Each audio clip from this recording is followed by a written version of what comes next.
Namaste. Please join us this Sunday on a free online episode of Yoga and Meditation for body, mind and soul.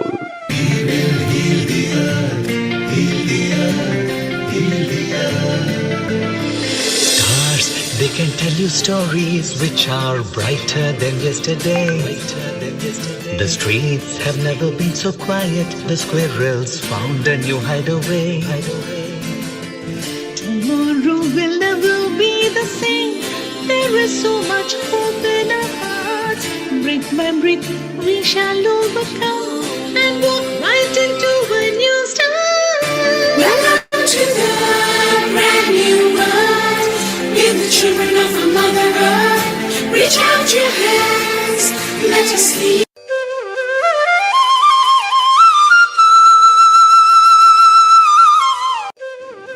Namaste. Please join us this Sunday on a free online episode of Yoga and Meditation for body, mind and soul.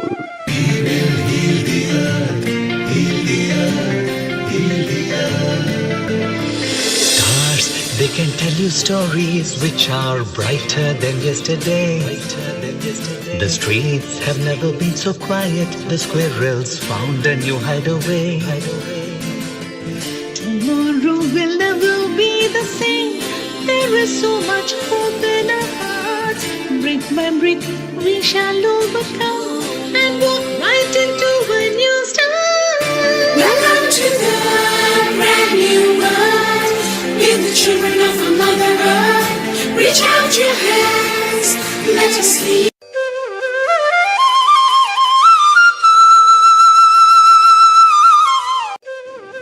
Namaste. Please join us this Sunday on a free online episode of Yoga and Meditation for body, mind and soul.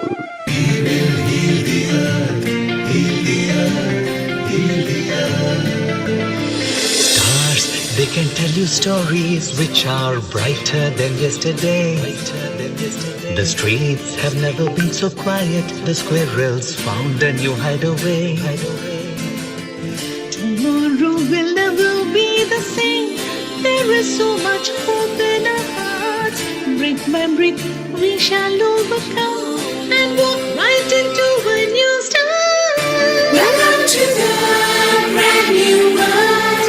We're the children of a Mother Earth. Reach out your hands, let us lead.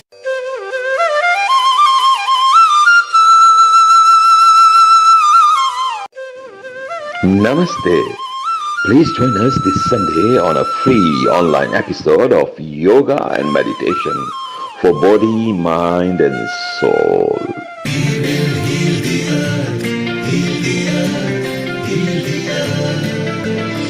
Stars, they can tell you stories which are brighter than yesterday. The streets have never been so quiet. The squirrels found a new hideaway. Tomorrow will never be the same. There is so much hope in our hearts. Brick by brick we shall overcome and walk right into a new start. Welcome to the brand new world. We're the children of a Mother Earth. Reach out your hands, let us lead.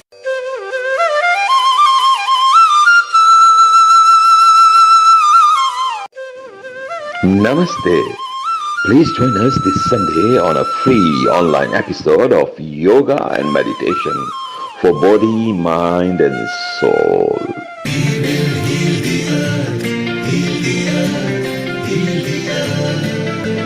Stars, they can tell you stories which are brighter than yesterday. The streets have never been so quiet. The squirrels found a new hideaway. Tomorrow will never be the same. There is so much hope in our hearts. Brick by brick we shall overcome and walk right into a new start. Welcome to the brand new world. We're the children of a Mother Earth. Reach out your hands, let us lead.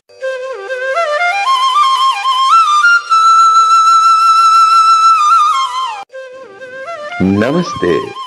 Please join us this Sunday on a free online episode of Yoga and Meditation for body, mind, and soul.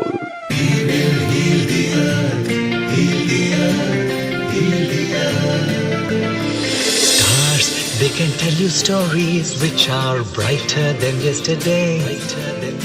The streets have never been so quiet. The squirrels found a new hideaway. Tomorrow will never be the same. There is so much hope in our hearts. Brick by brick, we shall overcome and walk right into a new start.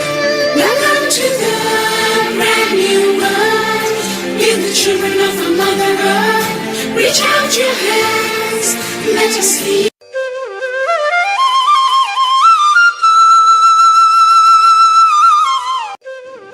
Namaste. Please join us this Sunday on a free online episode of Yoga and Meditation for body, mind, and soul.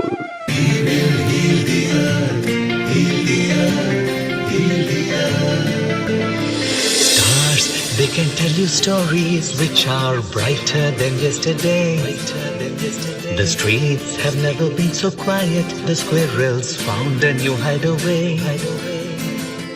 Tomorrow will never be the same. There is so much hope in our hearts. Brick by brick, we shall overcome and walk right into a new start. Welcome to the brand new world. Give the children of the Mother Earth. Reach out your hands. Let us lead.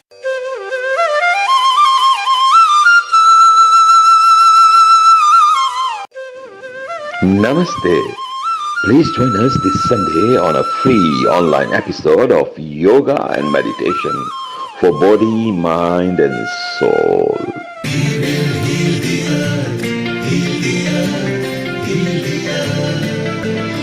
Stars, they can tell you stories which are brighter than yesterday. The streets have never been so quiet. The squirrels found a new hideaway. Tomorrow will never be the same. There is so much hope in our hearts. Brick by brick, we shall overcome and walk right into a new start.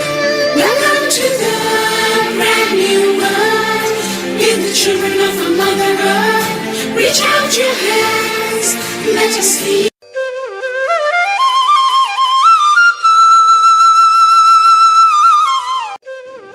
Namaste.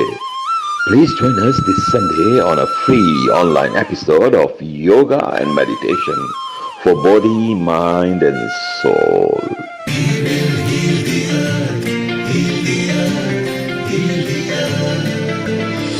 Stars, they can tell you stories which are brighter than yesterday.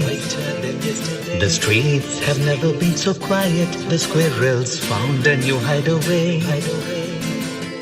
Tomorrow will never be the same. There is so much hope in our hearts. Brick by brick, we shall overcome and walk right into a new start. Welcome to the brand new world. Give the children of the Mother Earth. Reach out your hands. Let us lead.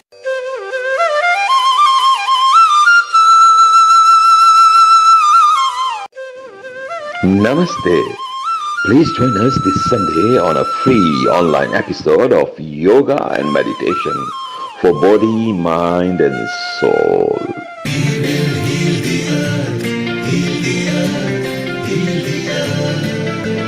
Stars, they can tell you stories which are brighter than yesterday. The streets have never been so quiet. The squirrels found a new hideaway. Tomorrow will never be the same. There is so much hope in our hearts. Brick by brick, we shall overcome and walk right into a new start. Welcome to the brand new world. Give the children of the Mother Earth. Reach out your hands. Let us lead.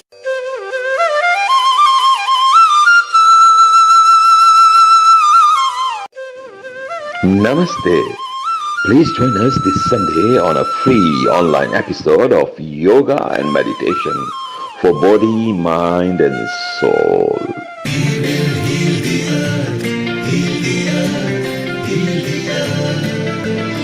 Stars, they can tell you stories which are brighter than yesterday.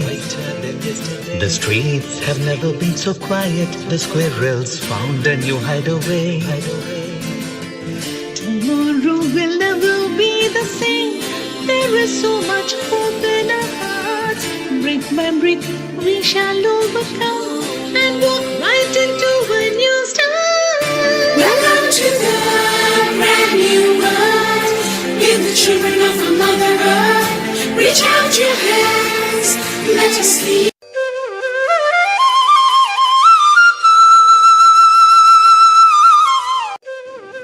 Namaste. Please join us this Sunday on a free online episode of Yoga and Meditation for body, mind, and soul.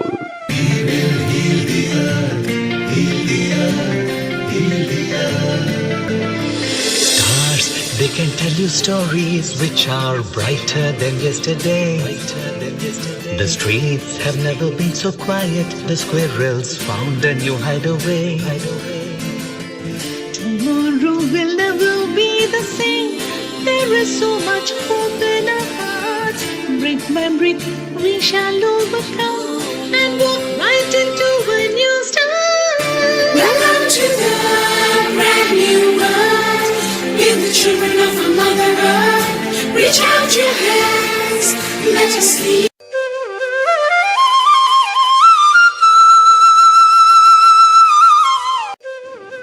Namaste.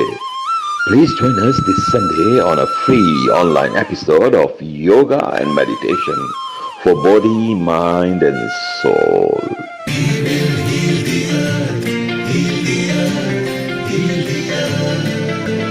Stars, they can tell you stories which are brighter than yesterday.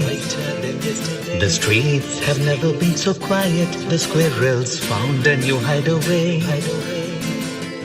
Tomorrow will never be the same. There is so much hope in our hearts. Brick by brick, we shall overcome and walk right into a new start. Welcome to the brand new world. Give the children of a Mother Earth. Reach out your hands, let us lead.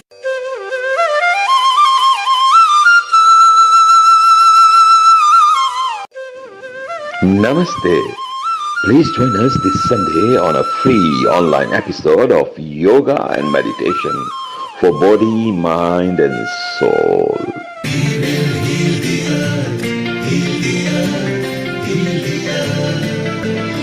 Stars, they can tell you stories which are brighter than yesterday. The streets have never been so quiet. The squirrels found a new hideaway. Tomorrow will never be the same. There is so much hope in our hearts. Brick by brick, we shall overcome and walk right into a new start. Welcome to the brand new world. Give the children of a Mother Earth. Reach out your hands, let us lead.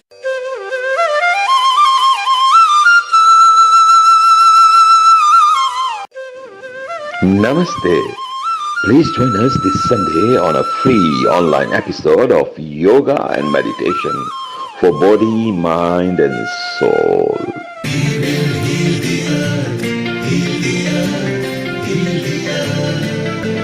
Stars, they can tell you stories which are brighter than yesterday. The streets have never been so quiet. The squirrels found a new hideaway. Tomorrow will never be the same. There is so much hope in our hearts. Brick by brick, we shall overcome and walk right into a new start. Welcome to the brand new world. Give the children of a Mother Earth. Reach out your hands, let us lead.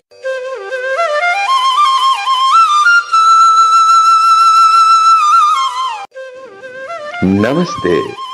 Please join us this Sunday on a free online episode of Yoga and Meditation for body, mind, and soul.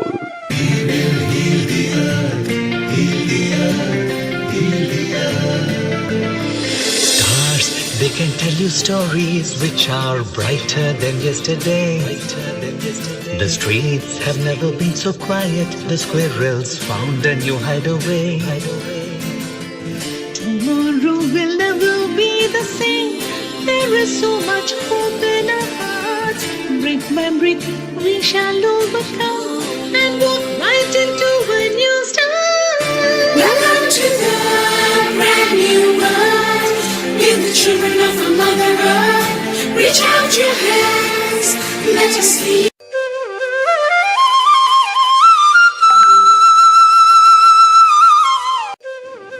Namaste. Please join us this Sunday on a free online episode of Yoga and Meditation for body, mind, and soul.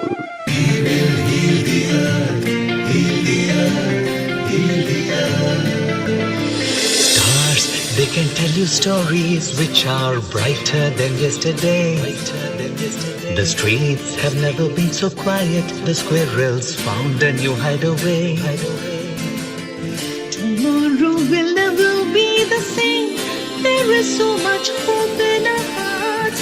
Brick by brick, we shall overcome and walk right into a new start.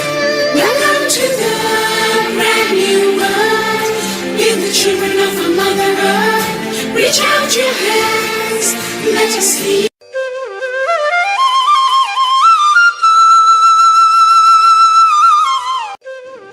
Namaste. Please join us this Sunday on a free online episode of Yoga and Meditation for body, mind, and soul.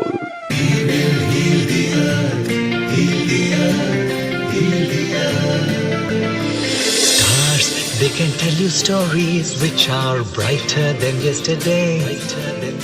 The streets have never been so quiet. The squirrels found a new hideaway. Tomorrow will never be the same. There is so much hope in our hearts. Brick by brick, we shall overcome and walk right into a new start. Welcome to the brand new world. We're the children of a Mother Earth. Reach out your hands, let us lead.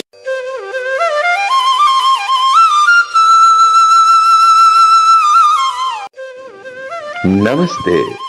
Please join us this Sunday on a free online episode of Yoga and Meditation for body, mind, and soul.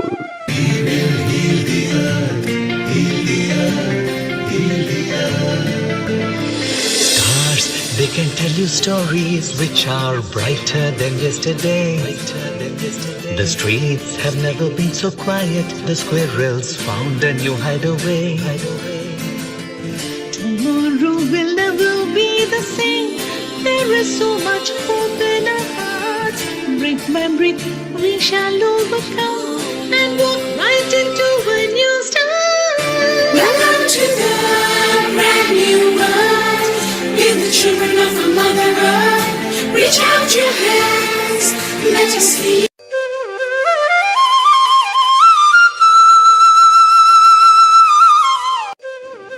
Namaste.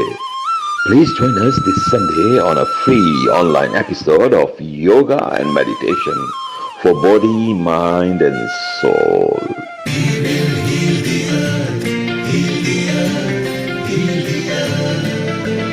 Stars, they can tell you stories which are brighter than yesterday.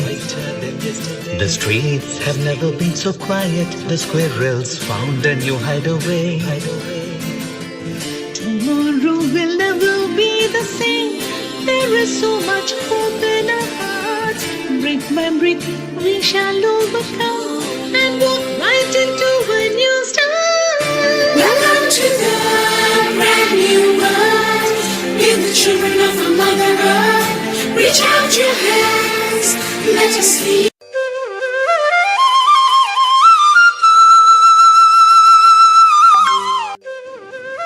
Namaste. Please join us this Sunday on a free online episode of Yoga and Meditation for body, mind, and soul.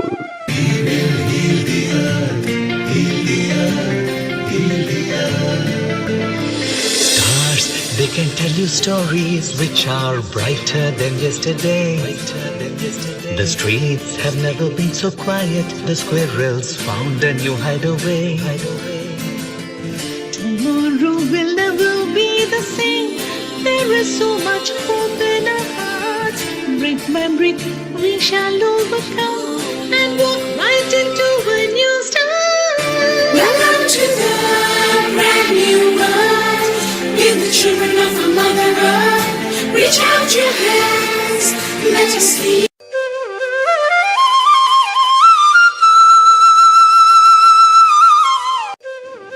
Namaste.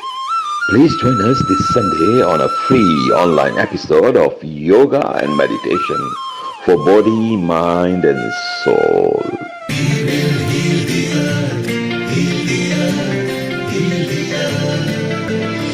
Stars, they can tell you stories which are brighter than yesterday. The streets have never been so quiet. The squirrels found a new hideaway. Tomorrow will never be the same. There is so much hope in our hearts. Brick by brick, we shall overcome and walk right into a new start. Welcome to the brand new world. Give the children of a Mother Earth. Reach out your hands. Let us lead.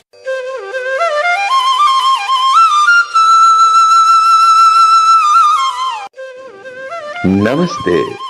Please join us this Sunday on a free online episode of Yoga and Meditation for body, mind, and soul.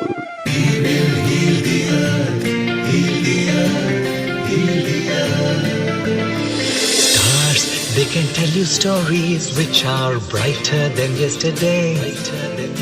The streets have never been so quiet. The squirrels found a new hideaway. Tomorrow will never be the same. There is so much hope in our hearts. Brick by brick, we shall overcome and walk right into a new start. Welcome to the brand new world. Give the children of a Mother Earth. Reach out your hands. Let us lead.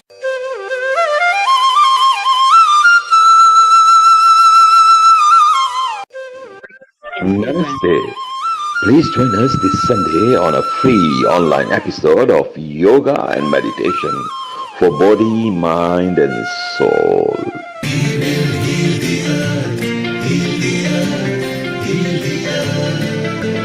Stars, they can tell you stories which are brighter than yesterday. The streets have never been so quiet. The squirrels found a new hideaway. Tomorrow will never be the same.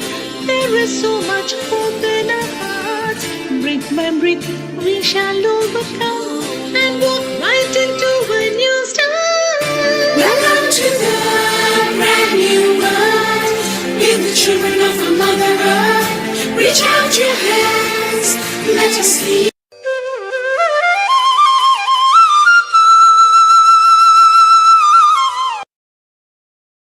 Ten, 9, 8, 7, 6, 5, 4, 3, 2, 1. Namaste, good morning, good afternoon, good evening, wherever you are in the world. A big global namaste from all of us at Healing Our Earth. Today is actually a very special day because we're going to start by talking about Shraddh, and it's also in loving memory of the Queen who has served us so well. And then we're going to follow that with yoga and meditation.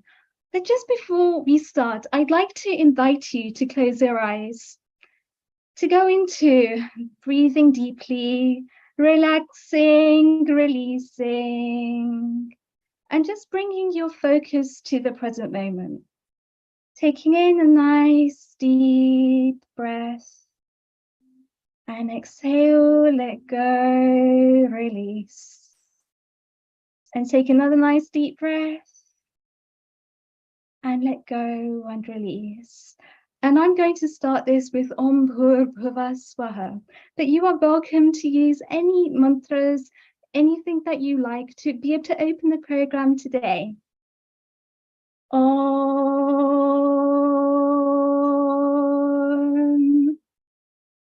Om.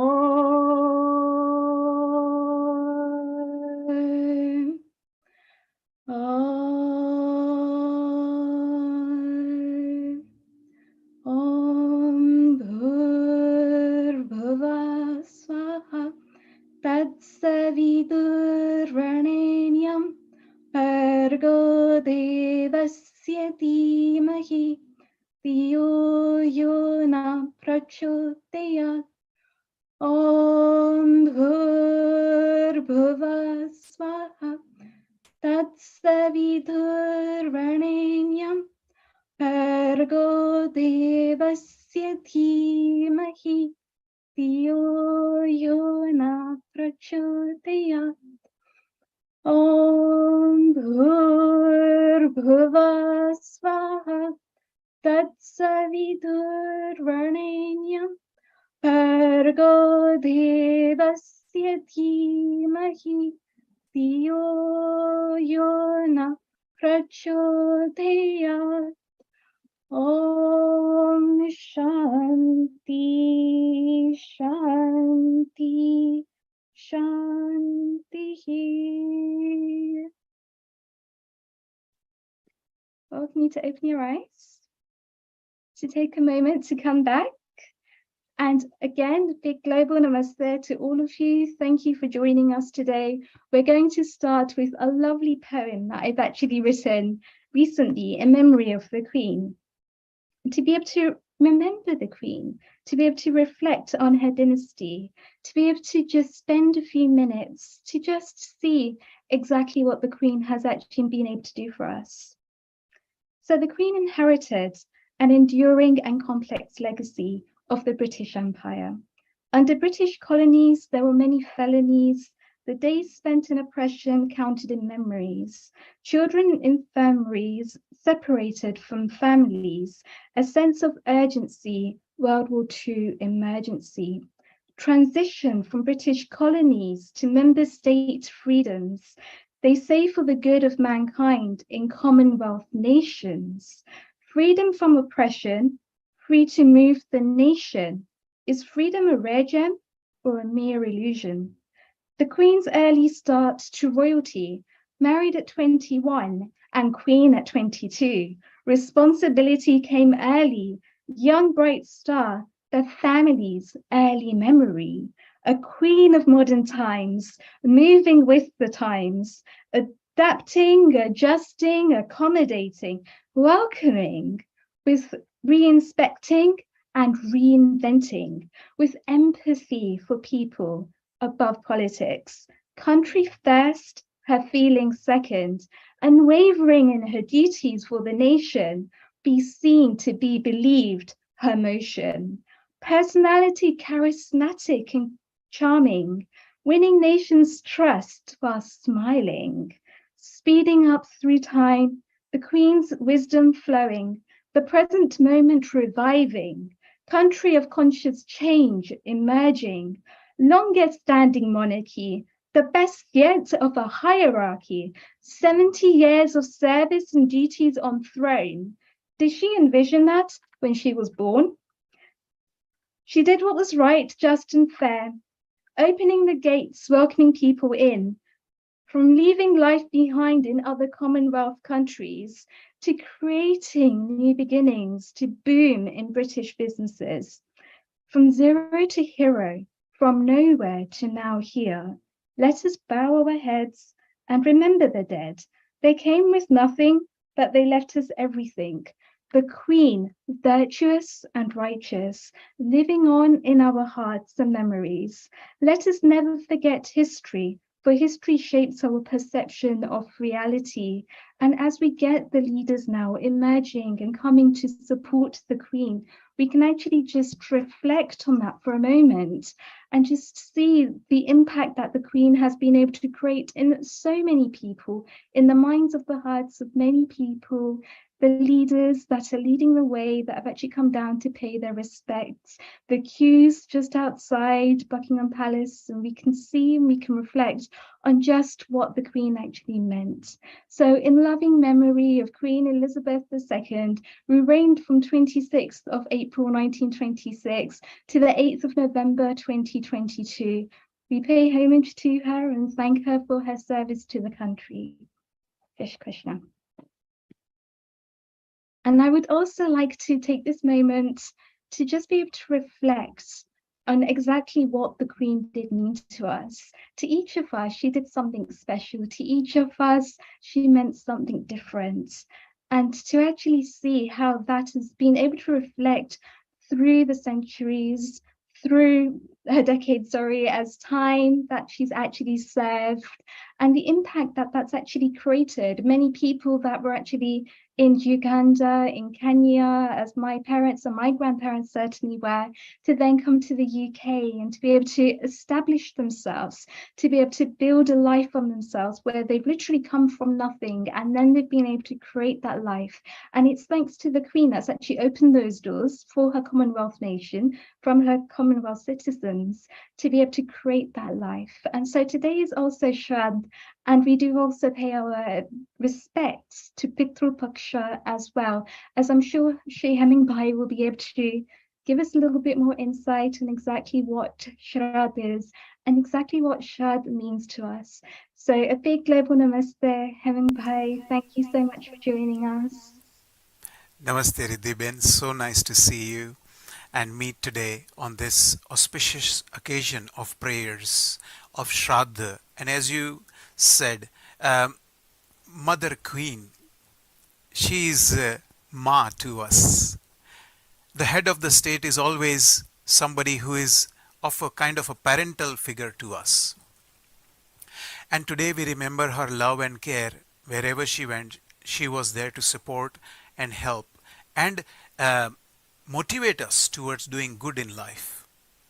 There are lots of examples we've heard recently on the television and other media about her work, hard work and support and dedication. In fact, it was the last 2 days before her passing away that she did the handover of the new Prime Minister of England. Means imagine that, working till the last 2 days of your life. And Amazing service for the nation, isn't it? It's just her dedication and her steadfastness to her vows to be able to continue right up until the very last moment. And so it's amazing how we can actually reflect then on Matrabhumi, Karma Bhumi, and Dharma Bhumi, where we are now as well, our Karma Bhumi in Britain, and to be able to have that nice time of reflection. indeed, and we across where I am in Midlands, in temples, whichever temple you go to, there is prayers happening every temple. They've got murtis, photographs, and they are doing prayers to the divine energies to bless her soul, that may she rest in peace, and that the legacy that she has left behind, may we continue to take it forward and even grow and prosper more and more. Absolutely. So, Shri Hemingpai, I'd just like to introduce you. A lot of our viewers already know who you are, but I'd just like to actually reiterate that you are actually a Hindu priest. You've given us amazing service in the UK as well to be able to share those slokas, to be able to share those blessings with all of us. And so, Shri Hemingpai, for those of you that aren't aware, he's a Hindu priest from Leicester. He's a speaker and spiritual guide. He was born in a family of Hindu Brahmin priests and began studying the Vedic scriptures in an ashram, hermitage, and learned ceremonies there in India. He loves to share the divine wisdom of our Vedic culture, especially the message of Bhagwan Rama. Ramanti iti Rama. Yes, I don't know why, but Ram is my who I look up to. In fact, I believe that Ramayana is part of our culture in all of South Asia. If you go to Malaysia, if you go to Thailand, you will see everywhere the stories of Lord Rama. So yes, I don't know, he has affected me in a profound way. Yes, absolutely. And Sri Hanumanji is actually my Ishtadevta as well as Sri Krishnaji. So I can actually begin to appreciate just the amount of seva and dedication that was going on in Sri Hanumanji's heart for Sri Rama, and how Sri Rama was just able to be so steadfast in the way that he was able to lead in the virtues and the victories that he had. He faced many challenges in his life, as I'm sure all of us do, but it's how we face those challenges, especially in those times that are very difficult, and the kind of person, the kind of character that we then create. Indeed, definitely.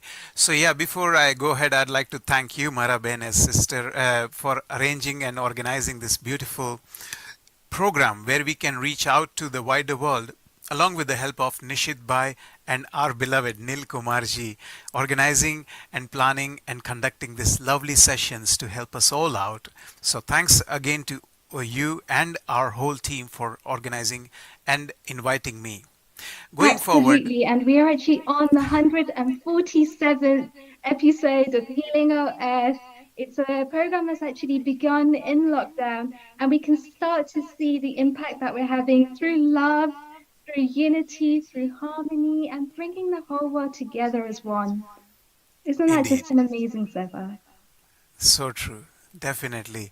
And that's why we celebrate Shraddha, that may we not forget our elders and our ancestors who've passed away, because of whom we are here today. And there is a lovely poem that our ancient gurus and saints teach us to sing when possible, and especially during these Shraddha times. So I'll try to, sing around few lines if that's all right.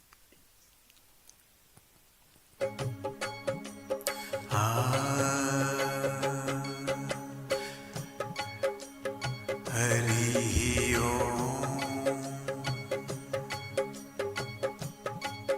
भूलो भले बीजू बधु माँ बाप ने भूलशो नहीं गणित छे उपकारे ना एह विसरशो नहीं भूलो भले बीजू बधु माँ बाप ने भूलशो नहीं अगणित छे उपकारे ना एह विसरशो नहीं काढ़ी मुखे थी कोणिया मोमा दई मोटा कर्या अमृत तणा देनार सामे जेल उगड़शो नहीं भूलो भले बीजू बधु माँ बाप ने भूलशो नहीं अगणित छे उपकार एना एह विसरशो नहीं अगणित छे उपकार एना एह विसरशो नहीं. અને આમ these beautiful lyrics teaches us bhulo bhale biju badhu, you can forget everything in this life but not the people because of whom you are here today. And we need to see that how much trouble we were to them, and the only way to find out is having your own kids. When you have your own little Teletubbies, you will find out how tough it is, and then you will be able to appreciate how much our parents have gone through. And so we are eternally in their debt.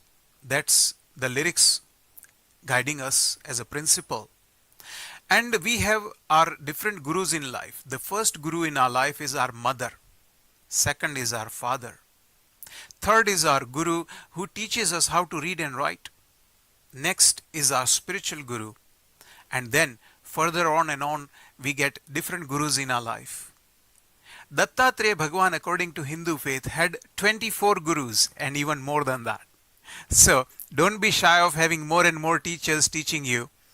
I always believe that I'm constantly learning, and I'm learning a lot from Neilji as well behind the scenes, and I always thank him for that.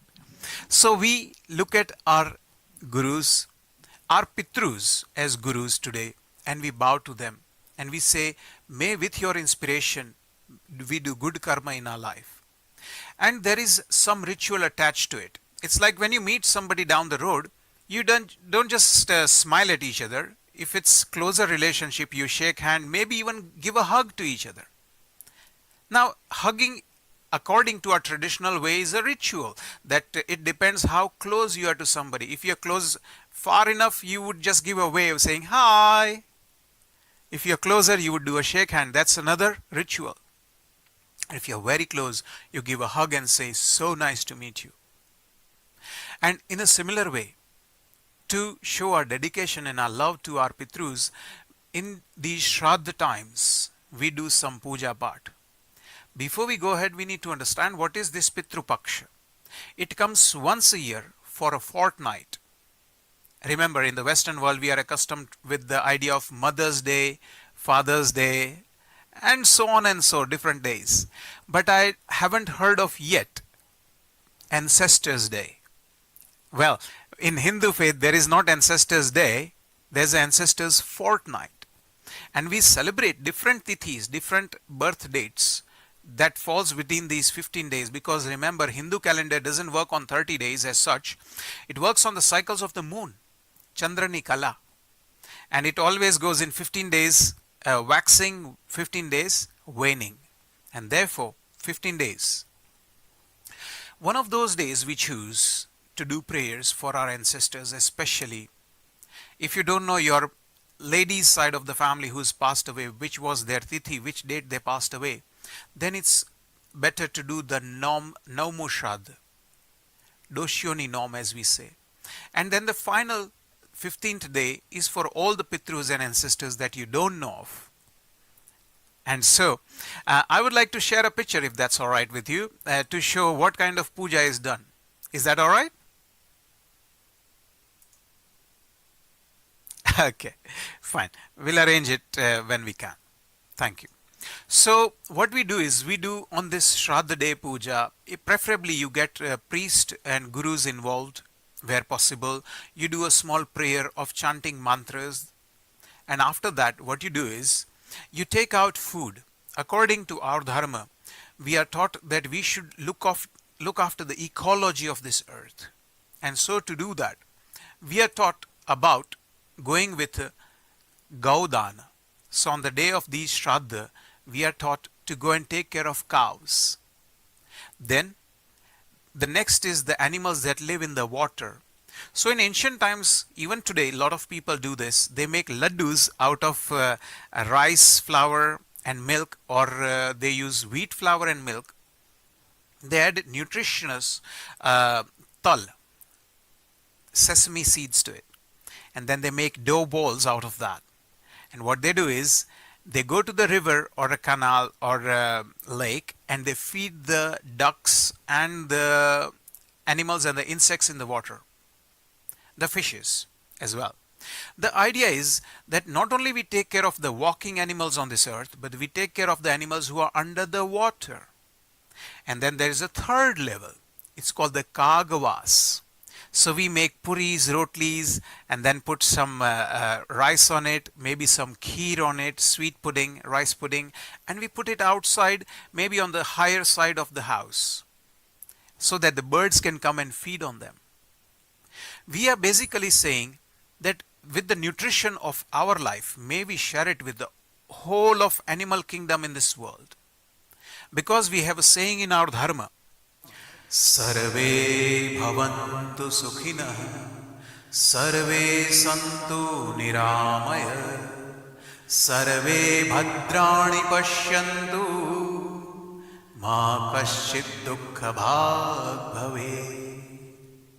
We believe in Sarve bhavantu sukhinah. May everybody be happy. Because we are all interconnected. As we know, if there is a virus in Wuhan, we have to wear face masks in England. And therefore we have a saying in the Western world, what goes around comes around. So we are taught by our gurus and saints that you can only be happy if the people around you are happy. And so on these Shraddha days, we are taught to take care of our neighbors, family and friends, but especially the often neglected animal kingdom.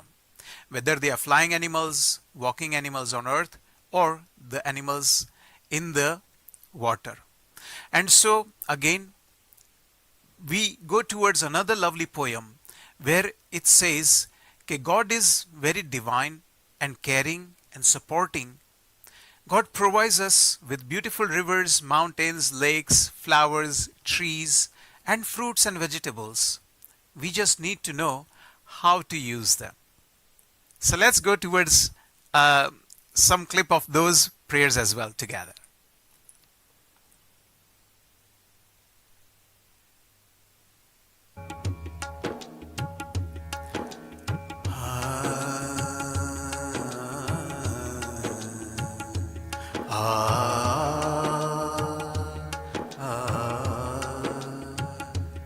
हे करुणा ना करनारा, तारी करुणानो कोई पार नहीं। हे करुणा ना करनारा, तारी करुणानो कोई पार नहीं।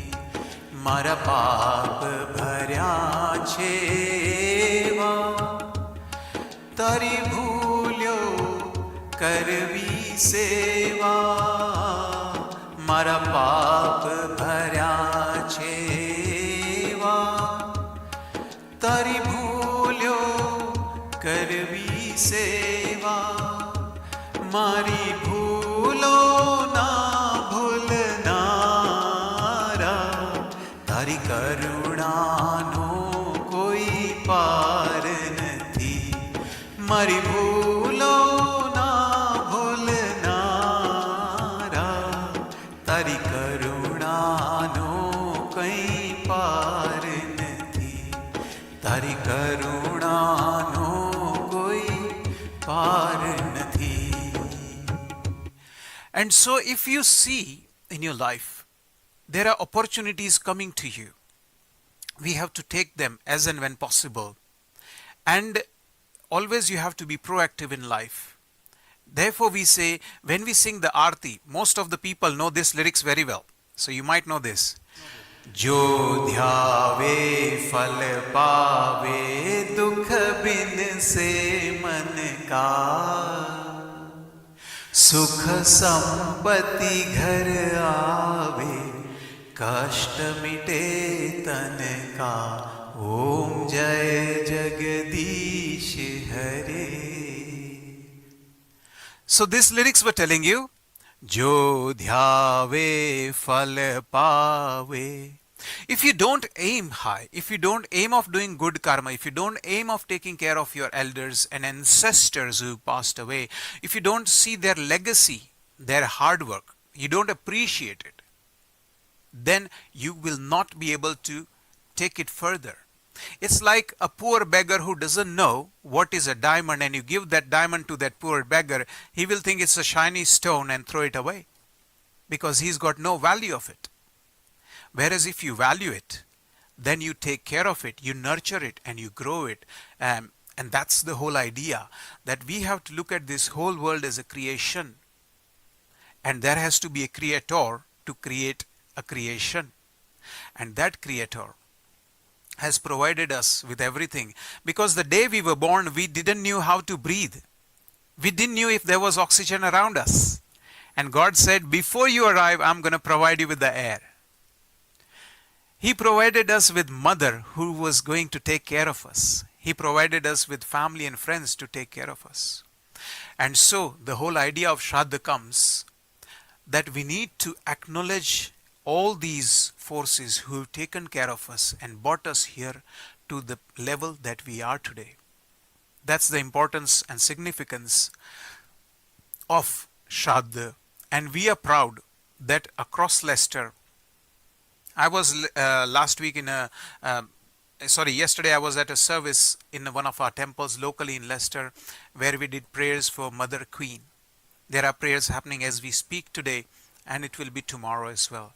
So we wish her soul to rest in peace, and we pray for her immediate family and friends to have strength to go through these very, very tough times. With that, we pray also for the people around the world who care for her, that may they have understanding and fortitude to take what she wanted us to do further and ahead in our lives. Riddhiben. What a fantastic conversation, Hemingway. Yes, may the Queen Elizabeth live on in our hearts and our minds for time to come. That was absolutely fantastic. I had a question, and it was around when we're actually doing this Pitru Paksha. And as you correctly mentioned, we're making offerings. So, offerings of rice, offerings of water, and we're taking that as an opportunity to remember those that have actually passed away. Is there a relationship between us doing this offering, as so to speak, and them feeling the vibrations? Do they actually feel the offering that we are making?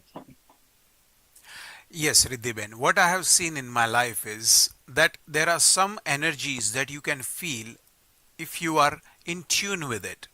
Let me give you a very crude example. Some of us in ancient times, we used to use radio, a portable radio. And nowadays people just are on their mobiles all the time, so it won't work for them. But if you have a radio in your hands and you want to listen to a particular station, you tune your radio's frequency to connect with that frequency of waves in the air. And what happens? Voila, magic. You can hear that radio station. Now, if you want to hear another station, you tune your energies to that station. So do you see? There is always energies around us. There is X-rays around us. We cannot see them, but the photovoltaic, the lenses, they can see them. There are gamma rays, we cannot see them. In fact, let's give a very crude example. We feel the cold air, we feel the hot air, but we cannot see the air. So there are a lot of energies in this world that we don't know of, and I have personally felt my mom's energy who passed away a good few years ago. Whenever I do certain prayers, I feel her presence, her feeling around me. And so yes, we believe that we should always do good karma to make them proud of us. How can we do that? Simply speaking, we have to do good karma in such a way that we make self-improvement in our life. Swabhiman is the word. We get swabhiman, self-respect out of that. And when you do good karma with self-respect, your ancestors are also proud of you, saying that my children are doing good karma in their life. Because your only asset that you carry with you is your karma. Like a lot of Africans came from Africa to England and India, and you might have heard that story that Idi Amin kicked them out, penniless. What can a doctor take from Africa to England? They won't allow jewelry to go with them. They would take the jewelry off him. But you cannot take his vidya, his knowledge, his karma, his dedication. You cannot take it from him. And so when he transfers just on his bare clothes from Africa to India, he carries all that good culture, that tradition, that spirituality, that meditation, that education, that dedication with them. And with this little example, we believe that at the end of the day, if you strip off people's car, if you strip off their branded clothing, if you take away their houses, what is a person left with? Because we are not our cars, we are not our houses, we are not our clothes. Who are we then? And that's a very deep question to study during these 15 days. And so, by good karma, by satkarma and prayers and puja part, we can only do our meditation and evaluate our lives, which is very, very important. We need to take stock of our life during these 15 days. And yes, I'm sure, I believe that your ancestors' Atma can be affected in the sense they would be feeling proud of you, that my children, grandchildren, great-grandchildren are doing good karma. That is until they have reincarnated again or not. Right. So that's actually a fantastic way of summing up what this period is actually for. Um, I've actually done a little bit of reading, and with some festivals, we can actually see a correlation with the Vedic times as well. So, for example, the moon during Sharad Purnima, for example. Is there a such correlation with Shrad as well? Shraddha connects with the very special constellation of stars at the time, so it only comes on a Bhadrapad Mahino. In a Right. particular month only it comes. And therefore, that time is not conducive of starting new ceremonies or new family or new car or new house or marriage ceremony or anything like that. It's more of a reflection time. And so these times were reserved.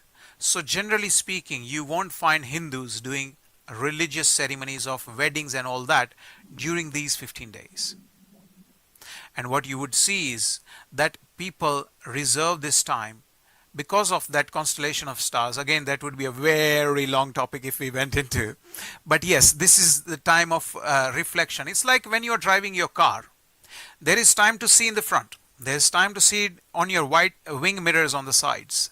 But there is also special time when you want to see the rear view mirror, and that is when you're pushing on brakes. So when you are trying to hit the brakes, ideally you should have a quick glance on your rear view mirror. What's coming behind you?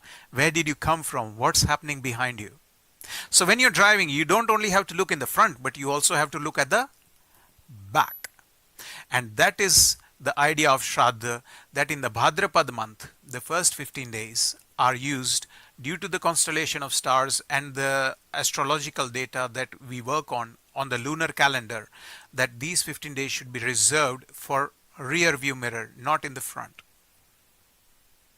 And by actually having that sense of retrospection, we're then able to create some clarity within ourselves to be able to move forward. Yes, indeed, definitely. Because unless you know where you come from, you cannot go anywhere.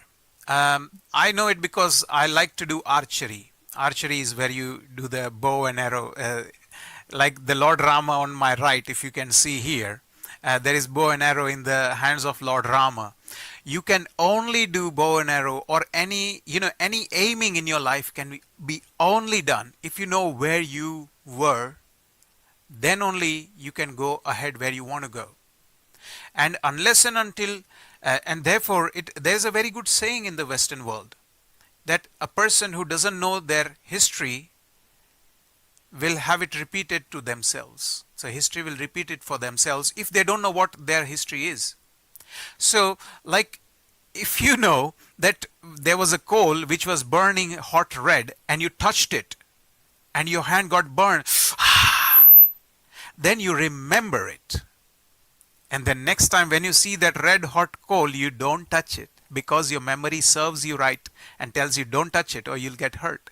In a similar way, if we don't know all the good and all the bad and all the positive and negative, all the ups and downs of your past, of your elders and your ancestors, then you are doomed to repeat it for yourself. And so our gurus and saints have always said, learn to see at the back as well and make sure that you got the full stock of it. Only based on that should you go ahead in life. So that is actually really powerful. And it brings me back to saying that Sri Krishna was actually given us in the Bhagavad Gita. And that is when Sri Krishna is actually on the battlefield and they're playing archery. And he's actually directed by Duryodhan to aim at an eagle. And Duryodhan asks Arjuna, what does he actually see? And he says it's the eye of the eagle. And only then is he actually asked to aim and shoot, and he wins. He gets that target right on. So, in a similar way, then, can we actually say that with karma, once that arrow is actually shot, that the actions that happen, the repercussions of cause and effect that happen in the universe is bound to happen? And that has to play out. But is there anything that we can actually do before that to be able to avoid such karmas? There is a very good way, and that's the whole idea is to what you just said as you connected it, that to avoid anything, to avoid potholes, you need to know where the potholes are. Right. Or you need to have, even if you don't know where the potholes are, you need to have searchlight in front of you, guiding you, showing you the path, so that when a pothole comes in your way, you know how to avoid it. So Yes. identifying trouble is more important than overcoming it, because it's like hitting a train. If you hit a train, it's too late. Now you try and fix it, it's going to be too late. It's like Mhm. having cancer in your body. Yes, you can heal it because we've got one specialist doctors around and they help us. But most of the cancer, majority of them relapses. They come back to you with vengeance sometimes. And Yes. so prevention is better than cure. You need to learn to prevent the bad situations. And so that can only come from hindsight. Only when you've seen yourself or others struggling from something, what gave them trouble in their life, can we learn from. And so, as you rightly said, Riddhiben, we need to invite Lord Krishna, Lord Rama in our lives. And then Krishna Bhagavan teaches us, as you already know, Yada yada hi dharmasya glanirabhavati bharata abhyutthanam adharmasya tadatmanam srijamyaham परित्राणाय साधूनां विनाशाय च दुष्कृतां धर्म संस्थापनार्थाय संभवामि युगे युगे. Over here he is giving profound wisdom to us. What he's saying is that, O Arjuna, I'm not going to pick up any weapons, not even lakdi. I will not fight the war. You will fight the war. You are going to be the hero. You are going to be the warrior. You are going to do the killing. I'm not going to do anything but guide you. I'll be just your guide. Like when we are driving a car, we have got a guide, GPS, the TomTom, what do you call it? Satellite navigation. It doesn't drive the car for you, but it guides you where you need to go left, where you need to go right, and so on and so forth. And so, Krishna Bhagavan taught us that you want to do these things in life. Learn from me, learn from our scriptures. And that's the only way you can avoid it. Otherwise, you will suffer and there's no way out of it. Suffering is part of life. As Gautam Buddha said, as we all know is the Buddha in the Western world, Gautam Buddha said, suffering is inevitable. You just have to choose your suffering and how and where you want it in life. But we have to choose it wisely, what works for us, and so that we get it correct, we have to go back to our scriptures for that. Yes. Bhai, that was a very profound wisdom, and I totally agree. It's about taking those learnings, being able to internalize that, and then having that internal GPS that guides us through life, that guides us through the challenges. The answers that come from within are the most powerful at times. And I just want to say, from the bottom of my heart again, thank you so much for taking that time out today to share that knowledge with us, to deepen our understandings, and to guide us on that path. Namaste. It's an honor for me. Namaste. Thank you. And I'd like to move on to introducing my dear brother from another mother, Prashant Kotecha, who has been absolutely profound. He's given me wisdom at 11 o'clock at night at times, and he's actually guided me through some of the darkest moments in my life. So thank you, dearest Prashantji, for sharing that internal wisdom. And by actually having a lot more of those coaching conversations, to be able to create those deep transformations, to be able to get down to the root cause and exactly how we're actually showing at the moment as well, to be able to create that internal voice, that internal guide. And I'm sure that's something that you can actually enlighten us with in the short time that we have here today. Thank you, Riddhi. A global namaste to the Healing Arrow family, all the hosts, all the attendees, and everybody who's going to watch this on the rerun as well. It's a pleasure to be here, especially following the wonderful Hemang Bhai, and a namaste to all the speakers who've given their time here. Riddhi, thank you for the wonderful introduction. Firstly, I want to check, sound check. Can you hear me okay? Am I pretty nice and clear? Wonderful. Okay, can you hear this? Yes. Okay, very good. I have a piano here, a small piano, by the way. So it's your favorite instrument, perhaps, isn't it? my favorite instrument along with the voice. Good. So what you touched on and what Hemangbai touched on were very important points, and have been a theme in our urban spirituality podcasts, the podcast that I started 4 years ago, Urban Spirituality. And in the podcast, one of the things we talk about is this idea that we do need to bring that anusmarata buddhi, that single-minded focus. But how do we focus when we're surrounded by so many distractions? And at the moment, the climate, the atmosphere at the moment is heavy, you know, because of everything that's happening with the passing away of the Queen, the monarch, a whole new cabinet in government, new prime minister, some tragic events with people. It's difficult for any of us to find stillness when there are so many waves of suffering and waves of distraction happening like there are in London, in this country at the moment. And that's why this theme of yoga and meditation is very important. We all know it, we take it for granted. And Riddhi, I know you're a student of yoga and meditation yourself. You also share your knowledge with others. When we talk about yoga, it comes from the root, the bij, yukta. And that is to connect. So how can we learn to become still and focused in our family lives, in our personal lives, in our professional lives, in our relationships? The clue is in the name, yog, yukta, to connect. The simplest and easiest thing to do is sometimes the thing that is overlooked by all of us, and that is to connect. How can we connect? The clue is in the second word, meditation. We can connect through meditation. We can connect through mindfulness. We can connect through mantras. We can connect through gnan, that is meditative thinking. We have to take a step back from everything that we're doing and move from a state of reaction to responsiveness, from reaction to response.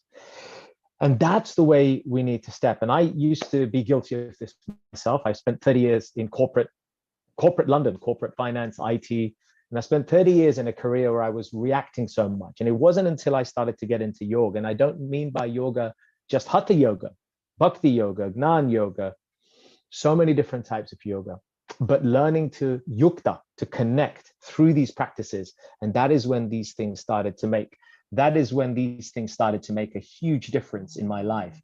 And that is what that is what we need to do here. We need to start to shift our consciousness into something that allows us to connect. So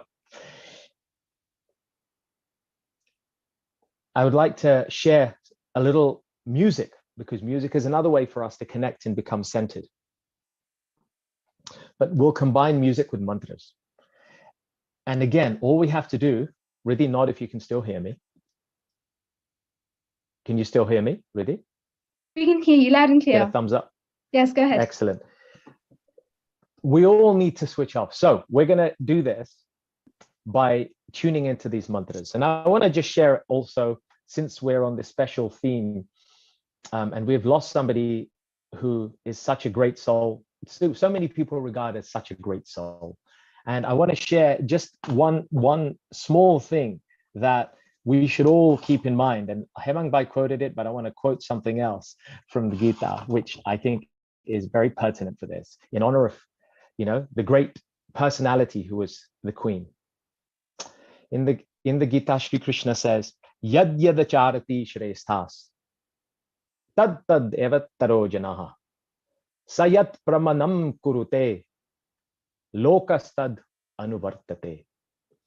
Whatever action is performed by a great person, common people follow in their footsteps.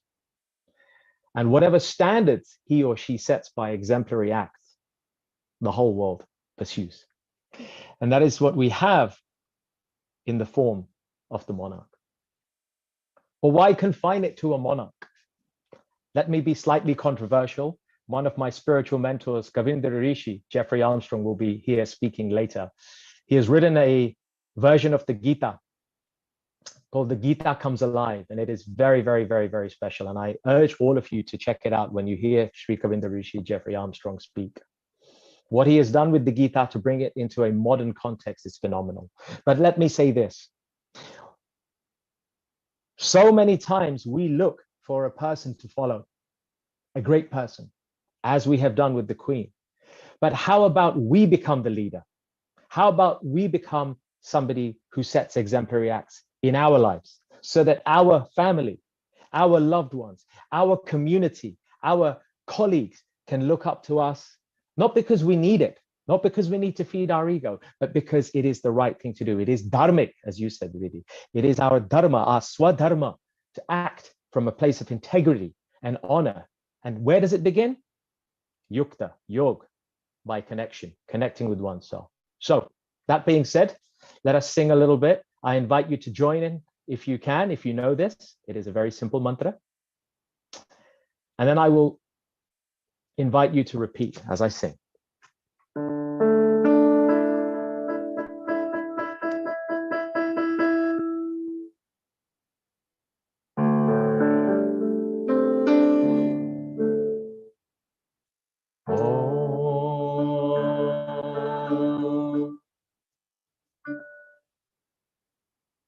Let's see if we make sure that the settings are good.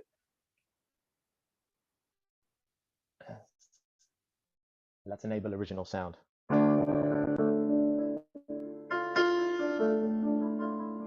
Riddhi, give me a thumbs up that you can hear me. Settings are good. Go ahead. Okay.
And it's as easy as that.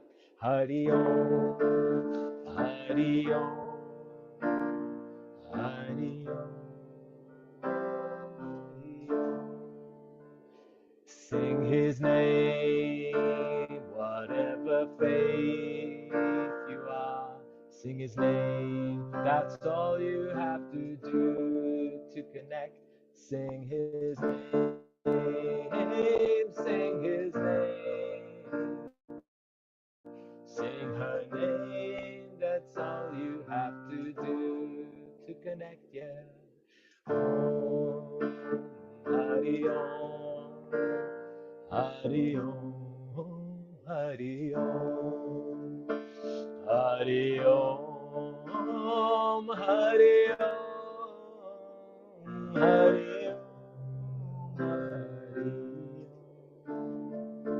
Hari Om, Hari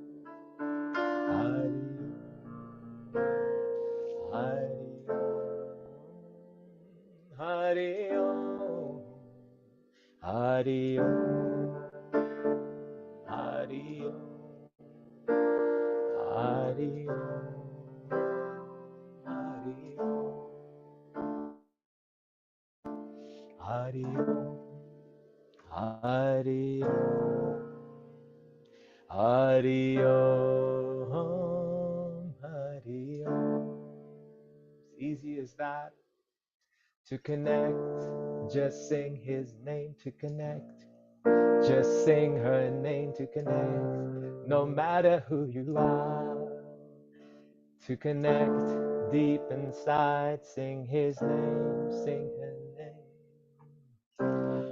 No matter who you are. One more time, everyone, really feel this. Take a deep breath. Hari Om, Hari Om, Hari Om, Hari Om, Hari Om, Hari Om, Hari Om.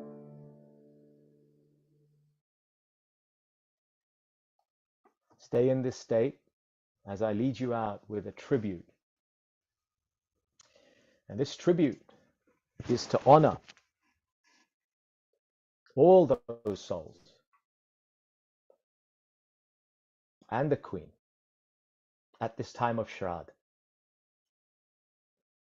As we enter this holy month, where, as the previous speakers have explained, the importance of honoring the past, where we've been, where we've come from, and where we are today, during this time of Shraddh especially. Let us take a moment to honor both the Queen and also bring to your mind, to your Atma, to your conscious mind, a loved one or loved ones who have left this earth, whose souls have moved on to the next phase of their journey. And let us honor them during this Shraddh with a few words in English as we do this. Can I get some thumbs up if you're here on the Zoom? Little thumbs up that you're ready for this. I want to see some thumbs up. It takes all of us to make one of us. Nilbai's there. It takes all of us to take one of us. Let's go. Let's go, go, go.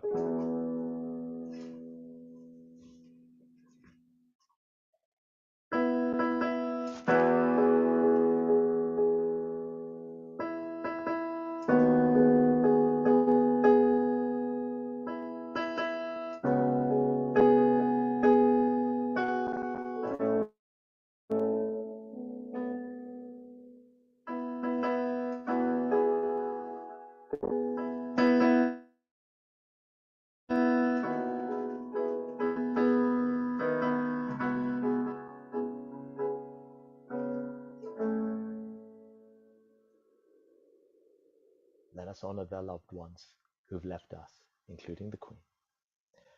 There's no one like you. Thank you for all you've done. We're inspired by you. We honor you. There's no one like you.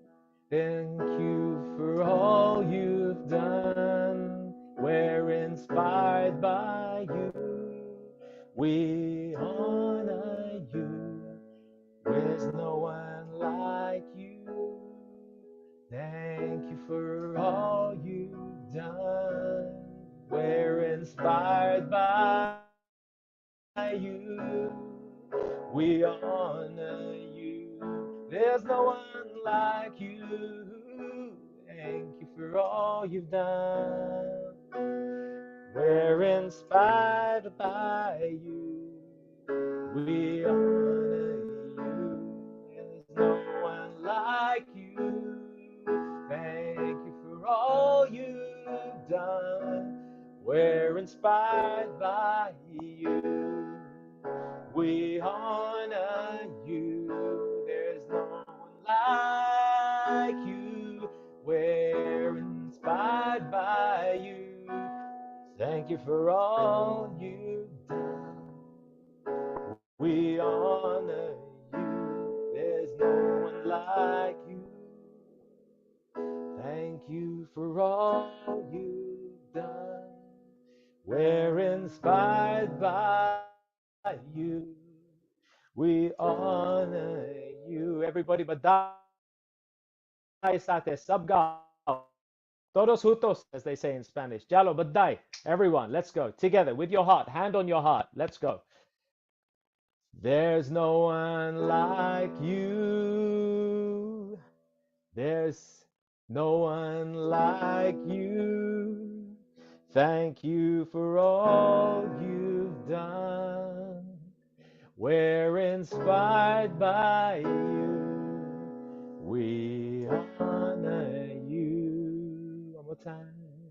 There's no one like you. Thank you for all you've done. We're inspired by you. We honor you. There's no one like you. Om Shanti Shanti Shanti.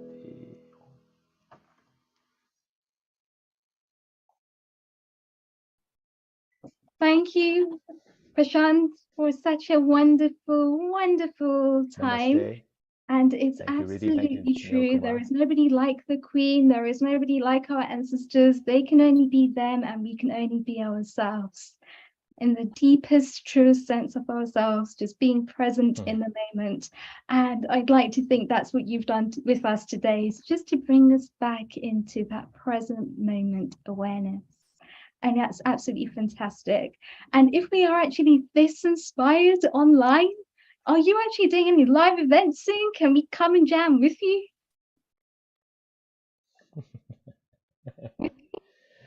Of course, you're very welcome to. It will be an honor. I've been running retreats since 2010, and Riddhi, you know, because obviously you've been on them, and some of the others here in Earth, like Dr. Hani Kalara, have been on these retreats.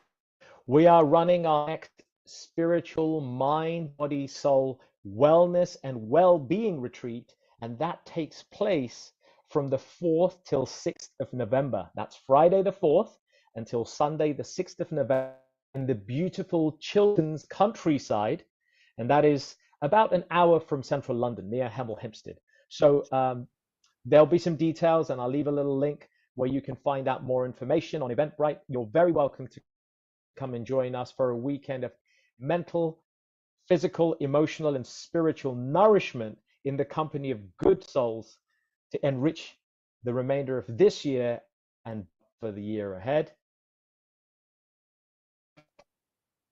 Podcast spirituality, just Google #urban spirituality and you'll find it on all the main, and I offer that to everybody here, and I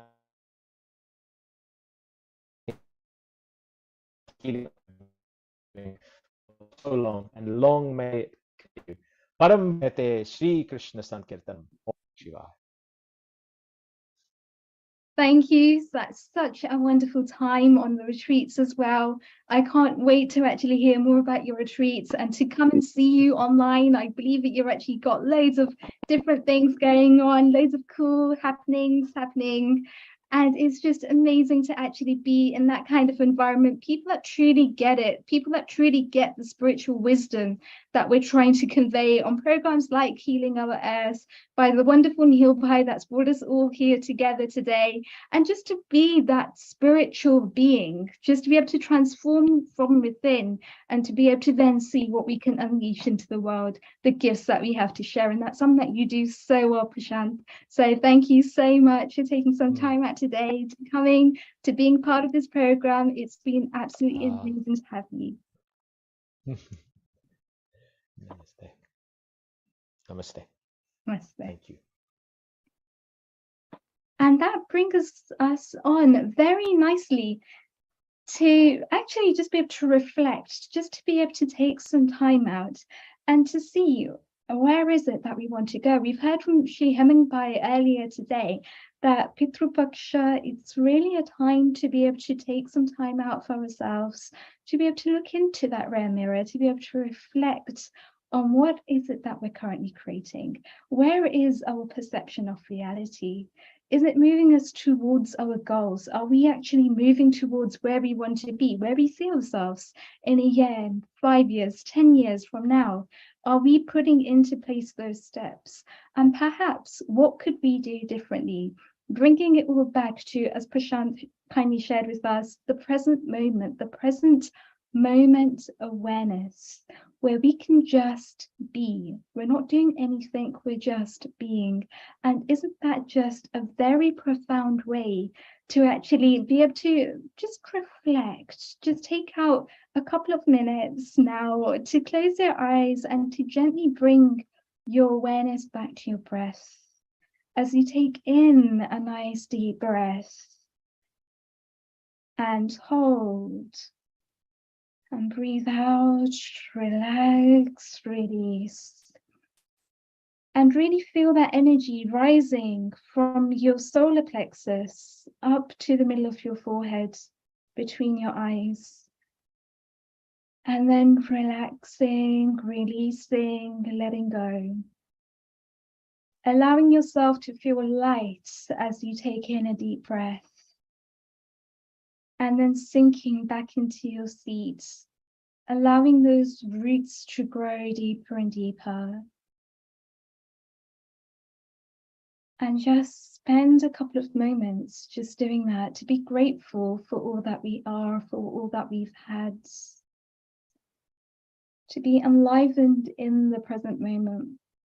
So many of us spend so long either in the past, in our past memories, or in the future, worrying about the future, that we create this gap mentality.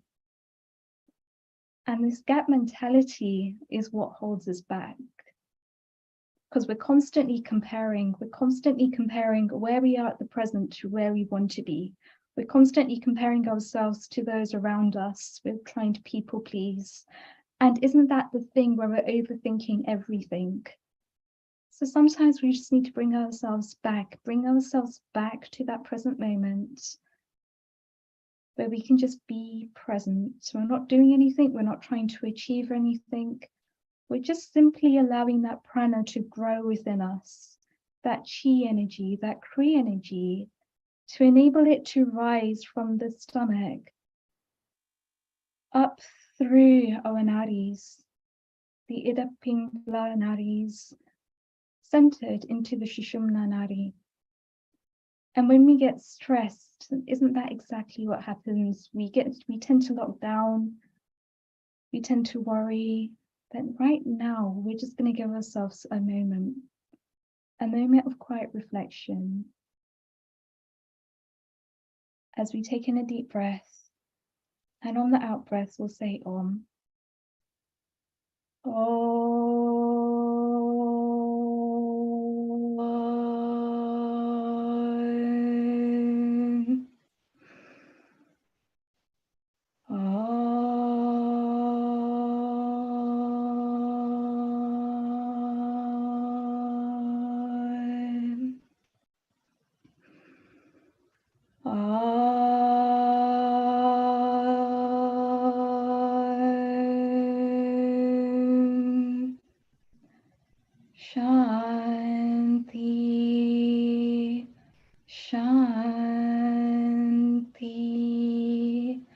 Shanti. And I invite you to open your eyes, to come back into the present moment, to come back to the here and the now. And as we just wait for our next guest to arrive, which I'm pretty sure he will do soon, I just want to say how grateful we are to actually be able to have this conversation with you here today. It's not often that we get time out for ourselves. It's not often that we just press pause on our own life. And because we actually only have 5 seconds to make a decision from the time that we decide we want to take action to overcome the fear. If we take immediate action, we're able to bridge that gap. We're able to get outside of ourselves just for a moment, just be able to get out of that chitta and be able to bring in some Shakti from within. Because what are we really? We've had a couple of speakers today that have been touching on this subject of what we really are. And it's one of the reasons that I wanted to bring on my Guruji, Jeffrey Armstrong, a little bit later, because we're going to be touching on these 5 sheaths. We're going to be looking at these 5 layerings, these 5 coverings that cover who we really are as our true essence, as our divine nature, and how we can actually then take those actions and bring them forward into our life, into our day-to-day business. Because wouldn't it be such a shame if all it is that during half an hour on the mat or 10 minutes, whatever your practice is, you're able to create those states, but yet then when you go through life, you begin to get stressed, and stress basically overtakes your life. So one of the powerful things that we're going to be looking at today is how do we just remain present? How can we actually do our actions in a way that's meditative, in a way that enables us to be who we truly are in the present moment, and to be able to let go, just letting go of all of those sufferings? Because as Hemingway mentioned earlier today, suffering is a choice. We can't necessarily determine what circumstances we face. We can't necessarily determine how long we face those for, because our minds are going to be playing in these dual states, these states of duality, these states of duality between pleasure and pain, between cause and effect, between Vedya and Avedya. So we're constantly in flux. But are we really though? Because who is it that we are? And what is it that we're here to do? As Prashant mentioned earlier, dharma and swadharma. Are we truly living up to our potential? And what does that look like? What does a day in your ideal life look like? Many of us don't take the time out to be able to plan ahead, to be able to think ahead, to be able to create, to really deeply, truly reflect on what is it that we are here to do? What is it that we are here to achieve? And what is that gift? What is that legacy that we want to leave behind? We'll see that legacy through Pitrupaksha, what our ancestors have left for us, whether they've actually just even left us in this world to be able to bring us in, to be able to create these magnificent beings that are on this planet, that are on the materialistic planet, coming from Brahma, coming from a greater source, to now being here, to going from nowhere to now here. Isn't that part of the beauty of life though? Sometimes if we're walking aimlessly through life, we don't necessarily take time to actually be able to see what is it that's coming up in front of us. There's a reason that the car mirrors in the front are so much bigger, so much wider than the rear mirror that's reflection. And that's because we're aiming to move forward in life. Yes, we're going to be looking back into the rear mirror from time to time to be able to reflect, to be able to see what's behind, to be able to learn from those mistakes, or to be able to even just be able to reflect on that and allow it to shape our present reality, to be able to then move forward with that 80-20 vision. It's actually an optician's worst nightmare to have an 80-20 vision.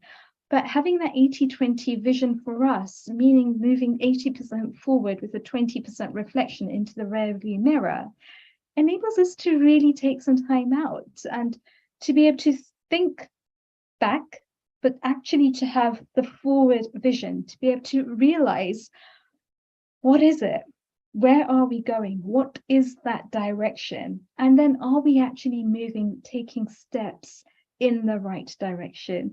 Are we actually taking those steps that are going to move us further towards what it is that we do want, towards what it is that ultimately serves us, but not only serves us, those around us, creating that deeper awareness through Chitta Shakti. So this is a very powerful concept that we actually, Shri Krishna brings us back to time and time again through the Bhagavad Gita. He allows us to reflect on the different types of yoga. He questions Jnana Shakti. He makes us think about these questions of who are we, where are we, what are we here to do, what is our Swadharma? But he also enables us to think in a much broader sense as well, of how do we first of all overcome despondency. And we'll see this through states of sattva, rajas, tamas, in a state where we've actually just woken up in the morning and we may still be feeling that lurking, not very energetic state within us, that pretty much we've just woken up and we're still feeling a bit lightheaded, we're still feeling a bit sleepy. That's the state of tamas. The state of rajas is then when we actually start to go about our day, we start to go about doing those activities, we start to live life, we start to have different experiences. We have experiences that shape our reality. It's not the other way around. That's important. We're actually creating those experiences. We are the experiencer of these experiences that we have. That's the state of rajas. The state of sattva is being able to get into flow. The state of sattva is being able to be present in the moment. But have you ever had that moment where you have just been so engrossed, really reflective, and just so engrossed in a particular task that you are doing that you may even forget what the time is? You're having so much fun just going on about a particular subject, doing a particular thing, that excitement, that buzz fills you from inside, that you're not having to go to external sources for that energy, but that energy is created from within. That energy is fueling you from internal. And that is really the power of sattva. But in essence, the Bhagavad Gita says it's not about being in states of tamas, rajas, or sattva. It's about having a balanced equilibrium. And so then through activities such as what we see in our daily lives, but also what one would actually hope we experience during meditation as well, is this constant reflection. So for example, we're able to move, we're able to transform in our thoughts, because many of us think meditation is just about sitting there and just saying a mantra, for example. Yes, that is meditation, but meditation is also something deeper. It's the ability to be able to really connect deeply within. But because we're actually humans, our minds don't allow us to do that. So our minds are made up of different sheets. For example, it all creates our personalities. So the stories that we tell ourselves, the beliefs that we hold on to, the emotions that we feel, the perceptions that we actually shaping our current reality. All of this is sheets that are basically put on that create the chitta. And overcoming the chitta is part of the experience that we have during meditation, to be able to think a lot more deeply about something, not actually physically thinking, because what we'll do is when our thoughts come out, when our thoughts go outwards, we'll bring ourselves back inwards. Our thoughts go out, we bring ourselves back, bringing ourselves back into the present moment, which then enables us to experience a deeper, knowing the difference between then intuition and intuitiveness, enabling us to grow. So I hope you enjoyed that little presentation. Our next guest is with us here. It is Stephen Weiss. Global Namaste, Stephen. Welcome to this program. Thank you. Thank you for joining us. And Stephen is a chiropractor. He has done amazing work. He's even got his own books in yoga alignment, and he very passionately shares this knowledge with his students. So, for those of you that don't know Stephen, I'll go through his biography. He is a holistic chiropractor, nutritionist, yoga therapist, and yoga teacher. He has nearly 40 years of professional experience. Dr. Weiss teaches anatomy, alignment, principles, yoga therapeutics, and nutrition for yoga teacher trainings in the United States and internationally. He is a Yoga Alliance registered teacher and a certified yoga therapist with the International Association of Yoga Therapists. Stephen has been the resident chiropractor and nutritionist with the Amiga Institute for Holistic Studies in Rhinebeck, New York, and teaches with Integral Yoga, Yogaville, and Shivananda Yoga in various locations in the United States and Europe. Dr. Wise is the author of the yoga text, Yoga Alignment Principles and Practice, the Injury-Free Yoga Practices, and the Integrative Alignment Yoga Therapy Manual. These texts are comprehensive guides to alignment and postural mechanics, anatomy, and the prevention of yoga injuries. Steve, Global Namaste. The floor is yours. Thank you. Go ahead. Thank you. Thank you for having me. And yes, I'm looking forward to sharing with you over the next hour something as was just said so nicely that it's a passion for me. And with all the wonderful words earlier this morning, the thing to know about alignment is it's not just about the body and something static and very technical.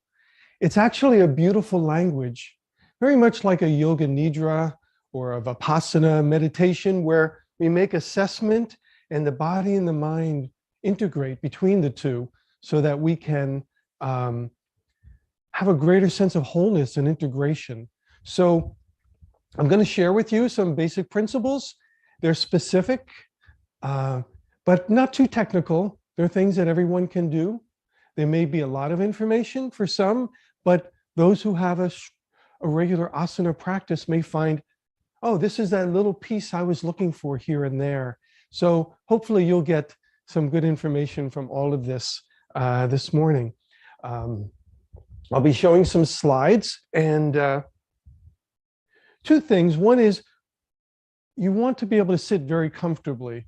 So if you don't have a cushion, or I like to sit on a yoga block for this particular exploration, I invite you to do that. Some people may be participating in a few. There's only going to be a few asana this morning where we explore the alignment principles, and I invite you to participate in those. But in any case, if you're going to be sitting, certainly in Sukhasana or Siddhasana, I would invite you to have something a little higher to sit on so that your knees are not higher than your hips. I also understand many people have more skill in their yoga practice and even their sitting practice than I do. So everybody arrives here together, and there's always something for each of us to learn. So I begin with showing some of the slides. Hopefully the first one can be seen. I don't know if I'm being seen or not as well. You're still being seen. I am still being seen? Could you please share your screen? Oh, can you see a slide that says Yoga Alignment Principles? Not yet, no. Not yet, okay. So maybe Neil can help me to co-host. Oh, you know what I think Stephen, you are a co-host. So if you look at the bottom, there is a green button called screen share. If you just share it, please. Yes. Once you screen share, you will actually see it on your computer and click on it, please, kindly.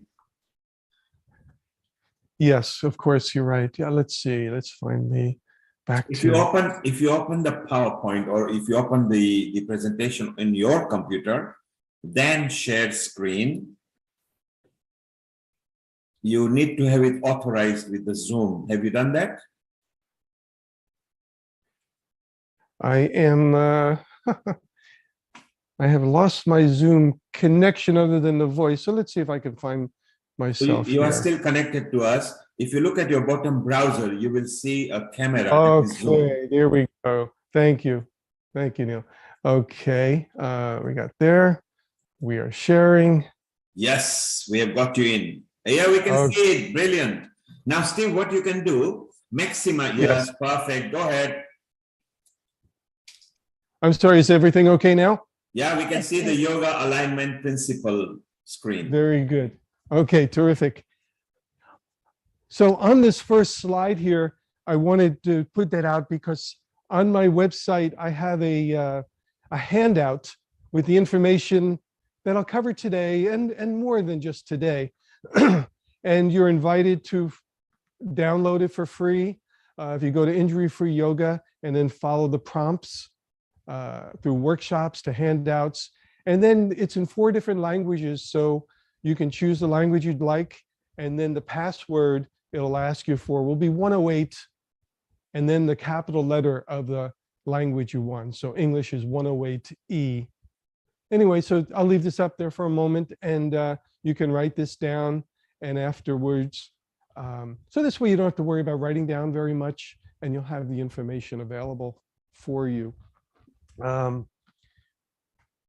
So this will be a very exciting morning and I look forward to, or for me, morning, for you, afternoon, and I look forward to sharing with you. I'm in Florida in the United States. So let's begin by sitting well, and I'll come back enough so that you can see.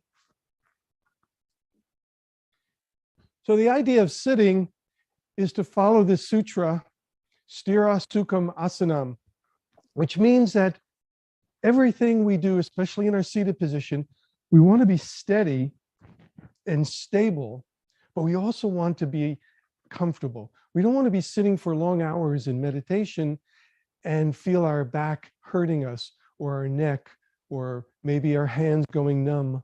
So we want to learn how to sit well, because where we start with this basic seated posture is what's going to take us through all the other higher levels of yogic practice, the meditation and the pranayama and so forth.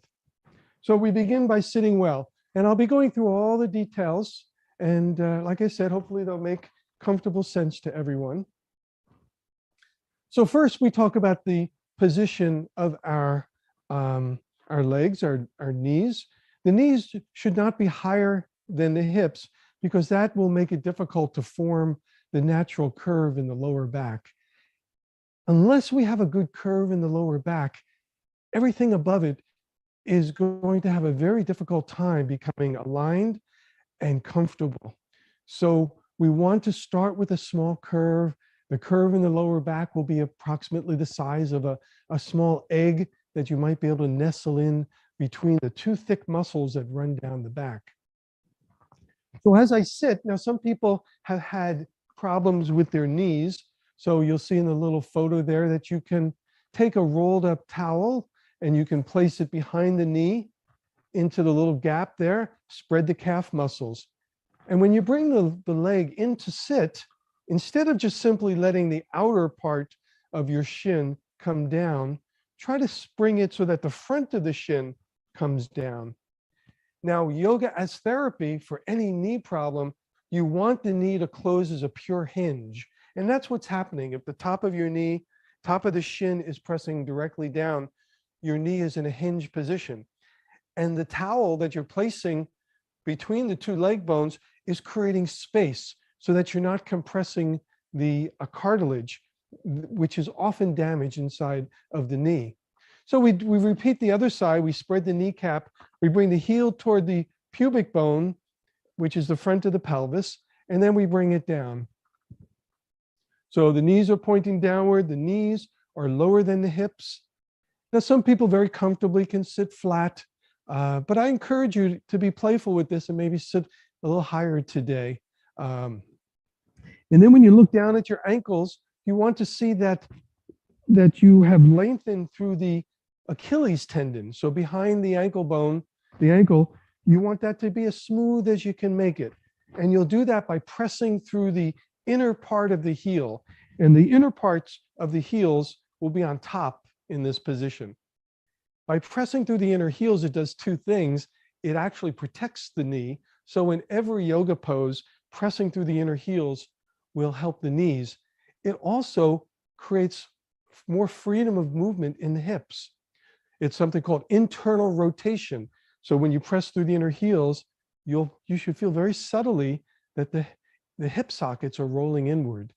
So we'll be talking about that when the hips roll in, then you have freedom of movement. When the hips roll out, they become tight. So we want to have a lot of flow and movement.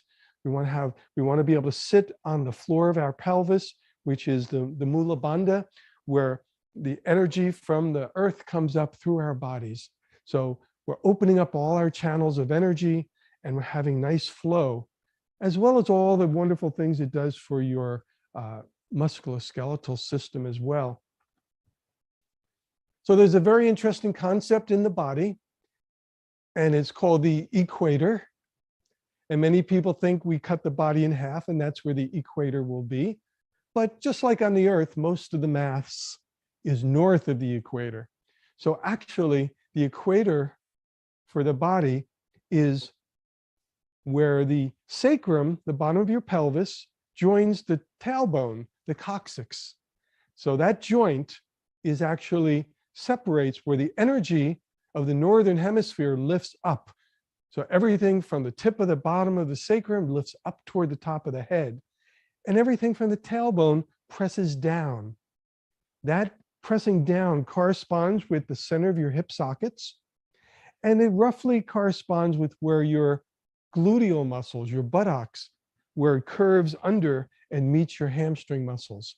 So you'll see in these diagrams, how the equator, everything lifts north. So your gluteal muscles lift north, and from the center of your hip sockets, they press downward.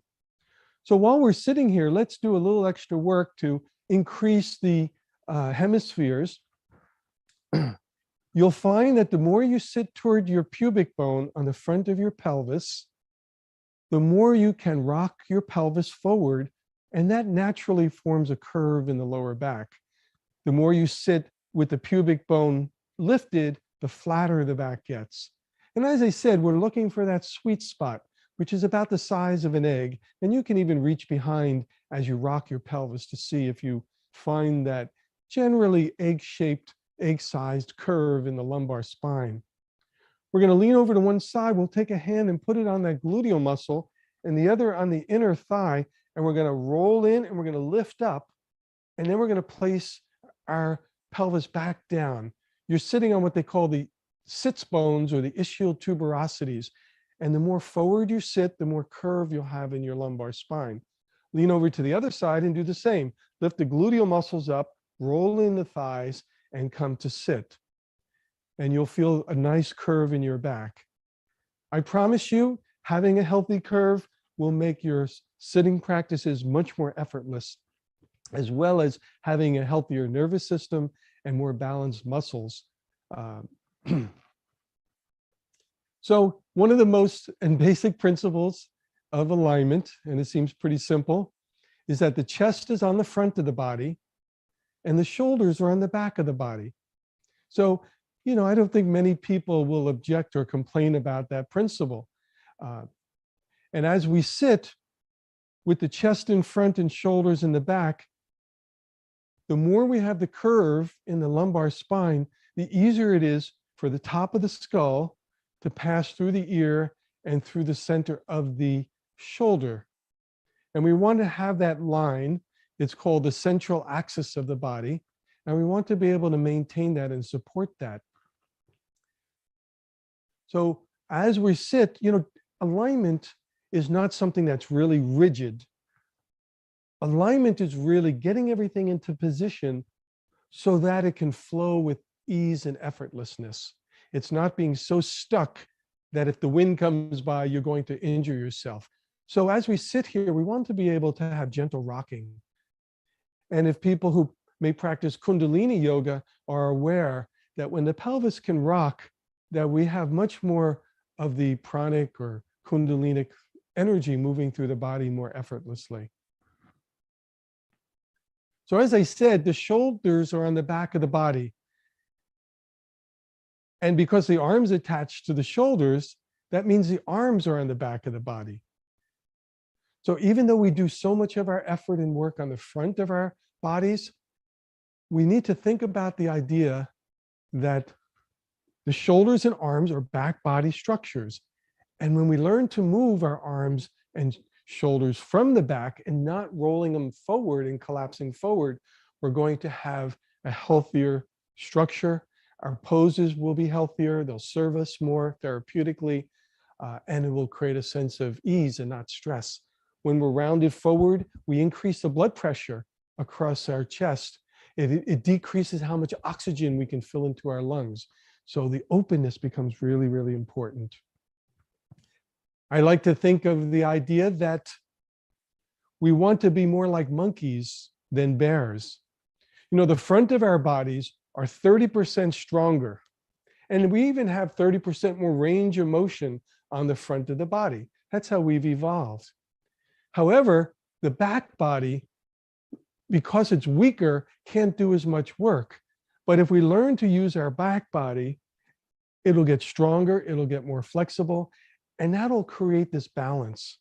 You know, as we get older, there's a tendency for us to round and collapse forward in our poses, in our lifestyle, in everything we do.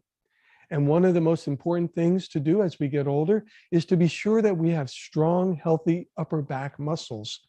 That's what's going to prevent us from losing ourselves into that rounded position. So we're sitting well, we have our our chest on the front body, the shoulders on the back, and we're going to go into some more details, quite a few details on how the shoulders function, how the arms function as well. Now, when we sit, we want to sit with the elbows in line or touching toward the side of the body. This is what we call the side body ribs. So when the arms are bent, imagine you have little magnets on the inside of your elbows, and they're going to hug onto the side of your body. And the bottom of your arms, the forearms, they can rotate 180 degrees. So they can be either up or down. But our habit, especially from all the work we do, is that the hand, the forearm, and the shoulder work together.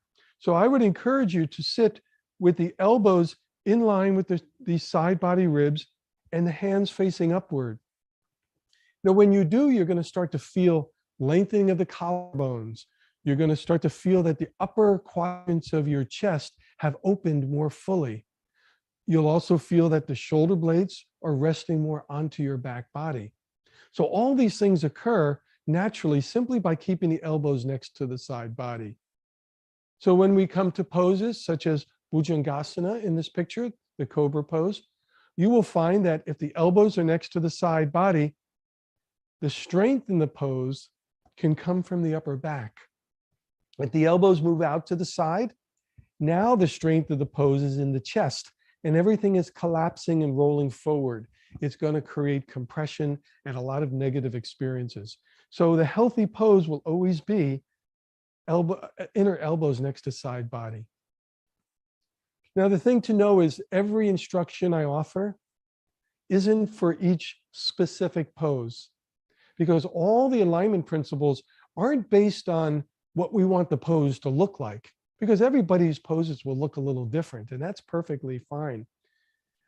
The alignment is based on our anatomy and our functionality or our physiology. Now, our anatomy changes a lot too. We have many variations in our anatomy. And some people use that as an excuse to say, well, you can't align yourself because everybody's body is different. And it is. However, our functionality or our physiology almost never changes. Joints move in the same ranges of motion, muscles pull in the same directions, even if they are slightly different in their design. Posture basically finds its way the same way. If you have a structural issue, most people are quite aware of what it is. Either they were born that way or they've had an injury. And there are adaptations we can do but those adaptations don't really affect our overall alignment. So that's an important thing to know, that everything you're doing is based on a structure that is consistent with everybody. And you don't have to learn a set of alignment rules for every posture. You only have to learn one, because we're working with our anatomy and physiology, our musculoskeletal system. So you don't have to worry about, how do I go into the pose in Siddhasana or Bhujangasana or Trikonasana?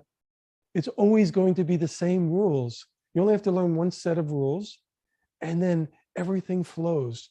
And I promise you that it works that way. Okay, let's just move on a bit. So we were talking about how the inner elbows should be in touch with the side body ribs and the palms facing upward.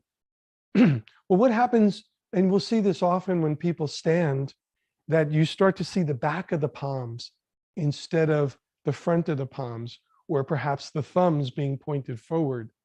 Well, when the palms are forward, it usually means that the shoulders have rolled forward and the chest muscles are dominating into the pose. You'll find that the outer parts of your arms, with the back part of your arms called the triceps, if they move away from the midline, you will no longer be working with your back muscles, but you'll be working with your front, and everything is collapsing. So another little tip, besides the inner elbow coming next to the side body, is that the back of the arm, the triceps muscles, always roll toward the midline. If I was sitting in Siddhasana or Bhujangasana, they're down here. If my arm is overhead, the tricep is rolling toward my ear or my nose. And this is going to give me the stability in this position. This is done at the end of the pose, but the idea is that it's always drawing in toward the midline of the body. So we're sitting for a little while, but this is a big part of yoga practice, is to be able to sit well and sit effortlessly with that stable and comfortable position. So when we're sitting, we want to imagine that there is a wall behind us. And we have in this wall three aspects touching: the sacrum, the bottom part of the back part of our pelvis, the shoulders, and the back of our skull. And they form basically a straight line.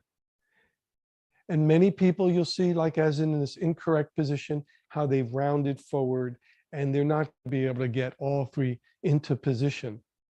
So if you're home and you have a wall behind you, I encourage you to take a moment and let's practice this very simple idea by coming to the wall behind you and sitting and going back to your seated posture. And the first thing we do is we lift our pelvis, we roll the inner thighs inward. We're sitting more toward the pubic bone, and we get a lot of our sacrum touching against the wall. Then we notice whether the shoulders can come against the wall. Elbows next to side body ribs, and the hands facing upward. And notice whether or not your head can naturally come back to the wall. One of the ways is simply by bringing the throat back and lifting it up like it's smiling behind the ears. So we come into this position, and as we're in this position, you can take a hand and reach behind you and notice how much of a curve do you have in that lumbar spine. It's very common for these lower ribs to want to pop forward in order to get ourselves into position. But perhaps while you're sitting here, you can let those lower ribs come back to the wall. So they're going to move posterior toward the wall till that curve is about the size of an egg. And you do that by using your abdominal muscles. When you exhale, the abdominal muscles contract and it brings the ribs back. This is what you do in Kapalabhati breathing, the forced exhalation, how when you breathe out, the contraction of the abdominal muscles brings your diaphragm and your ribs back. So it starts to bring everything into good alignment. So just notice what you have, and don't worry if you haven't had all three aligned. It just tells you the work you might need to do, particularly if the head is forward. It's going to really come from more work in the shoulders in order for the head to come back. So we'll be talking about getting the shoulders to function and align more effectively. let's do one thing while we're in this position. Let's come to stand. And when you're standing, begin to allow the sacrum to touch the wall. Your heels might be, maybe an inch or so away from the bottom of the floorboard. Then your shoulders touch the wall, and see if your head touches the wall. And once again, you could take your hand, place it behind you, and notice how much arch there is in the back. You can exhale and bring the ribs back, allow the navel to draw back as well in order to have a more straight spine. Then notice whether or not your hands are rounded forward. Ideally, you let your middle fingers align with the hip sockets or the seam of the pants. So the ribs are back, the middle fingers are in line with the seam of the pants. And then you want to notice too whether or not you've locked your knees in order to be into this position. So what we want to do is soften the knees, roll the thighs in, let the shins continue to press forward, and then let the thighs come back until we come to like that sweet spot between shins pressing forward and thighs coming back. Good. Okay, very nice, everyone. We can come to sit again.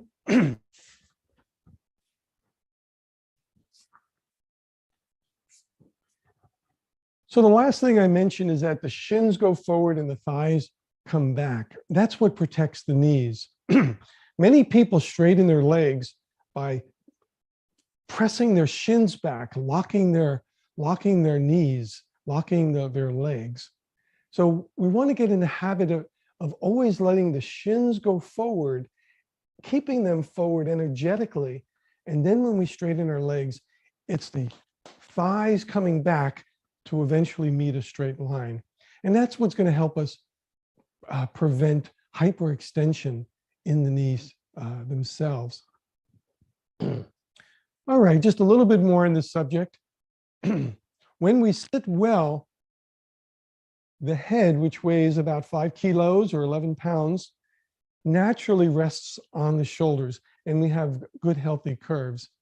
But the more the head starts to be left forward, and one of the reasons why the head comes forward is that the upper back muscles get weak and the chest muscles become too strong in relation to the back muscles, and it pulls everything forward. And then you do your best to kind of hold your head up like a turtle. But the more the head is forward, the more compression there'll be on the discs of your spine. And that will cause eventually some damage, and it can pinch nerves, it can affect circulation. So many things happen. So it's very important for us to think about the idea that we've been talking about keeping that alignment, the ear over the shoulders, and the chest being on the front body and the shoulders on the back body. One thing I mentioned shortly, and I just want to go over in a little more detail, is how we align our head and neck. So this is typically how we engage Jalandhara Bandha. Now, Jalandhara Bandha, when you use it in a practice like a pranayama practice, it might be more intensive, like really bringing your chin down toward your chest. However, this is the subtleness of the bandha of the throat. All your bandhas are engaged all the time, and we'll talk a little bit more about some other bandhas. But bandhas are energy places where the energy builds and coalesces into a bigger mass of energy, if that's a real term. So we want to be able to have good concentration of energy at our throat chakra. And that's by aligning the base of the skull, which is the roof of the mouth. I'm sorry, the roof of the mouth. And it's going to go through the center of your ear, and that's going to reach the back of your skull, the occiput. So that line from the base of the skull through the ear to the roof of the mouth, to the ear canal to the base of the skull, that's going to be in a straight line. And then meeting that is the throat. The throat is going to come back. There's a bone called the hyoid bone, looks like, and that's going to come back, and it's going to come back and then eventually lift up to the base of the skull. So the throat comes back, smiling up toward the base of the skull, the roof of the mouth to the base of the skull. When you engage those two aspects, what will happen is that you'll have really good alignment of your head and neck over your shoulders, and you'll also have good energy in your Jalandhara Bandha. So I mentioned a little bit about the central axis, looking from the side. The ear is over the shoulder, is over the hip, and that will be over your ankle bones. We don't ever force the knees into alignment, and the only time the elbows come into alignment is when they're bent. Otherwise, it's the middle finger aligning with the central axis. And when we sit straight on, it goes through the third eye, through the throat chakra, through the breastbone, the navel, and then to your pubic bone. So these are some, this central axis is how we organize our body we organize along that in order to keep our poses really well designed. Otherwise, we start to interfere with many things. We start to interfere with those chakras, the energy moving through the body. We start to interfere with the diaphragms.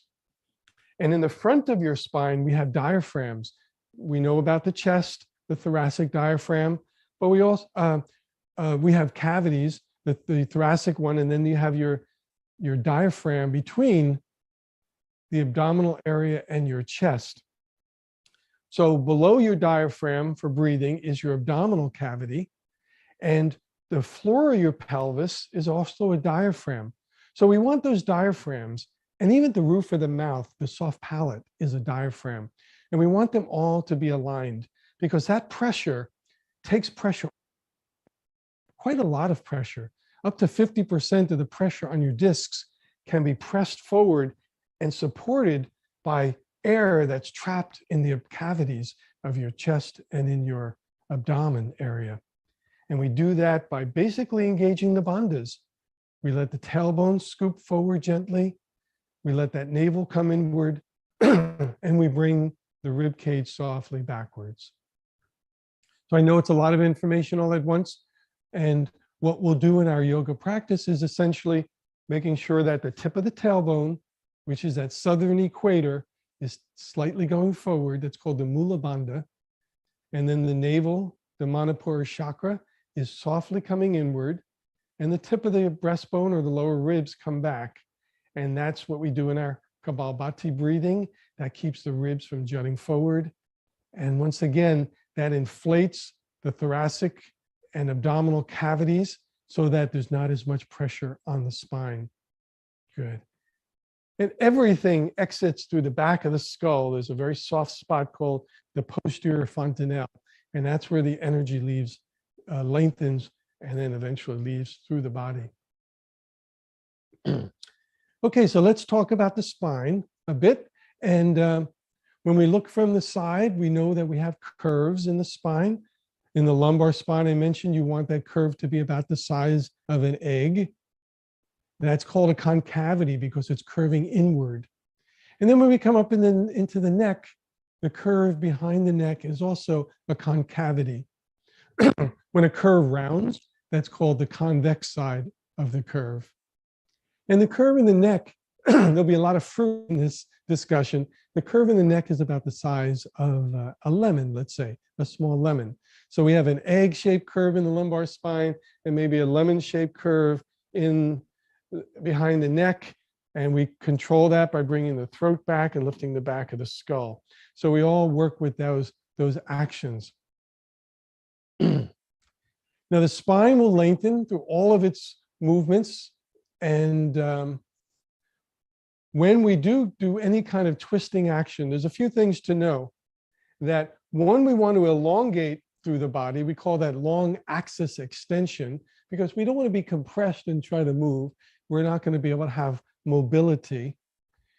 But the important thing to know about a twist is that all twists occur in the spine. Twists are not movements of the shoulders or of the hips. Yes, the shoulders and hips can move really easily.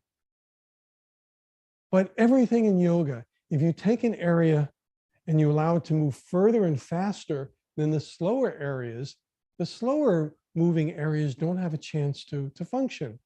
So if I twist and I bring my arm around, my upper body, my upper spine, which is very limited in movement because of the ribs and the breastbone, it doesn't get a chance to move. So when we do move properly, our axis, and we lengthen through that axis, and then we move from where we have the least amount of mobility. And in our spine, it's going to be our upper chest area. So one thing I like to think about is, can I move from my heart? Because if you move in your poses from your heart, you're moving from your upper thoracic spine. You allow the heart to open as much as you can and move, and then the lower ribs, and then the lumbars, and eventually the neck. These more mobile areas of your spine can do the work. But we do everything we can not to exploit and steal the pose. We practice asteya. We don't steal the pose by letting the shoulders move further and faster than the upper spine has an opportunity to move. So in honoring the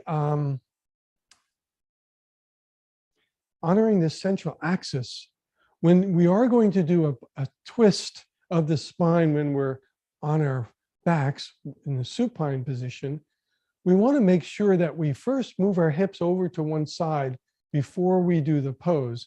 Because if you don't do that, your hips will look like this photo where your central axis now is maybe behind the neck, but it's not going all the way down through to your pelvis, which means your diaphragms are not going to be engaged right. Your spine is not going to be healthy. The pranic energy is going to be blocked. So you're not going to have all these wonderful aspects that happen. Twists are very valuable poses for a healthy spine and also for healthy organs, but they have to all be performed along that central axis. So just as a demo, what I mean by moving the hips, and you certainly can try it at home as well, is that here's, let's say, a line that will be my central axis. And I'll place my pelvis on it. Hopefully, let's see if you can see me. Maybe. Okay, thank you. So I press into the floor a little bit and I lift my hips over. I bring half the distance of my pelvis all the way over to one side. So on a 24-inch mat, that might be all the way to the edge of a mat for most people. Then I'm going to do it in these eagle legs, and then I bring my hips down to the side. And hopefully now my central axis is in line. Also, I keep my shoulders down on the mat so that I'm not lifting up the shoulders. I want the work in this twist to come from my chest. So I make sure that my chest stays down on the mat. My collarbones are long, my shoulder blades are on the mat itself. And then when you come out, you can lift up, press into the floor into a little bit of a bridge, bring it back to the center. Let's try the other side, everyone. So you're going to press, first, let's make sure the shoulders are well connected to the mat so they don't have to move. If your palms are facing upward, you'll have more lengthening across your chest. I press into the floor, I lift my hips a few inches, I bring them all the way over to the other side, or half the distance of my pelvis. And then I can, any way you want to engage your legs is fine. It can be one over the other, which is perfectly fine as well. I'll do it that way on this side. And then you bring your legs over to the side. And the goal is that we have a nice straight line through our central axis.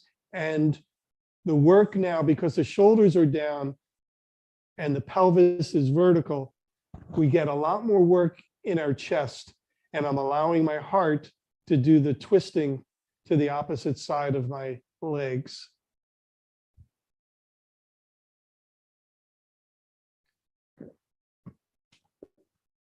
Okay. So hopefully that made some sense and felt comfortable to you. I want to talk about the curves of the spine in a little more detail because this is a subject that is a little confusing for many people. So this is looking at the spine from the side. And if I bend over to one side, if I bend, in this case, I'm going to bend to my left side or your right, you're probably looking at it, it's the right. On this side, it's rounding or becoming convex. On this side, it's shortening and it's becoming concave. It's curving in like a cave. And what happens is when bones get closer together, the muscles get stronger. So if I bend over to one side, I'm making these muscles stronger. The muscles on the opposite side are actually stretching, but becoming weaker.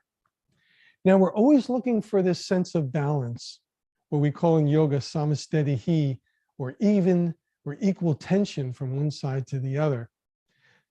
So when we start to do some side bending, we want to be sure that we have as much equalness from on the side bodies, from what we call hips to pits.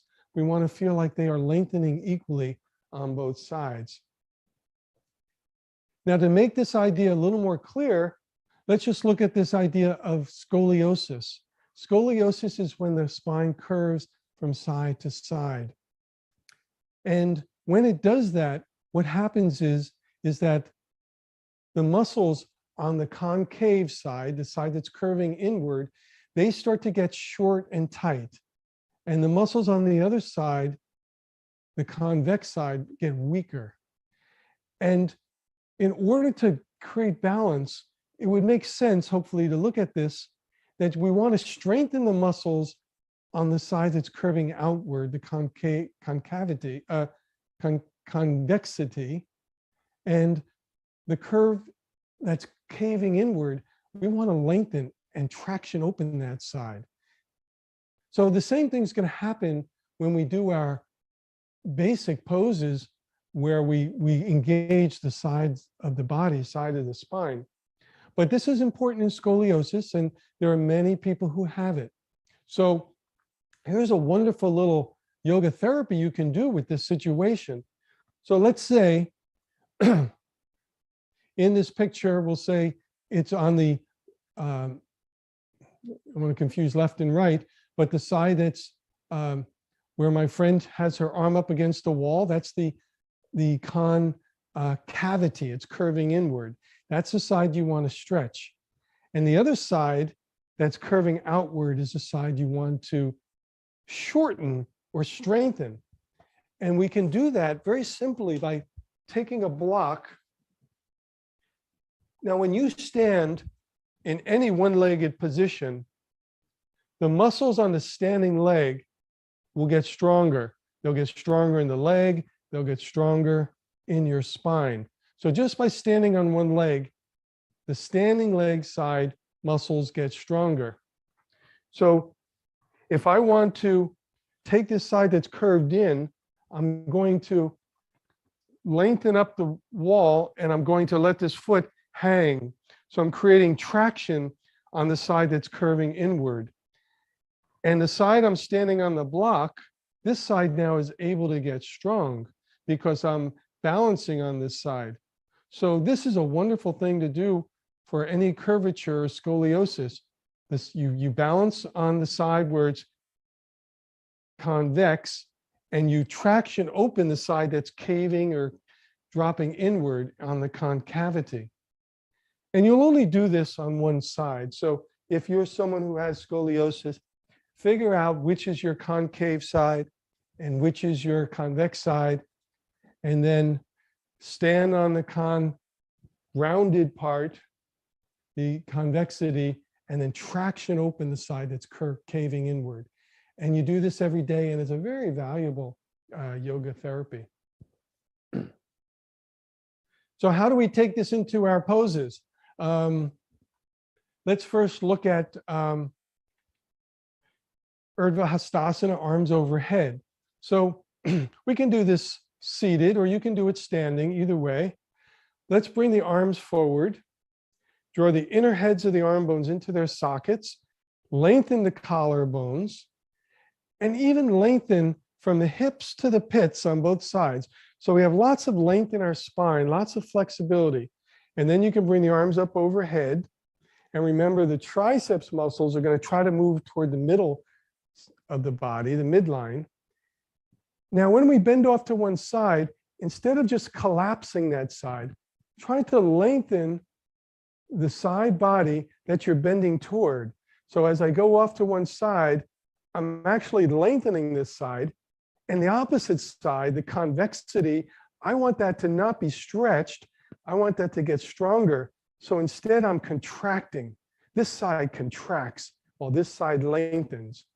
Now, this is going to be almost opposite what most people do and many teachers advise, but it doesn't really work with the functionality of curves in the spine. So we bend off to one side, and as I bend toward that side, instead of letting it cave in, I lengthen. The other side, I contract. Will you go as far? Not as far in actual distance, but your body will actually be more balanced, and it'll be a healthier bend when you do that action. Let's take a look at this in Trikonasana. And this is where it becomes very valuable as a process. So first, if you're joining me, come up to stand and let your feet come wide. Now, in an ideal situation, if you bring your arms out to the side, your wrists will be directly over your ankle bones. So you can bring your hands to your hips, and then whatever will be the front leg will turn heel in halfway and toes out halfway until your foot is pointing straight forward. Now, another thing that often happens in Trikonasana is when we do this, this back thigh wants to pop forward. So we do the same thing we did when we sit. We take our hands, one on the gluteal muscles, one on the inner thigh. We roll it in, we draw it back. So now the center of your hip socket is over your ankle bones, and you're in your central axis again. If you're here and the thigh is forward, then your hip is way forward of your ankle.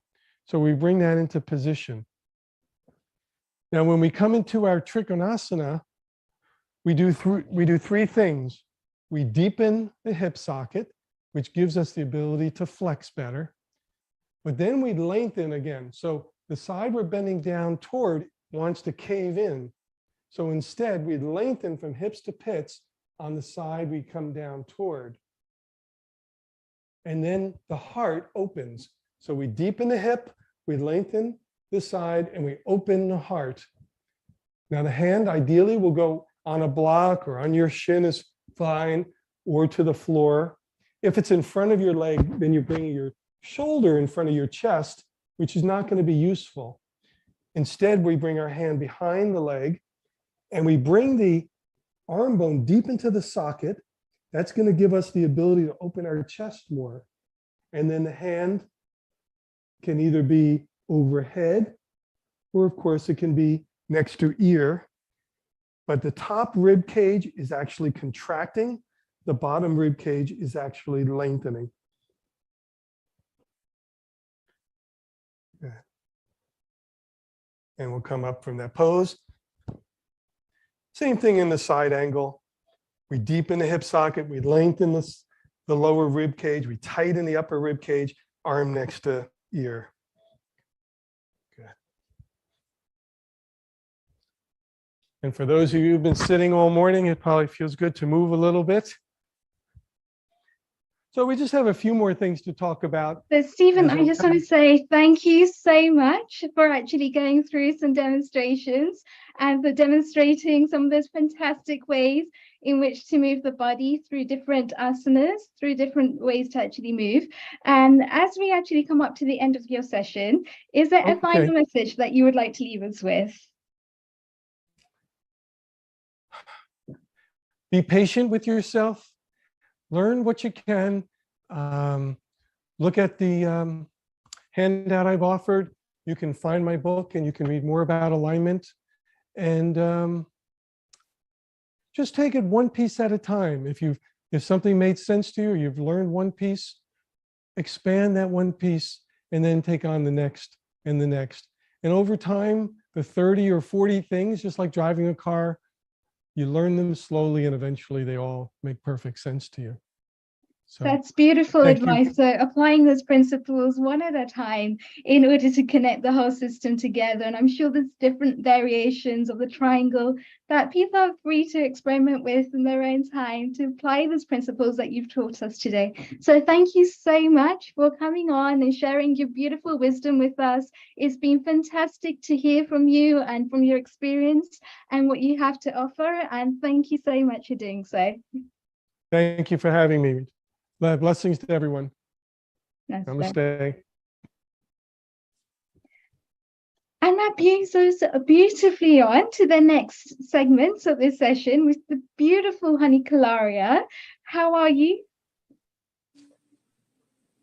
We can't hear you, G. I think you might be on mute. Yes, I couldn't unmute myself, unfortunately. I think, Riddhi, you were fantastic. Oh, my God. And what a wonderful yoga exercises. Isn't that amazing? I think we might get him on later at some point to actually go through it. I know he had a ton of work that he could have shared with us, and it's just fascinating to see the different movements all the way through. But I just want to welcome you on and to say that you look absolutely lovely and gorgeous today. Thank you. Thank you. And a global namaste to everyone as well, and to my lovely Riddhi ji.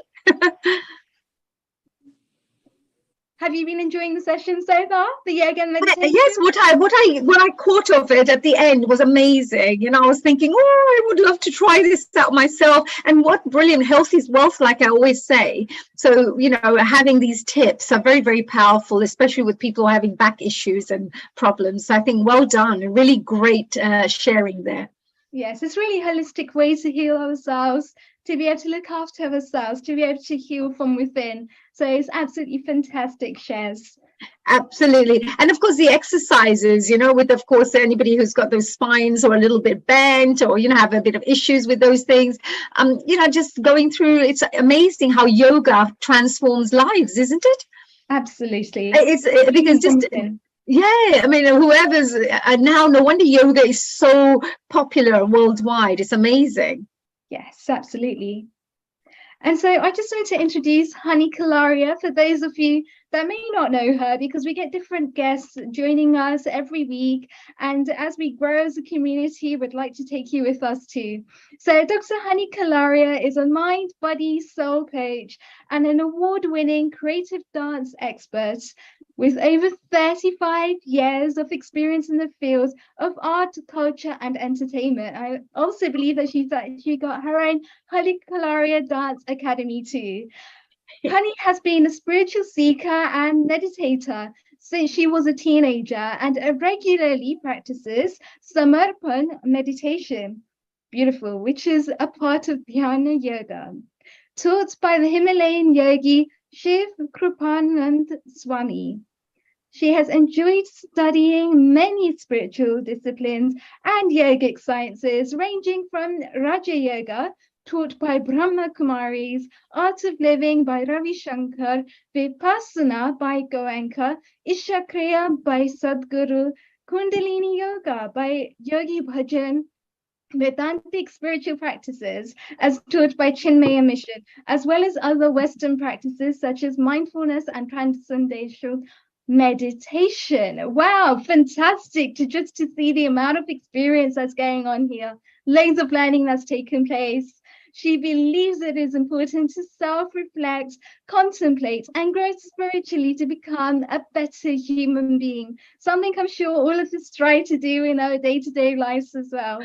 Oh, what a lovely introduction there. Thank you so much, Riddhi ji, my dear. And you were doing so well. We're so proud to have you as part of our Healing Our Earth team. And you're doing a super work, I have to say. Well done. And Riddhi, I have to say a little bit about you as well, because I'm sure nobody had a chance to give a little introduction to our wonderful Riddhi, who is actually a really, really very, very talented lady. Let me tell you a little bit about Riddhi. She's a host. She's also a very highly qualified as a yoga and meditation teacher at the Sivananda Vedantic Center. And she has since developed a passion for yoga, philosophy, and psychology. She further trained as a cognitive behavioral hypnotherapist. Wow, what a mouthful. And was fascinated by how teachings from Vedic scriptures and pranayama have influenced Western psychology. And from that, she regularly shares her wellness knowledge and practical experiences with professionals of all ages and backgrounds, providing strategies for emotional resilience, which we all need, of course, by boosting their natural happiness levels and guiding her clients to be deeply energized and relaxed for better work-life balance. And I think we all need that, especially in this day and age. And Riddhi has also spoken at the British Parliament and Ministry of Defence, corporate law firms, as well as various radio stations and various universities across the UK, with the single aim to raise conscious leaders. Isn't that amazing? Hey, Riddhi, doing amazing job, and congratulations for all the wonderful work that you're doing. And we will, of course, be seeing more of Riddhi very shortly when we have our next guest. But meanwhile, of course, we are flying all the way to USA to bring this wonderful guest here, who is absolutely an amazing soul, amazing character, and really, really interesting person. So, Riddhi, thank you very much. And I will see if we can get a chance to speak to Hitendra Ranaji all the way from USA. Let me tell you a little bit about our wonderful Hitendraji. Now, Hitendraji is all the way from USA, and I really don't know whether I should say from India, from Canada, from USA, because he's been everywhere. He's lived everywhere. Today, Hitendra Rana actually is going to be speaking to us a little bit about this is a Samarpan, and something a little bit about soul satsang. Well, we'll find out a little bit about this in a short while. But before then, let me give you a little introduction about who Hitendra Rana is. Now, Hitendra Ranaji is originally from Navsari, Gujarat, and later he achieved his Bachelor of Science from the Bombay University. His musical and spiritual journey started at a very young age of 9 years by singing prayers at school and singing Ram Devpir bhajans. He's a really great singer. You have to listen to him. And later he moved to Montreal, Canada, after marrying his lovely wife, Kalpana, and became a lead singer in the Navrang Orchestra, a local music band. And I know he loves his music, so we're going to find out a little bit more about this in a short while. But since 2001, after he met a Himalayan guru, Sri Shiv Kripanand Swami, who is my Swamiji too, he dedicated his singing hobby time for spreading the Samarpan meditation all over USA and Canada to bring the blessings of the Himalayan gurus to our society. What a wonderful Guru Karya he is doing. And in 2009, he migrated with his family to Raleigh, NC in USA. And of course, currently he's serving as the chairperson of the non-profit organization, Sri Shiv Kripanand Swami Foundation of America. And he also created greater spiritual awareness in the life of many people globally through his YouTube channel, Soul Satsang, and his life stories of meditation practitioners all over the world by his interview series called This is Samarpan. And This is Samarpan is something you really have to go and check out, because you will end up getting a chance to find out an insight and stories about the most amazing spiritual practitioners, especially those who've been in the meditation field for a long time, and get lots of free tips and pearls of wisdom from each and every single one of them. Anyway, let's move on to Hitendraji, who's been so patiently sitting and waiting to get on our air here. Global Namaste, Hitendraji. Global Namaste to you and all the viewers, from my soul to your soul. Oh, wow. Well, my soul gives a naman to your soul, as they say. Now, tell me, what is this? I believe you're going to do a presentation for us today. Is that right? Yes, so I know that most of your viewers are multitaskers. They like to think while they are watching, they like to do something while they are watching. So I'm going to try to keep all their five senses with us. Only with you, me, and Swamiji sitting behind me. So what Yes. I did is we prepared something, and we are trying to keep displaying this PowerPoint aside while we will be talking as soul brothers and sisters. How about that? Wow, that's amazing. Now, do we need to have this disclaimer here at this moment in time? Yes, so I want to Ye- chant the Guru mantra and the Omkar mantra before we start the interview to bring the divine energy in this program, if you allow. Absolutely. Oh, that's beautiful. Of course, I'd love to do that. Thank you so much. Guru Brahma, Guru Vishnu, Guru Devo Maheshwara, Guru Sakshat Parabrahma, Tasmai Shri Guruve Namaha. Omkaram Bindu Sanyuktam Nityam Dhyayanti Yoginah Kamadam Mokshadam Chaiva Omkaraya Namo Namaha. Omkaraya Namo Namaha. Omkaraya Namo Namaha. Wow, what a beautiful, lovely prayer here. Wow. And thank you so much for sharing that. Now, perhaps if you would like to stop sharing for the time being, we may get a chance to get a little bit more information about who dear Hitendraji is, and of course, find out a little bit of an insight about your background and your spiritual journey. And I can see this beautiful image of Shiv Kripanand Swamiji in the behind you as well, giving his blessings with his beautiful aura around you, which is wonderful. So, Hitendraji, if you'd like to perhaps share a little bit about who how did you start on your spiritual journey? What happened? And tell us a little bit about yourself. Yes, so I always enjoy telling this story about my childhood because I think, regardless of our age, our entire personality is built in first 15 years of our life. Isn't it true? Absolutely. Yes, yes. The way we were taught, whatever we were taught by our parents, in the Western world, people say it is programming of our psyche. But I would say it is the base that was created by our parents. For example, my mother never went to school, but she taught me the unconditional love. She taught me the devotion to God without any expectation. And she had given us the value of Atithi Devo Bhava, or hospitality.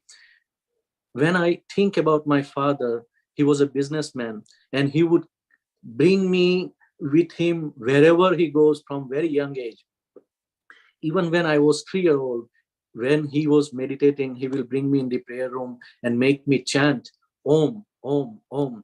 And that changed my life, because while doing that, I was able to see the violet, purple, indigo rings flowing out from in between my eyebrows. And I used to think, this is so beautiful. And I would chant more and more Om. But all these little things gave me the values from my father. He had very strong faith in God. He had the policy that honesty is the best policy. He believed in equality, and he will never mistreat someone, because God can come in our life at any form. This is what he was telling me all the time. Always treat everyone with love and respect. And he always have in unconditional love. If he helps somebody or if he donates something, his right hand will give but left hand will not know. That is the kind of person he was. And he would go to any saint or guru or master who will visit Navsari, and he will bring me with him regardless how young I was. He says we should always keep open heart and open mind, and we should always listen to wise people, because by listening to them, we will not make mistake as a person. We will learn some from their lessons from their life. So that was the beauty and values or sanskara that I got from my father. And you will be surprised. In India, in my childhood, there was no child labor laws, meaning that you don't complain that this is child abuse. I don't want to come with you at the store. My father would take me from the age of 5 to our grocery store, and I learned some beautiful values of public relationship, communication skills, and mental math. Because when you go there, somebody want 1 kilo, somebody want 2 kilo. You have to have that mental math going on inside. These are the things that you cannot learn in the school. Certain things you learn only in the real practical life. So that was my childhood. But if you want me to tell a little bit about how the spiritual journey starts, I want people to reflect in their own life while I'm talking this, because everybody have gone through their journey like this. And and the spiritual journey, actually, before we share a little bit about your spiritual journey, what would you understand by what is a spiritual journey? So spiritual journey is something that is being recorded subconsciously within. Spiritual journey is not something that you are trying to learn in words or you are trying to learn in scriptures.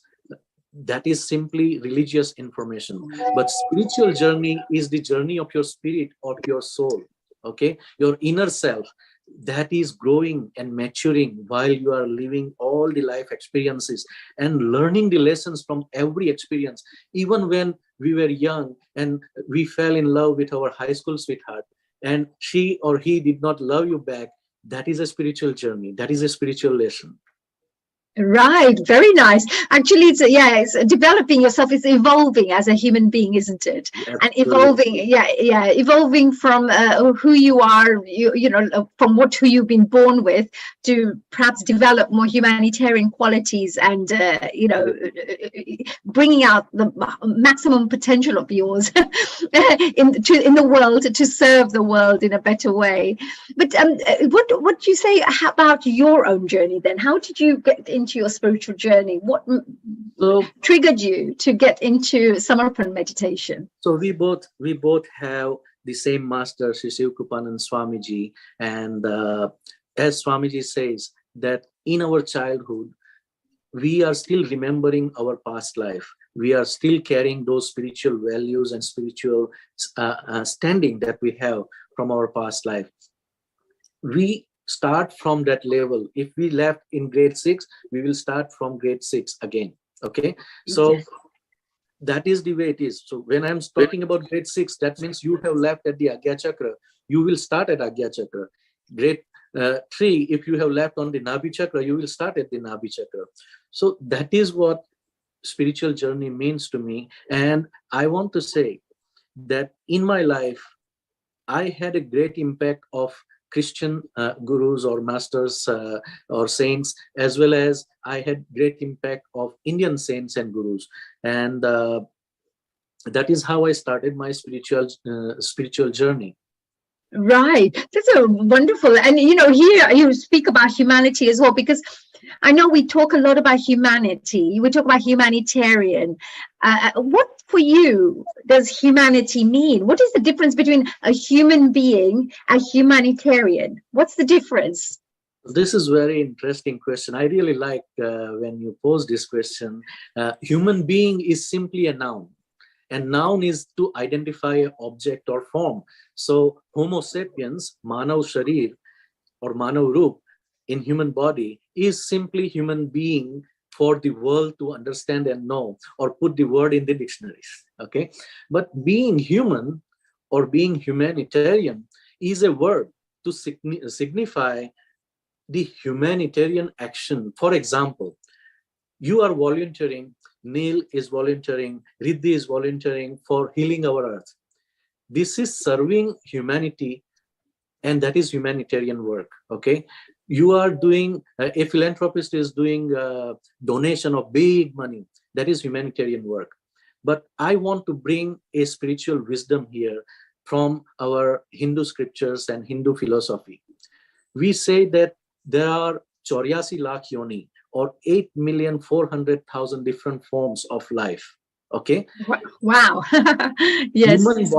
Human body is one of the best form in all the different life forms, simply because it has the highest level of consciousness. It has the potential to move from Pashu to Paramatma. It has potential to move from animal to God. It has potential to move from evil to God. So how can it be possible? We are simply human beings. Well, it is not true. We are not simply human being. We are spiritual being enjoying this human body form to have experience and learn our lessons from the life. The Wow. major difference is when we say being human, now it is all about being converted into becoming. I want to become this, I want to become that. And we are lost into becoming, and we forgot that we are simply being, meaning that you have to simply exist. Spiritual being is simply being existing and living consciously. When we live consciously, there is no karma that we are making. You are just existing.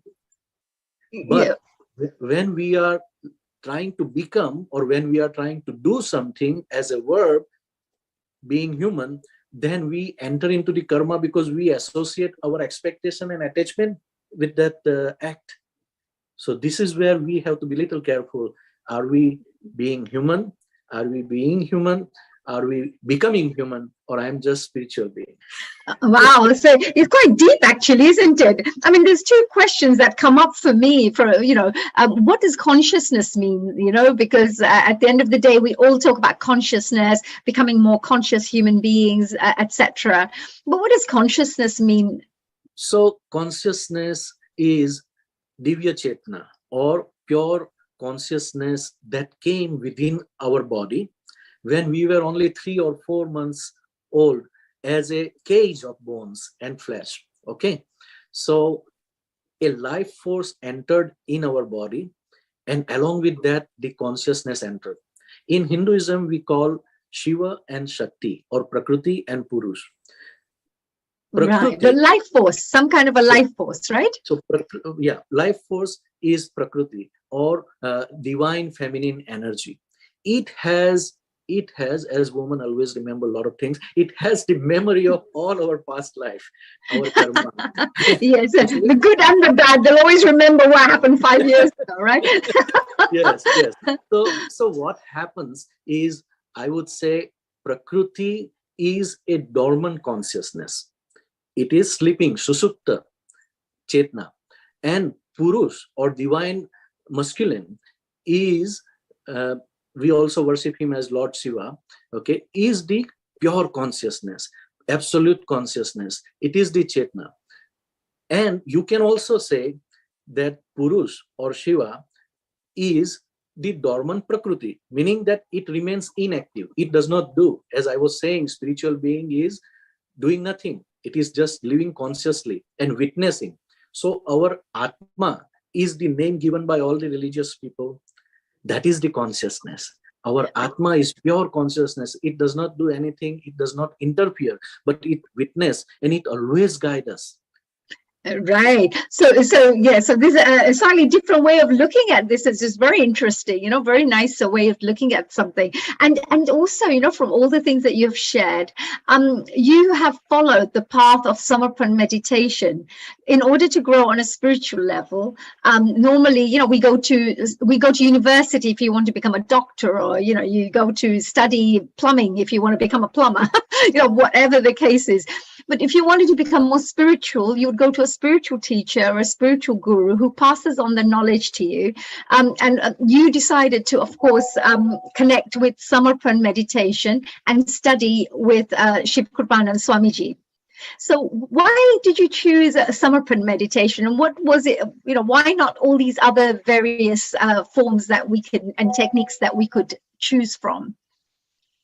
Okay, so I would say Samarpan meditation chose me. I did not choose Samarpan meditation. in other words, it came into my life. You see, as I was telling you, we are programmed to think logically and plan intellectually and work hard to achieve our goals, to become successful. But in spirituality, it does not work like that. When a disciple or chela, shishya or pupil is ready, Guru appears in their life. Okay, so when I lived my life with my wife, married life for 10 years in Canada, automatically a day came when Swamiji, Shiv Kripanand Swamiji appears in my life through my childhood friend, Rupam Choksi. Okay, so Rupam is my high school friend. You also met him, we were studying together, and in my high school days, I used to consider him as my disciple because I used to get a lot of inspiration from inside, and he was my good listener.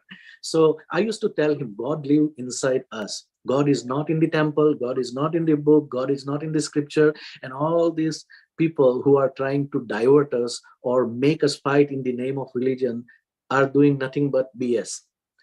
You be careful. I am not going to get involved into that. I will believe in the God inside. And when he met Swamiji, he used to drink alcohol, and I was always telling him, stop drinking alcohol. It is not good for you. But he would not stop there.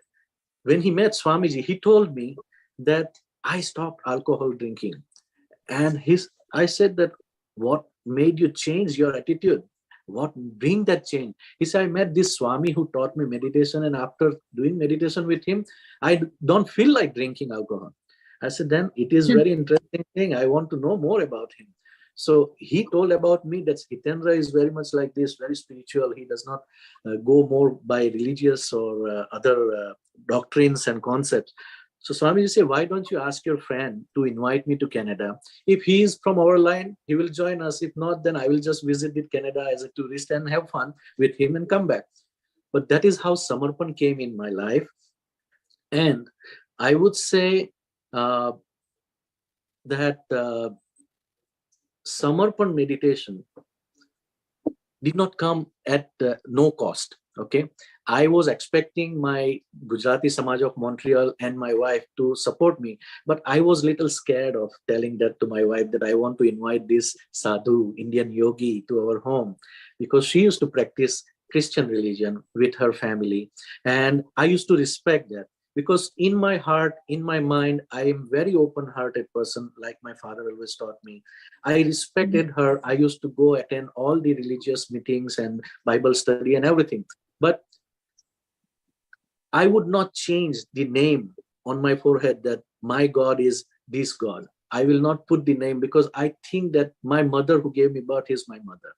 And my soul is my own guru. I don't need any guru. I don't need any other religion or other name. Changing the tag outside is like changing the cloth. But who you are inside is the one who decide and guide how you are going to perform in your life and what you are going to enjoy. So my wife got very upset when she came to know that I sponsored Swamiji without even asking her. And at the time I realized the path of God is never an easy one. In Gujarati, we had a bhajan that says, Harino marag che shurano, nahi kayar no kaam jone, meaning that it takes a bold and courageous person to take the path of God, because there will be a lot of criticism, and we have seen You look in the life of Jesus, you look in the life of Socrates or any other people who were not appreciated by the people around them during their lifetime. It is only after they left people appreciated their work or their wisdom, you know. Yes, absolutely. Yes. So having said that, I would say Samarpan meditation removed all the disputes and disagreements between me and my wife. It led us to live more harmoniously and happily after we met Swamiji. So I already showed you two advantages. My friend quit the alcohol. My wife stopped arguing and fighting with me. What more do you want? I'm sure all the couples would love that. They're all going to rush off to find out about the Samarpan meditation. Believe me or not. Yeah, that is great. Well, this is great because you can see some kind of improvement. You know, you can see this life improves. You know, when you bring this meditation into your life, and of course, being a Samarpan meditation practitioner myself, so you always see this life changes, and you also find, this is something I always ask people as well, that you get this inner joy, you get this inner peace, contentment. And there is never, I need this, I need this, I need this, I want this, I need more, I don't know, promotion, I need this, I need. It's always very enjoying life, right? Very simple. Why? Why do you think, I mean, how do you think this meditation helps people achieve that? I would show the next slide. It talks a little bit about our website, Samarpan Meditation, USA.org. If you are in United Kingdom, we also have Samarpan Meditation, UK.org, the website. Please go and check, because on this website, depending on your local area, we have all the current programs and we have a lot of information totally free. One thing that I want to tell you, Gurudev Sri Shivkrupanand Swamiji has given this Samarpan meditation for the entire mankind when he came in 2001 to Canada. And he opened it up for entire mankind. He prayed for all the human beings on the planet Earth to elevate them on a spiritual platform, to bring them with spiritual progress in their life through the practice of Samarpan meditation that he learned from Himalayan gurus. Okay, so that was so can I just clarify that? So normally, for example, if we say Hanuman Chalisa, then it's about giving us strength. If you're saying, if you're saying, I don't know, Om Namo Shivaya, it's about helping you to grow on a spiritual level, or whatever it is. Every mantra has something special that it helps you to enhance in your life. But with the Guru mantra that's given through Samarpan meditation, it's about helping you become more soul conscious and to activate and become your own guru. Is that right, Hitendraji? Yes, keep looking on the screen. It says, this is the Guru mantra. Very simple. I am a holy soul. I am a pure soul. Right, very beautiful. It's about reminding yourself that you are a soul, first of all, and second thing is that you are already a divine and a pure and a holy soul anyway. Absolutely. It's just we forget that through all our conditioning and through the programming and through all our experiences. We forget that we actually are already, our soul is already part of God anyway, part of this world. So can you tell us a little bit about that? Yes, why do you think? Tell us why. I love this. Know thyself and you'll never be unhappy. Yeah, so that is the answer for the next question. If you can bring it to my spiritual journey of Hitendra, the question that you ask is, when I pray to Hanumanji, I get strength and courage. When I pray to Lord Krishna or Vishnu, I get their consort, Lakshmiji, or wealth in my life and happiness and success. Okay, so this is again a programming made by the society and human being. Who created the religion? Human beings, right? And what they want something from you. They want to create fear in your mind, and they want you to keep filling up their pocket for their survival. That has what I have seen in most of the part of the world, that ultimately religion is not helping people to progress spiritually. It is helping the organization to build their properties and their monasteries and stuff like that. But spiritual journey is not outside. As we already discussed, my spirit is inside.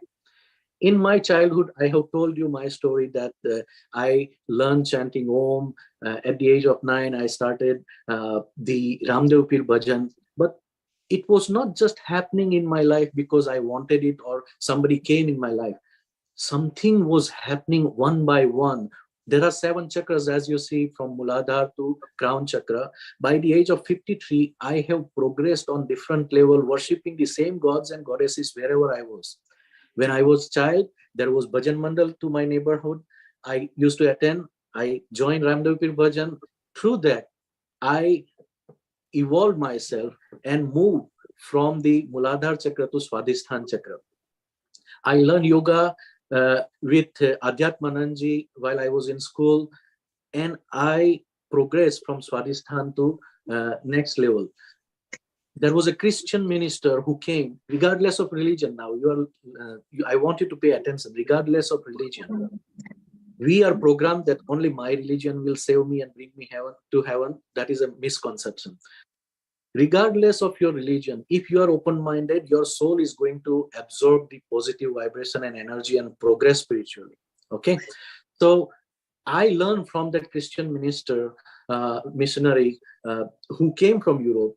He taught us that, God, I love you. Forgive me for my mistakes, and I appreciate everything that you gave me. That gratitude prayer changed my life. Every morning I would pray till today. Every night before going to bed, I pray till today. One person who came from Europe and he taught 13-year-old boy, you have to pray. Out of 700 students, if one has continued this in his life, it can change their life. Okay. At the age of 23, another person came, Kalpana. She was a guest at our home, my sister's sister-in-law. And with my attitude of Atithi Devo Bhava, or hospitality, of considering our guest as God, she became my wife. Then my first son came. Kalpana, of course, opened up my Nabhi Chakra. Nabhi Chakra is related to your spouse. Then my son came, Sajan, in 1993. I was only 27 at that time. It opened up my heart chakra. You will not believe, I started crying. Until then, I was very strong and I was very, manly. Men don't cry. That is what I used to think. But my heart became mellow, and I started crying when I saw my son, and I gave him first bath in my hand, when he was born. My second son came. I moved to Vishuddhi Chakra. Raj was born in 98. Okay. And then Shiv Kripanand Swamiji came at the age of 35. You see, Jesus Christ or Swami Vivekananda left their life by the 31, 32. But Buddha and Mahavir started their spiritual journey at the age of 35 or 32. I started my life at 35. This is the time I got awakening of my Kundalini. You see, Guru bina jnana kahan se hoye? I had all this Ramdev Pir, I had Sai Baba, whom I met during different type in this past journey. These are Samadhist Guru. These are enshrined Guru. If you go to any enshrined Guru, including Jesus Christ, for example, he is for me enshrined Guru because he is not living at this time. When you go and pray to them, please grant me awakening, soul awakening, self-realization. They cannot give because it is like breastfeeding a child. For that, you need the living mother. It is like giving birth to a child. For that, you need a living mother. So they will connect you with the right source. That is why I said when the disciple is ready, Guru appears in their life. Swamiji appeared in my life because I progressed up to Vishuddhi Chakra with all the different souls who were coming in my life one after another. And with the grace of Swamiji, you will not believe, all my karmas of past life, I have faced them one after another. For ordinary people, they will complain, oh, I am so unhappy, I am so unlucky. Oh, Hitendraji, I do totally understand when they say when you're on a spiritual journey, all the karmic things come through together, and you have to deal with them all in such a massive way. But you have managed to do it as well. But I can totally understand. We are paying back to our family, friends, brothers, sister, everybody. This is all part of our spiritual journey. Like Sometimes we say, why my father is sick? Why my mother has this problem? Why my wife has to go through all this? No, it is part of you paying back, because sometime in the past life, they took care of you. You have to face it. You have to be ready. And now the miracle part that I want to tell you. I was chanting the mantra of Om from very young age, 3 years old. I have manifested Om in my life that I'm going to show you. But before that, at the age of 53, sitting where I'm sitting right now in this room, this is a special meditation room I made in my house. I experienced different energy than the energy of Shiv Krupanand Swami. How I learned that? For example, if I'm closing my eyes and doing meditation, and every day while doing the meditation of Swamiji, I am smelling sandalwood, okay? Yeah. Chandan Khushbu. This is something that happens naturally, right? When people are regularly doing their practices, things that maybe other people may not be aware of, but this is something that happens to regular practitioners. They either smell chandan, or they smell sandalwood or rose, or hear certain sounds. Yes, and you were smelling one fragrance because that is the energy that was coming from this guru. Suddenly you started smelling rose. Oh, this is a different guru, different energy, different. I realized, then I started searching, what is this energy? And it leads you to the right place. It put the right book in your hand. It make you click on the right page on the website. And I ended up learning about Archangel Michael. This was the energy of Archangel Michael in the land of America. He was trying to help me. And this happened during the Navratri. You know, in Navratri, we worship Navadurga. Navadurga and Archangel Michael has the same mission. As you see on the top of the image here, Archangel Michael, if you look at the Durga, she has the Trishul. She has the, she's killing the Mahisasur, the devil, Rakshas. This is the same way here. Archangel Michael is trying to remove the evil forces on the earth. He is trying to protect those who are divine and those who want to bring the positive energy on the earth. So I realized that I have progressed spiritually somewhere in this journey with the help of Samarpan meditation. And it is happening simply because these two gentlemen standing in the front of you on top left. Maybe you could stop sharing, and maybe I could we could speak to our wonderful friends. Maybe if I believe you have a few people, we've got last 15 minutes left here. Okay, so no introduce. So maybe so if you wanted me to speak to anybody who you've invited to join us, because I understand that you also run these wonderful popular channels as well. One of them, of course, is Soul Satsang, and the other one is this is Samarpan. I mean, these are both very, very popular YouTube channels, which you produce yourself. And it's all for meditation and spiritual seekers and people who want to learn about meditation. Would you be able to tell us a little bit more about that? That would be really wonderful for us to understand. Yes, we can do that. Just I want to show you one more slide that, look, you believe, you will realize, you will manifest. These are these Om shape on the road. And these are giant homes. These are not ordinary homes. Okay, these are giant homes covering up the entire path on the street. Okay, with one lane, two lanes. Let's go on the next one. Yes, Archangel Michael did not just give me the presence of his energy in the meditation room. When I went, if you look on the top left image, there is Om, which I have been praying all my life. And Archangel Michael, you can see the wings of the angel. You can see they are pointing the finger in front of the Om, that this is where you come from. These are all the divine. I want people to remember and understand from my experiences that religion may divide you and separate you as human being.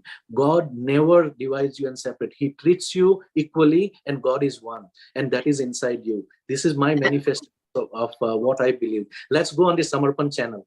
Yes, absolutely. Thank you.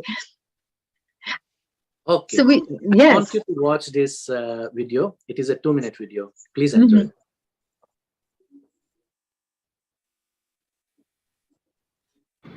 Soul Satsang is soul's association with the universal truth or reality. Today, humanity is divided by man-made concepts, doctrines, and dogmas in the name of nationality, religion, race, caste, color, gender, lifestyle, and even in the name of science. Soul Satsang is an effort to create a soulful bonding or atmiyata between human beings based on the life's reality lived by different people across the world and learning from the global wisdom. At this point, we are touching only a global family united through Samarpan meditation under the video series of This is Samarpan. Eventually, it will cover up more diverse subjects and demography. We hope you will appreciate our humble effort with an open mind and loving heart. Our intention is to enlighten one's soul and heal one's heart by learning from the life experiences of people who prove themselves to be healthy, happy, without losing any peace of mind in the life. Let the wisdom of life spread through our soul satsang. Isn't it beautiful? I feel that your mission of healing our earth and Soul Satsang's mission is very parallel, very same. And it is absolutely right. Our mission is definitely to spread love, happiness, peace, joy, and of course, educate, entertain, inform audiences around the world on many, many topics that help to enhance their own well-being, to help transform their lives positively, and of course, to bring and unite people together from around the world. So that is what our aim is. And of course, we are very, very proud to have other channels like yourself, like Soul Satsang, who are doing such a grand job, you know, in spreading good spiritual knowledge and, you know, personal transformation knowledge, which is great. So and you also had this is Samarpan. Yes, I'm going on that. But I admire your channel and the excellent work that you guys are doing, Riddhi and Neil Kumar and yourself and the entire team. I'm really proud of you. So thank you. So far, we have interviewed people all the way from Japan, Australia, Singapore, Germany, UK, Canada, and USA in the Soul Satsang. And those who are practitioners of Samarpan meditation, those who have evolved spiritually, and those who are from different professions, different lifestyle, different background, and still Samarpan meditation has joined them on this one soulful platform, Samarpan meditation. That is how I know you. That is how you became my soul sister. And that is how we created this soul family, in fact. Absolutely. And of course, there's Swamiji and Guruma in the middle as well. And he teaches people about how to have better family life, how to live in society whilst you're developing spiritually, not to run away to the Himalayas, etc. He says, bring in spirituality to the society and be the role model. So don't go around trying to teach and change people's lives, etc. You be the role model and help them to want to change their own lives. Yeah, so which is really amazing. You will be surprised that at very young age, when, as I was telling you the story, why people get disheartened when their high school sweetheart disappear, I was thinking that I want to leave this society. I want to become sadhu. I want to go somewhere, you know. And in India, everybody, all the sadhus or all those who are disheartened, they become devdas or they go to Himalayas. You know, that is the trend in India. But I used to get the message from within at that time. I used to listen and it used to tell me, it is the job of coward people to leave and run away from the problem. Or it is when you fail, then you say that, oh, this thing is not working for me. Nobody is wrong. Nobody is bad. You have to find out your inner self, what is right for me. and speak out courageously. I want to answer the next question. Yes, yes, you were going to say a few people, some life experiences, right, of what people have gone through. Right. Because we don't have enough time, I want to make sure that I answer your last question, which is very important question. And Riddhi is waiting because she was getting panic. Oh, no, that's fine. Please finish. No problems. I'm sure me and Riddhi have another very interesting guest. I'm sure you'll like to listen to as well very shortly. But please I felt that I am very lucky to be in the center of two very precious, important, valuable guests like Stephen Weiss and Jeffrey Armstrong. My goodness, I feel very lucky. Oh, great. So tell us a little bit about this then. This is Samarpan. Yeah, so this is Samarpan is all about those who have lived and practiced Samarpan meditation. This is my behind the stage team who work with me in preparation of this kind of presentation that we have prepared, and making the publicity and doing the YouTube videos. We do the editing after the interview and try to make sure that it is all in a good format and stuff like that. So how do people's lives change? Because this is something very interesting, because our audience members are from all over the world. And why would people watch these programs? Why should people tune in to watch some of these programs? Could you tell us some examples on how people's lives have changed, or even any tips that some of these wonderful practitioners would have shared? So many people have been to different gurus or different religious paths. When they come from so many different backgrounds, regardless of different culture, different country, different places. When they practice Samarpan meditation, first and foremost thing is, it is contagious to be joyful. Okay. Like COVID became pandemic because of its contagious quality. The same way, happiness is contagious. Okay. Yeah, that's true. All Samarpan people are always happy. Yes, that's true. One thing in this program, everybody knows, when Honey Kalaria come on the screen and she smiles, everybody starts smiling. So that's the way it is. That is the way life is. So Samarpan meditation spreads the love without expectation. Swamiji taught us, never say any negative words about any path or any guru.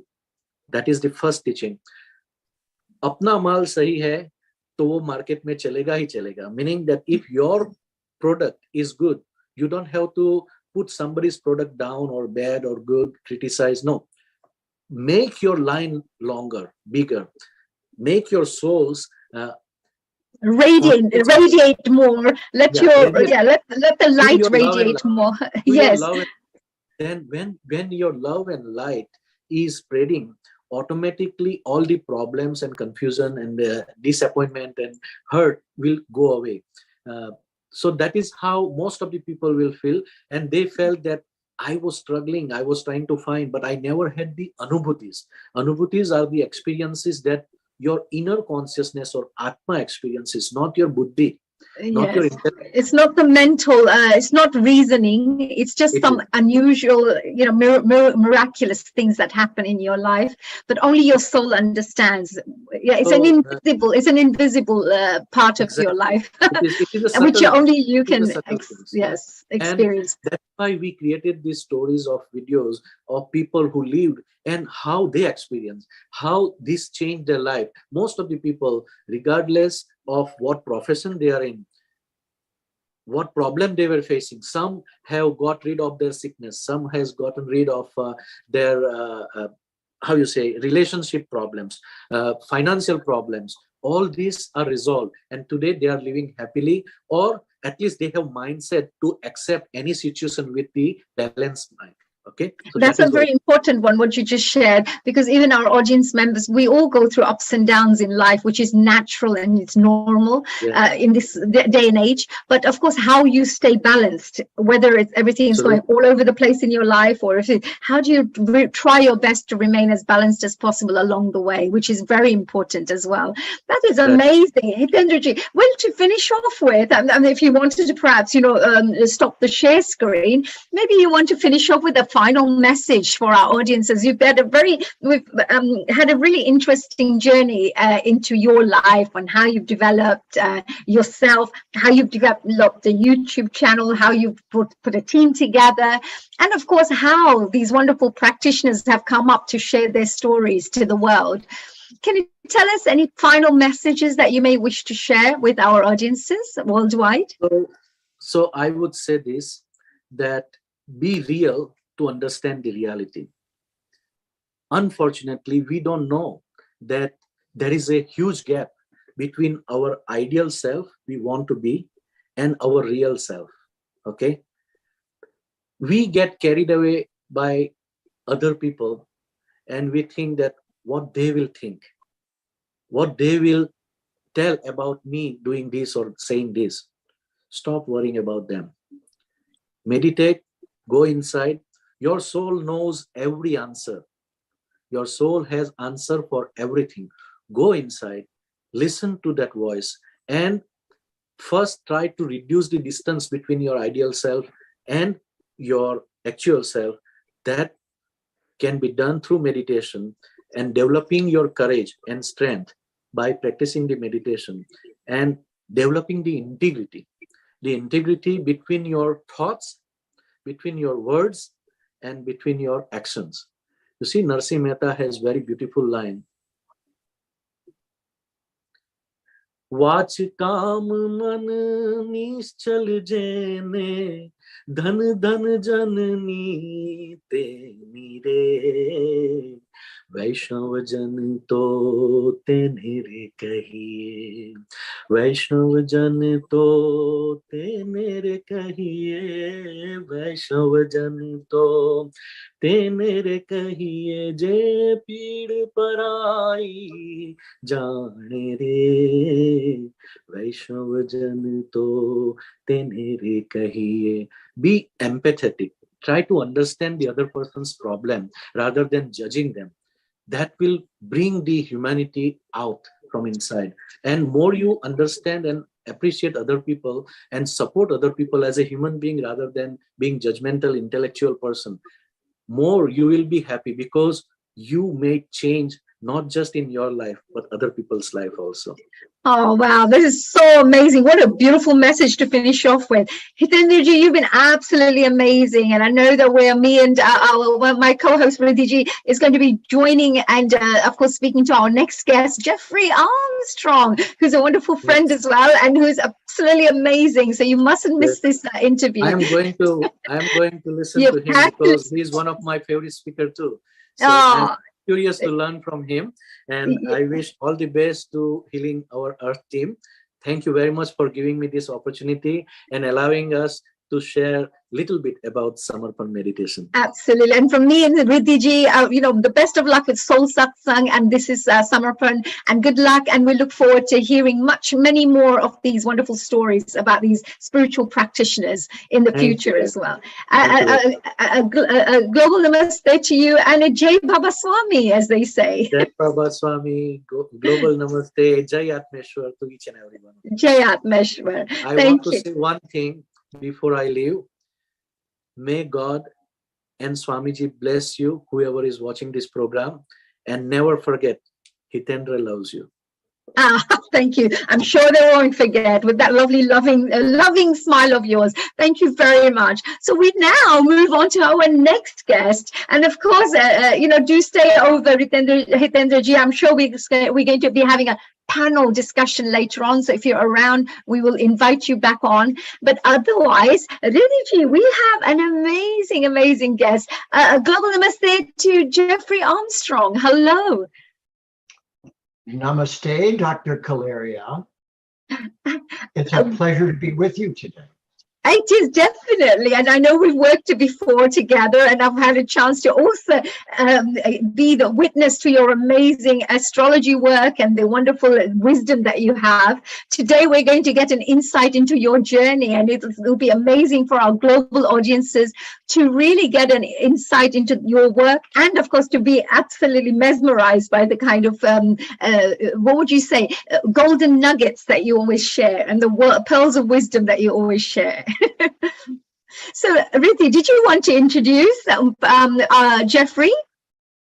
Yes, indeed. I just want to start by saying a global namaste. It's fantastic to have you joining us today and being a part of Healing Our Earth.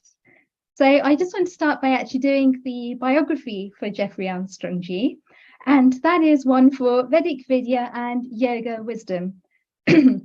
So Jeffrey Armstrong has been featured in the CBC documentary Planet Yoga, the Leo Award-winning documentary Take Back Your Power, Wings of Yoga, and 2 documentaries on Ayurveda and psychology for Mind Valley.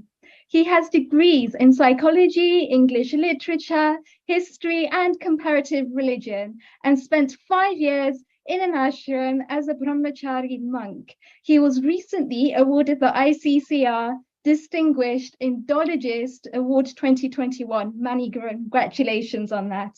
Since the launch of his highly acclaimed translation of the Bhagavad Gita Comes Alive in October, which is a decolonization of yoga of 2020, Jeffrey has been teaching students all around the world the wisdom and secrets of this perennial classic, chapter by chapter, through live online weekly classes, as well as his online masterclasses on the many Vedic subjects.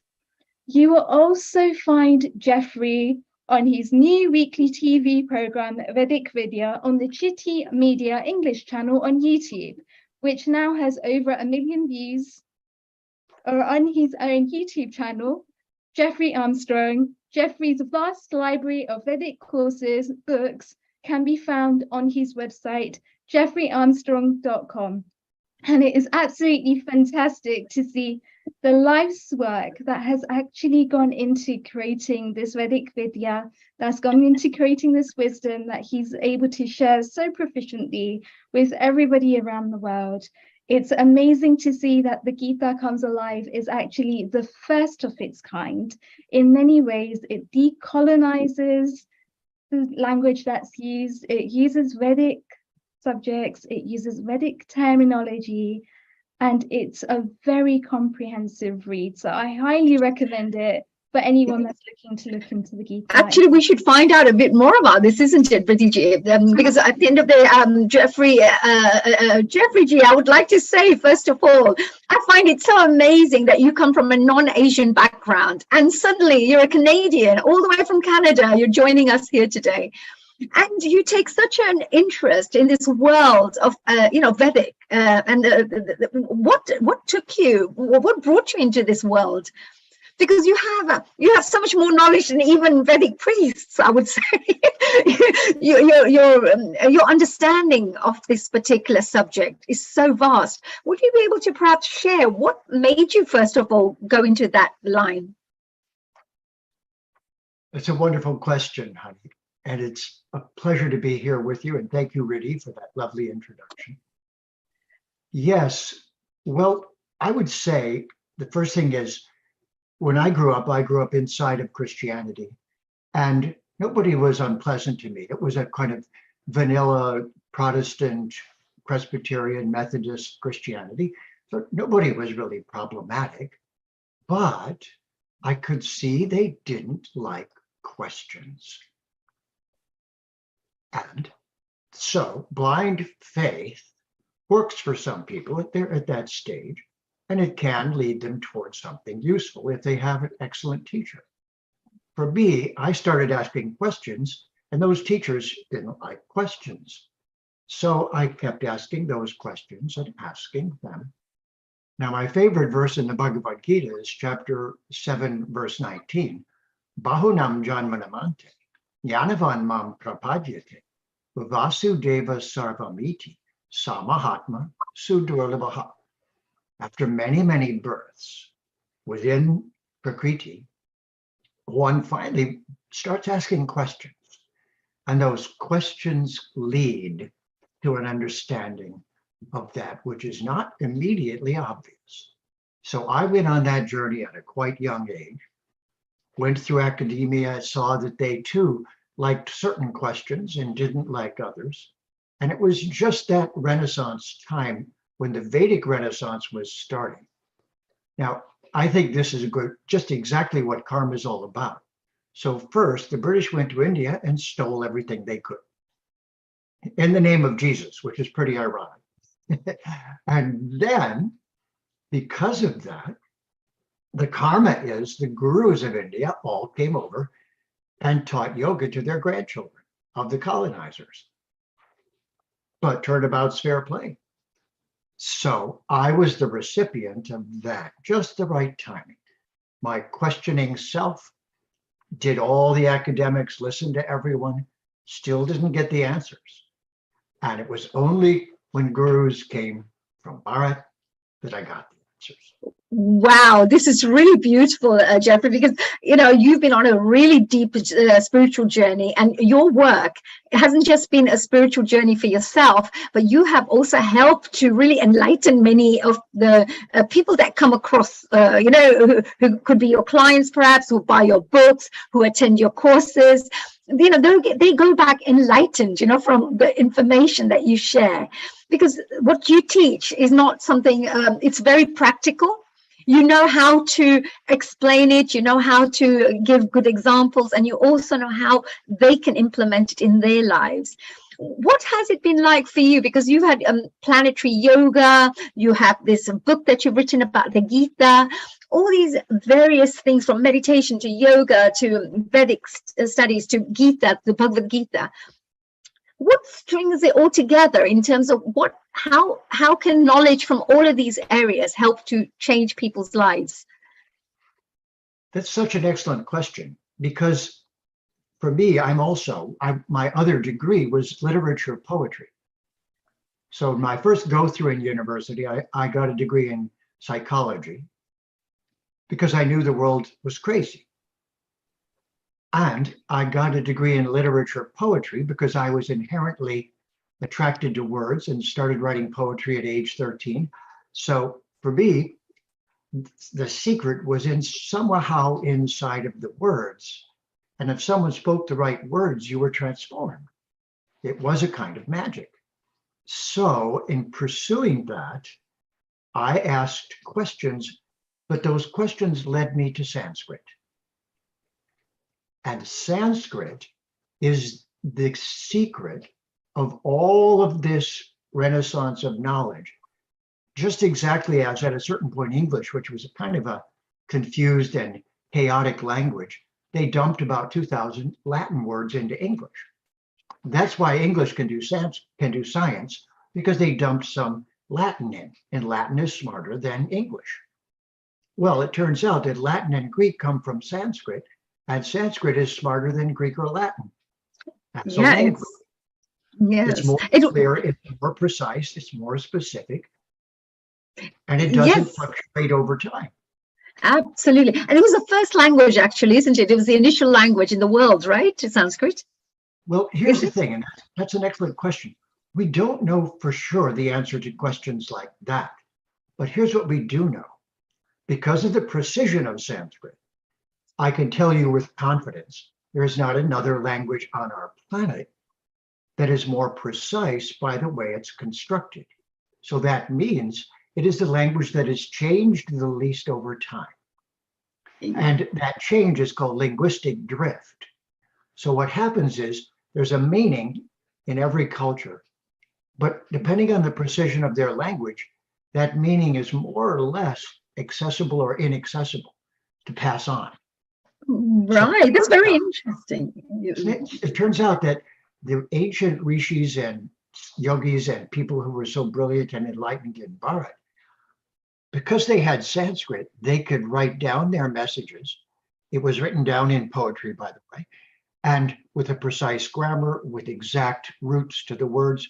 So when I began to understand this, I pursued it, because now not only could my questions get answered, but by words whose meaning doesn't change over time.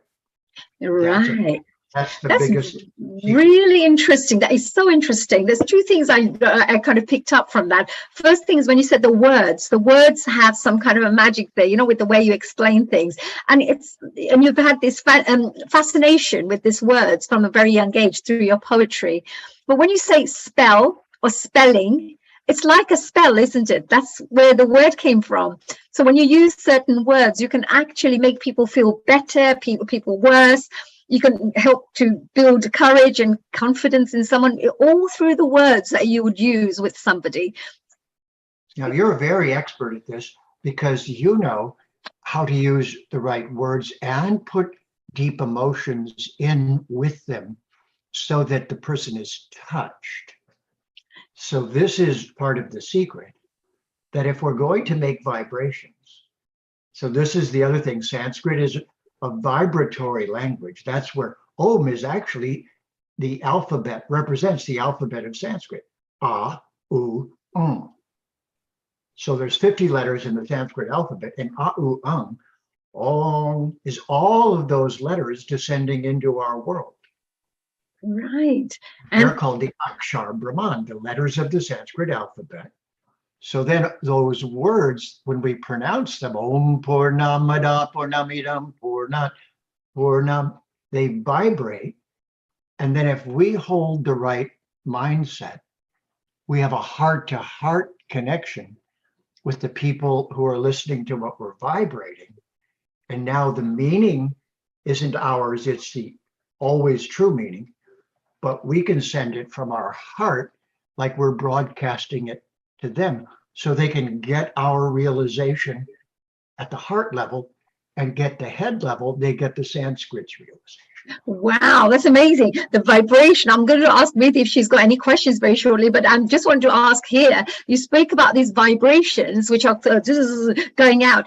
I've seen actually sand or, you know, like little salt or sand or colors. So when they play certain mantras and certain music or certain frequencies, as we would say, you will see them all coming together and start shaping into different shapes. And when the frequency is very beautiful, they come into these lovely patterns by themselves. You know, I mean, is this something that you just shared about the words? Is that what happens with these vibrations? Because you just shared this mantra, it changes the universe, it changes lives, and it changes even the way you are. Could you tell us a little bit about that? And then Ruthie, if you have any questions after this. Yes, as a matter of fact, if anyone has really gotten into singing, when you learn singing, you learn to sing along. It's one thing to sing by yourself. It's another thing to sing in a choir with 100 people who are all expert at singing and playing different parts, because now you can, it's like a great play instead of just a single actor on stage.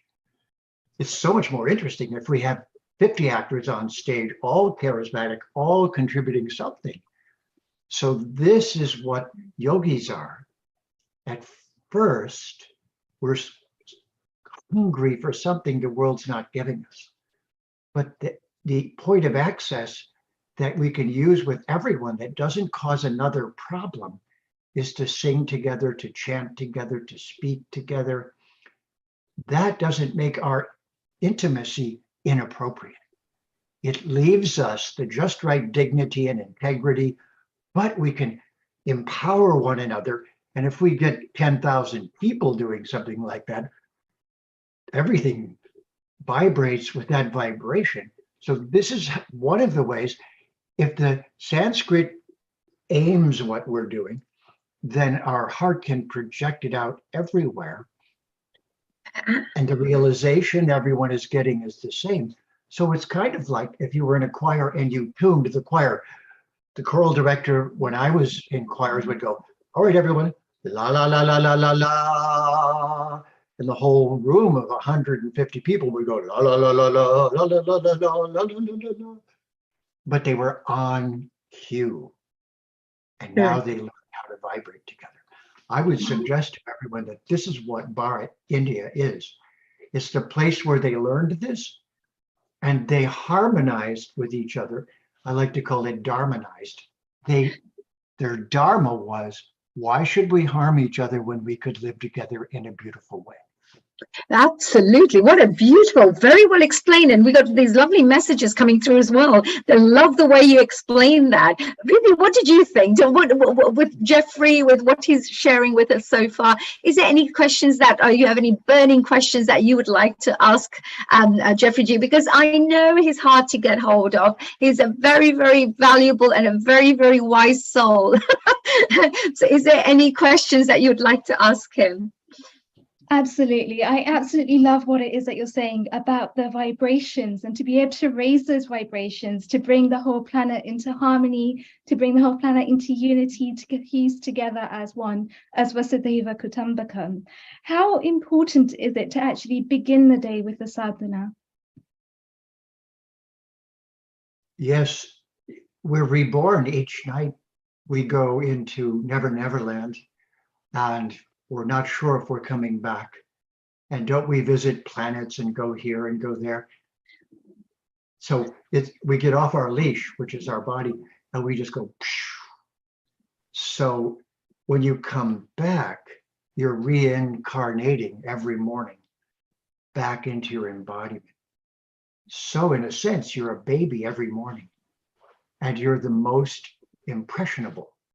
And the yogis knew this. So they said that impressionable period is an hour and 45 minutes before the sun rises and while the sun rises.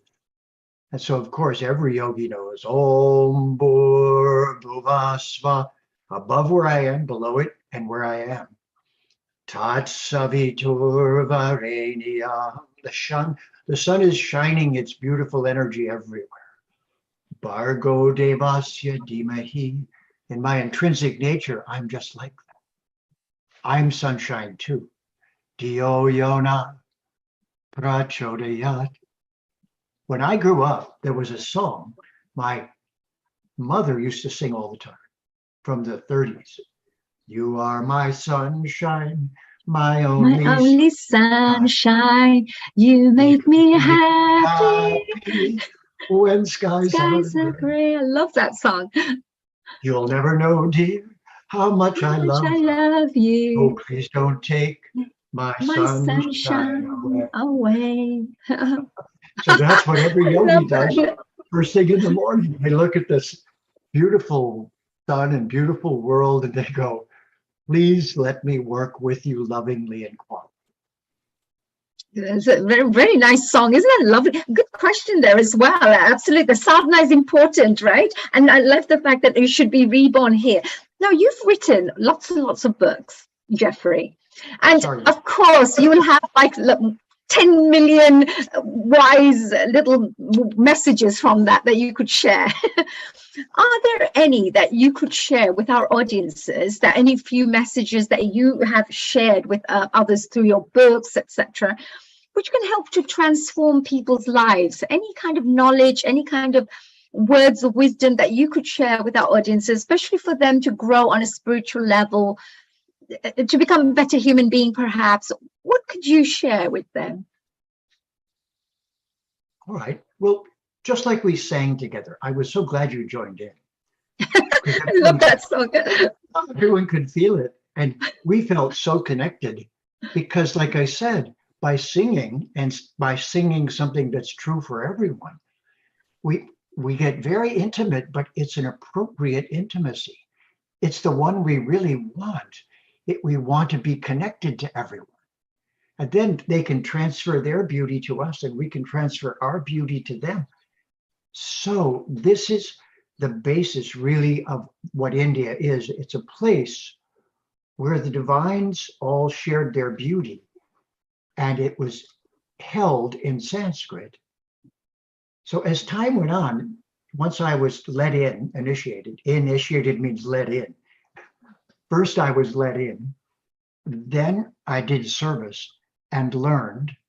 And you have to do seva in order for the words of the guru to truly land, because you have to ultimately be of service to everyone to be in the right mood to truly understand. So finally, I realized, when in the midst of doing this for many years, that it was important to get a clarity in the message. And this is what for the last 15 years I've been doing.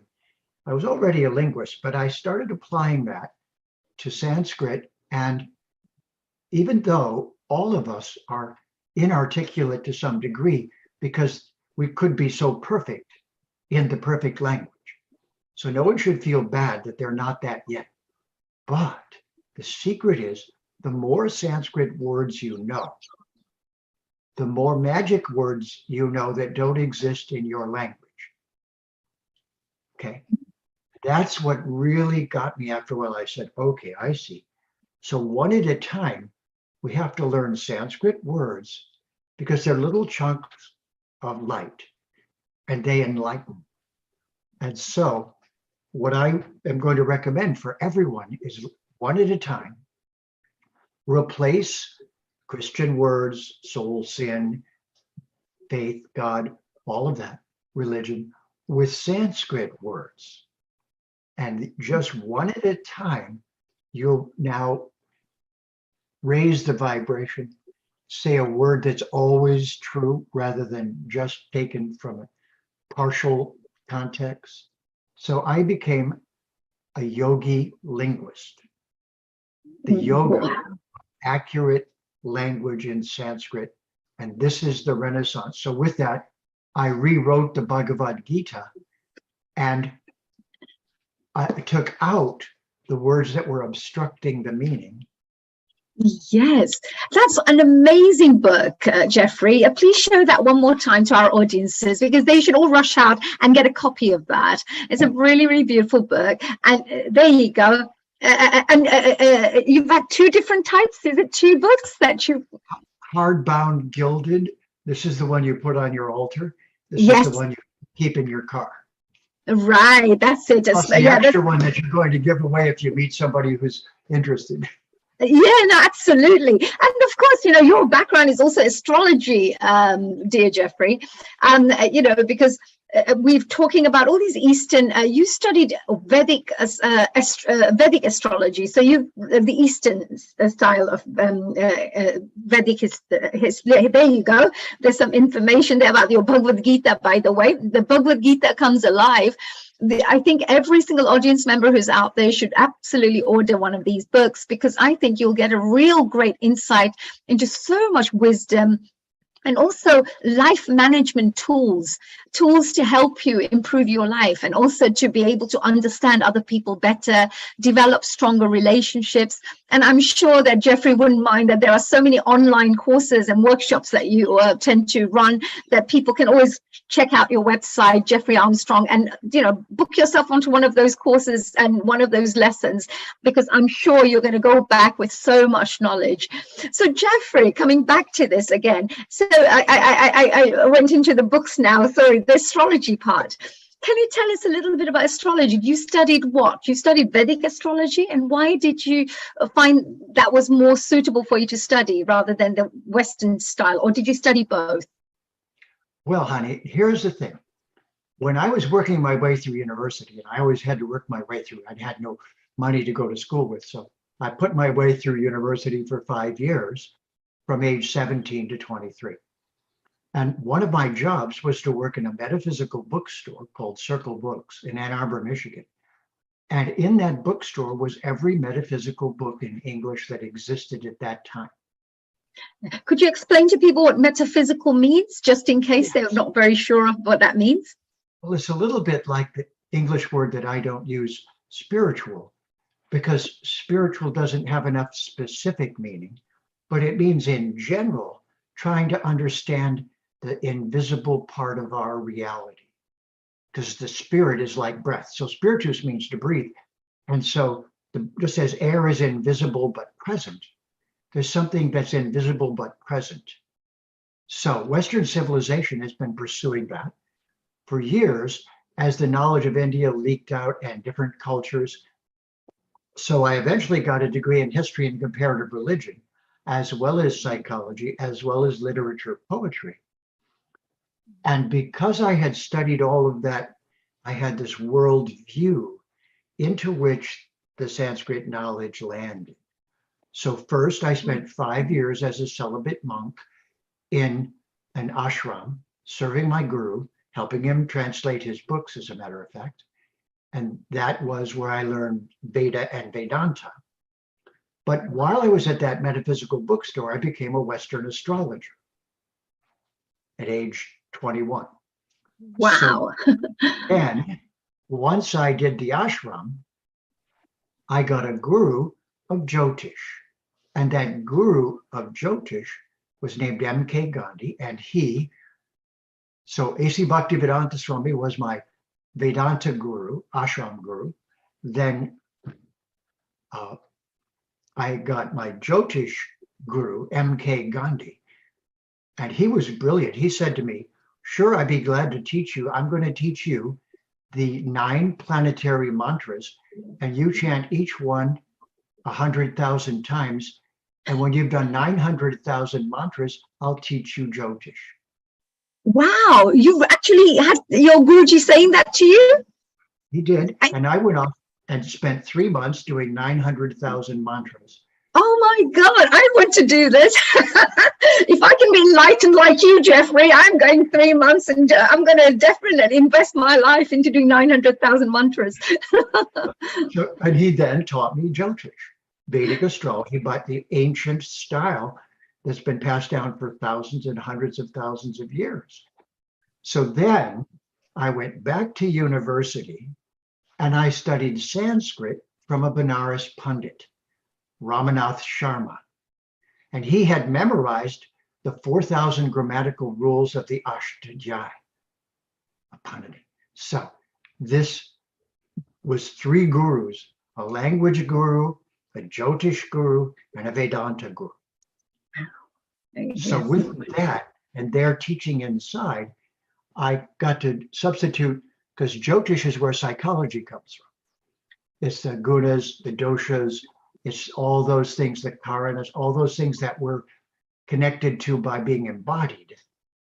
Yeah, especially from the Western side, isn't it? The Western side is very much under psychological astrology, where you're actually talking about people's characteristics, behavior, etc. Whereas when you go into the Eastern philosophy, then Eastern astrology, it'll be more about predictions and be able to, but what I find very interesting here is with the astrology side, because today we're talking about meditation and yoga. How can you tell through astrology that this person is going to be a spiritual person? This person is going to develop this area. How can you do this? Yes, and let's say that this is the biggest difference between the yogic culture and the non-yogic culture. There's one missing vitamin in non-yogic cultures, whether it's science or religion, and that is they still think we only live for one lifetime. So you're saying that they would think there's no karma, there's no reborn, and there's no reincarnation, etc. You get one try at it, one whack at it, and if you lose forever. And this is the big fear that's used in those religions. You go to heaven or hell, you got one shot, so good luck. And everyone's afraid, and they're going, don't hurt me. Yeah, so better be this way, and it's a good way to control the masses. Yes, I understand. Absolutely. But they used fear, but the Vedic didn't use fear. They used knowledge, and they set the premise that what I'm pretty convinced is the true one, which is we're immortal beings on an amazing journey. Isn't that better than being frightened? Absolutely, absolutely. So, but you could literally see this, and so that's why the astrology comes in place, because you're actually being able to read someone's birth chart and be able to know this is where you came from, and this is where you're going to be going, and these will be the right choices for you if you want to maximize on what's written on your map. So let's say that all of us are immortal beings who cannot die. First premise. Then the universe becomes a university. Wow, yes. And we don't just have one life. Now we're enrolled in the university till we get a PhD. What a beautiful way to say that. Is beautiful. However long that takes. So then that means we're working our way through the curriculum. That's called karma. So whatever we do has a result and keeps coming back. So we're always in the midst of new opportunities and the results of what we've done before. So that means all of that is important, and therefore there's a way to talk about it. The science of talking about where your cause and effect is after your many lifetimes and now so this is our car, isn't it? Yes, So the absolutely. Sanskrit is karana. This body is our car. Yeah. Oh, love it. So you're actually driving along, right, left, which way, which direction? And there's 9 different grahas or planets. So let's say that they don't control us, meaning they're not making things up. What they're doing is delivering what we ordered in a previous life from the catalog. Oh, wow, that's beautiful. So they are UPS, Universal Parcel System. You have 9 different departments, and those departments all have things landing. And those department heads are the grahas or the planets. Wow, that's a very interesting way to explain this. And then what happens? How do we become the best versions of ourselves? Well, for that, there's 2 different things. One is our long-term view, and that's what our gurus teach us about, so that we see ourselves in a big way, and that's called Mahatma. That's the real meaning of Mahatma, to see yourself and everyone else as immortal beings on a long journey, and therefore to have that respect for every living entity. Any creature you see, any human you see, this is first. I see you are an immortal being, you're an Atma, you're on a long journey, and I'm going to treat you that way to the best I'm able. Even the lion running to eat you, before you shoot them, so they can't eat you. Namaste. Namaste. Thank you for eating me, Mr. Lion. Thank you for being yourself so beautifully, but I don't want to be lunch today. So here we are. But if we know this, we're not so confused. So the next step is we realize everyone's cause and effect, their karma, is on a delivery schedule. And that delivery schedule is what Jyotish is all about. The other side of Jyotish, the companion of Jyotish, is Ayurvedic medicine. Right.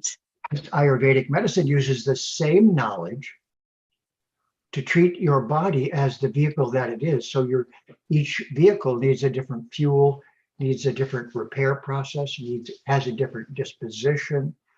So between Jyotish and Ayurveda, we have a lifestyle that is Mahatma, broad-minded, rather than Duratma, small-minded. Right. Very open-minded view of the world rather than very closed and not just one topic, but it's like sees many, many layers and brings it all into one place to help to, yes, absolutely. Before I bring it, oh, there you go, Riddhi. I thought Riddhi has disappeared. I thought if you wanted to interrogate Jeffrey whilst I've been interrogating. Why not? So I think actually this is a fantastic discussion, right? So we've been speaking about Jeffrey, come out with it. About karma, and it's beautiful to see the relationship, the dance and the song between the two things. So as we actually move through life and we get stuck and we get layers of veils that are put on top of us, there's a sense of ignorance to this. But how do we actually manage to control the prana in these times, in these stressful times of karma and eartha? How do we actually manage to get back to our true essence? Very nice, Riddhi. Okay.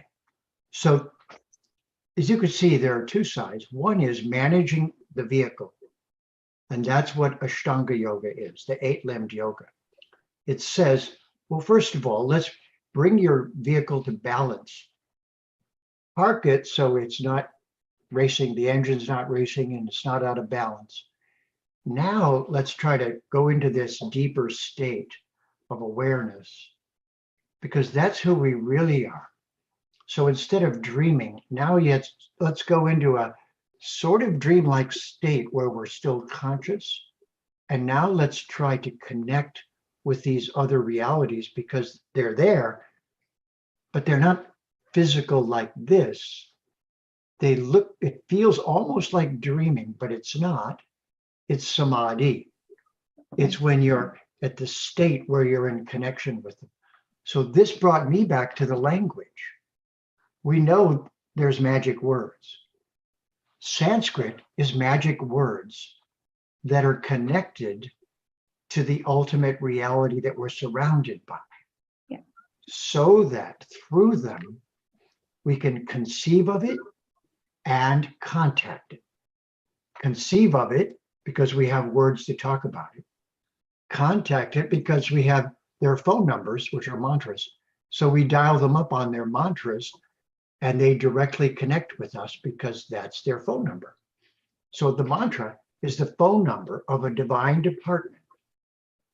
And when you call them, you're not supposed to be rude and say, give me this and give me that. You're supposed to say, teach me what I do not know, please.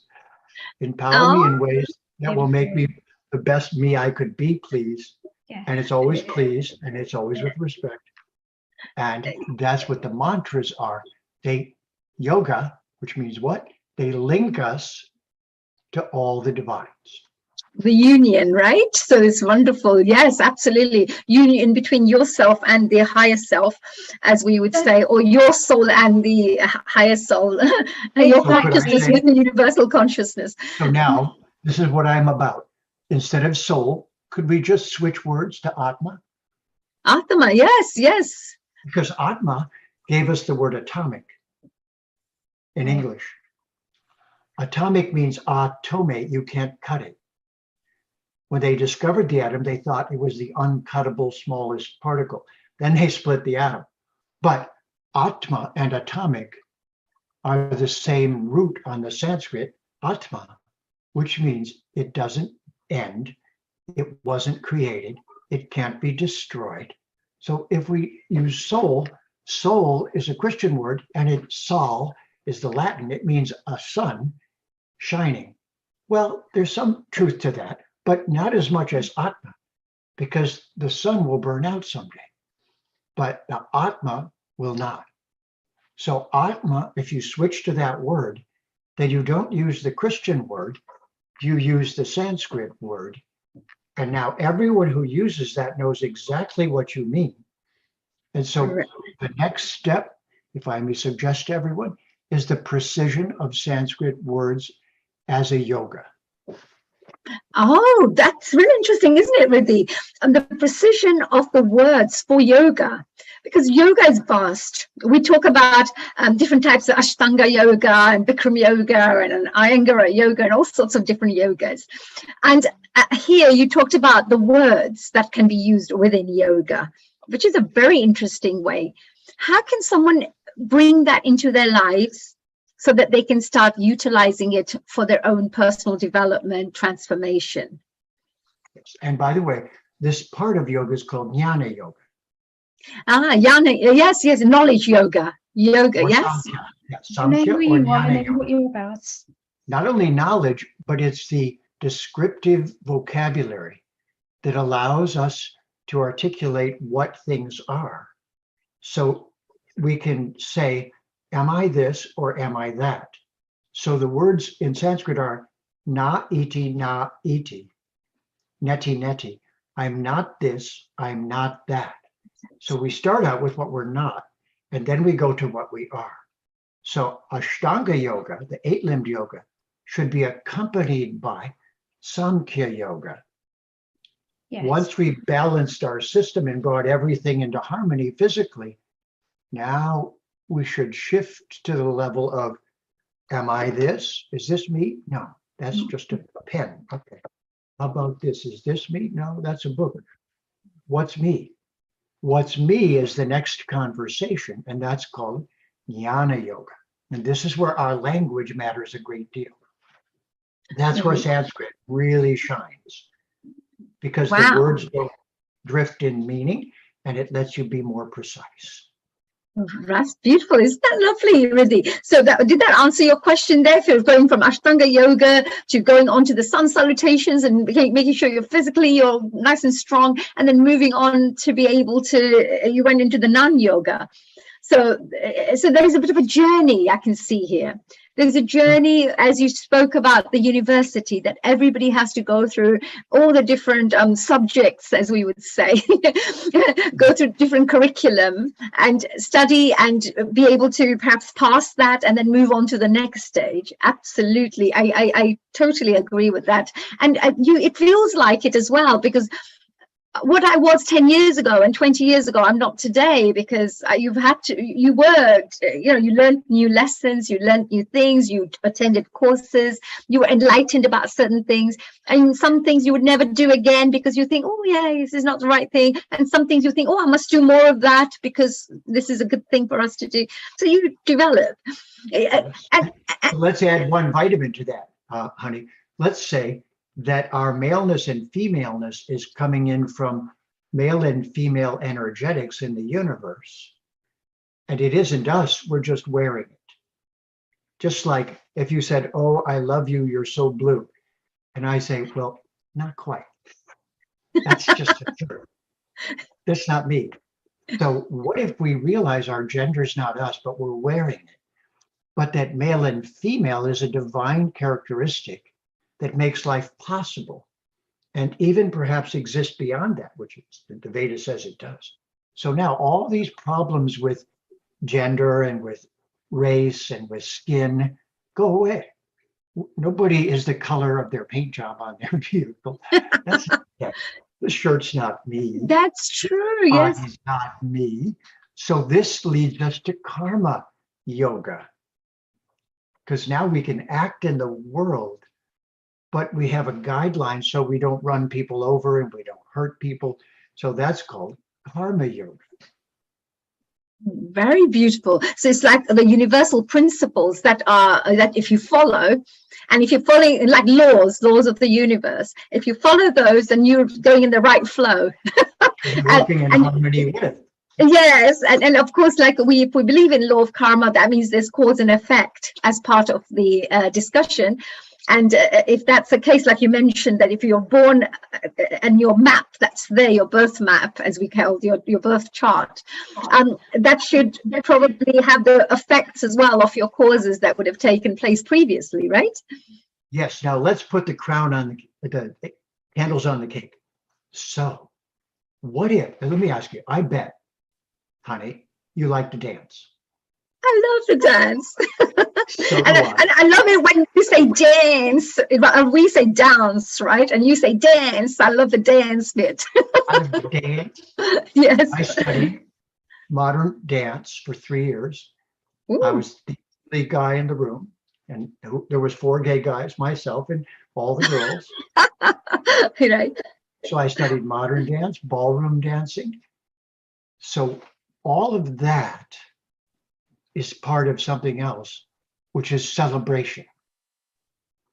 And celebration yoga is otherwise known as bhakti. Bhakti yoga, right. Oh, it's beautiful. Bhakti yoga is where you get into the bliss, the ecstasy, and there, the ananda, but it doesn't cause harm, doesn't get you in trouble. You're not using drugs. You're not being inappropriate.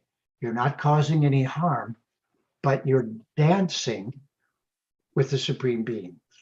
Wow, it's beautiful. What a beautiful thing. And Bhakti yoga is so beautiful because it's like consciousness just comes through you. You realize like this energy just comes through you, and bliss, you just experience the bliss without you even wanting to experience it. It just happens by itself. So you're singing, you'll sing along, you do a little dance with that, so like Hare Rama, Hare Krishna, for example, is a lovely group of people at ISKCON Temple, for example, and they will be just in their own little world when they're singing and dancing, and they actually give us the energy. We get energized and we want to start joining them too. Absolutely. I love the bhakti yoga bit. What a beautiful ways to link all this into real life, the way you're explaining it, Jeffrey. Lovely, lovely, really brilliant. And when we move on from these kinds of subjects, your experience is very vast. You've had a wonderful journey as well yourself. You've gone from being a monk to a writer to astrologer. How do you listen to your soul? Because people talk about meditation, yoga. It actually helps you to connect, like there's a kind of a union that takes place. And after a little while, you start going with the flow with the universe. You start seeing the signs. You start understanding, perhaps this is the direction I need to go in. It's hard to explain. It's an invisible kind of signals that take place. But how do we connect to our soul and listen to our soul? What kind of exercises we can do to develop ourselves on that level? Well, I begin with the jnana. So I don't use the Christian word, I use Atma. Atma, yes. So how do we connect with our Atma? I'm a slow learner, but now I'll be really fast. I'm all ears. Well, the first thing is we go, where was I? Meaning we look around and, I've got caught in the excitement out here again. So now I remember who I really am. I'm an immortal being. I can't die. I'm on a long journey. And where was I? So this is the first meditation, is to separate the Atma from the body. That's what Ashtanga Yoga is actually doing. And then when we calm down a little bit, we get connected to the Devas and Devis because they're running the universe, not because they're the final goal, but because they're the departments that are running the universe. Imagine you're going to a university. So I call the universe the university. So when I went to university, there were people cooking in the kitchens. There were people cleaning the campus. There were all of these people made my going to university possible. So those are known as the Devas and Devis, and they're all around us. So what is the right attitude? Gratitude. So the Vedic culture is all about honoring the Devas and Devis because they give us our dinner. They're making everything happen in nature. They're the helpers on campus. So we learn to talk to them. We learn to see each other the right way. And all of this puts us in the right mood. And then we practice staying in that mood, even if we interact with someone who's grumpy and forgetful. Beautiful. So you're saying we actually, over a period of time, become that. We just become that. It's not about trying anymore. That's who you are. And when people say that, I would like to become more loving, I'd like to be more caring. Well, if you are love and if you already love, you won't even be able to help yourself but to love and to show compassion and care. And the English word teaches us this because it's remember. So if you're a member and you forget, you remember by rejoining. And joining is yoga. Amazing. You have to tell us a few more of these wonderful words because I love this. So remember. Wow. So is this how you studied the words? We're already a member. We just forgot for a while. We got lost in something. And so remembering is rejoining. And that's called yuj or yoga. So yoga is remembering and reconnecting. I'm part of all of this. And then you say, thanks for being there when I forgot. I'm learning not to forget. So the saying is always remember, never forget. Right. So actually your soul, when you become Atma conscious, so as you become Atma conscious, you actually, you start just living that life. You start learning and just living and being that. Is that right? That's correct. And you see, when you just use the word Atma now, because atome means you can't cut it, you can't break it, you can't destroy it. But soul doesn't mean that. Soul means someday it'll burn out, but that's not correct. So now what you were trying to say and the word you used are matched appropriately. The more you do Right. that, and the more you'll have correct words for everything. And the words won't be changing and shifting all the time because the Sanskrit doesn't do that. So for the words that are very important, we use precise words. Wow. It's like talking about love, but there's agape love and this kind of love and that kind of love. So you have to be precise with, oh, if you're talking about agape love, is this kind of a love? So, Well, most love's a good precise with example. Love's a good example because the word love is from the Sanskrit lobha. Ah, right. And lobha means greed. Oh, I see. So the B became a V. So lobe became love because English is sloppy. But lobha means greed. So in English, I love pizza. I love my dog. I love my cat. I love you. I'm greedy for you. I'm greedy for this. I'm greedy for that.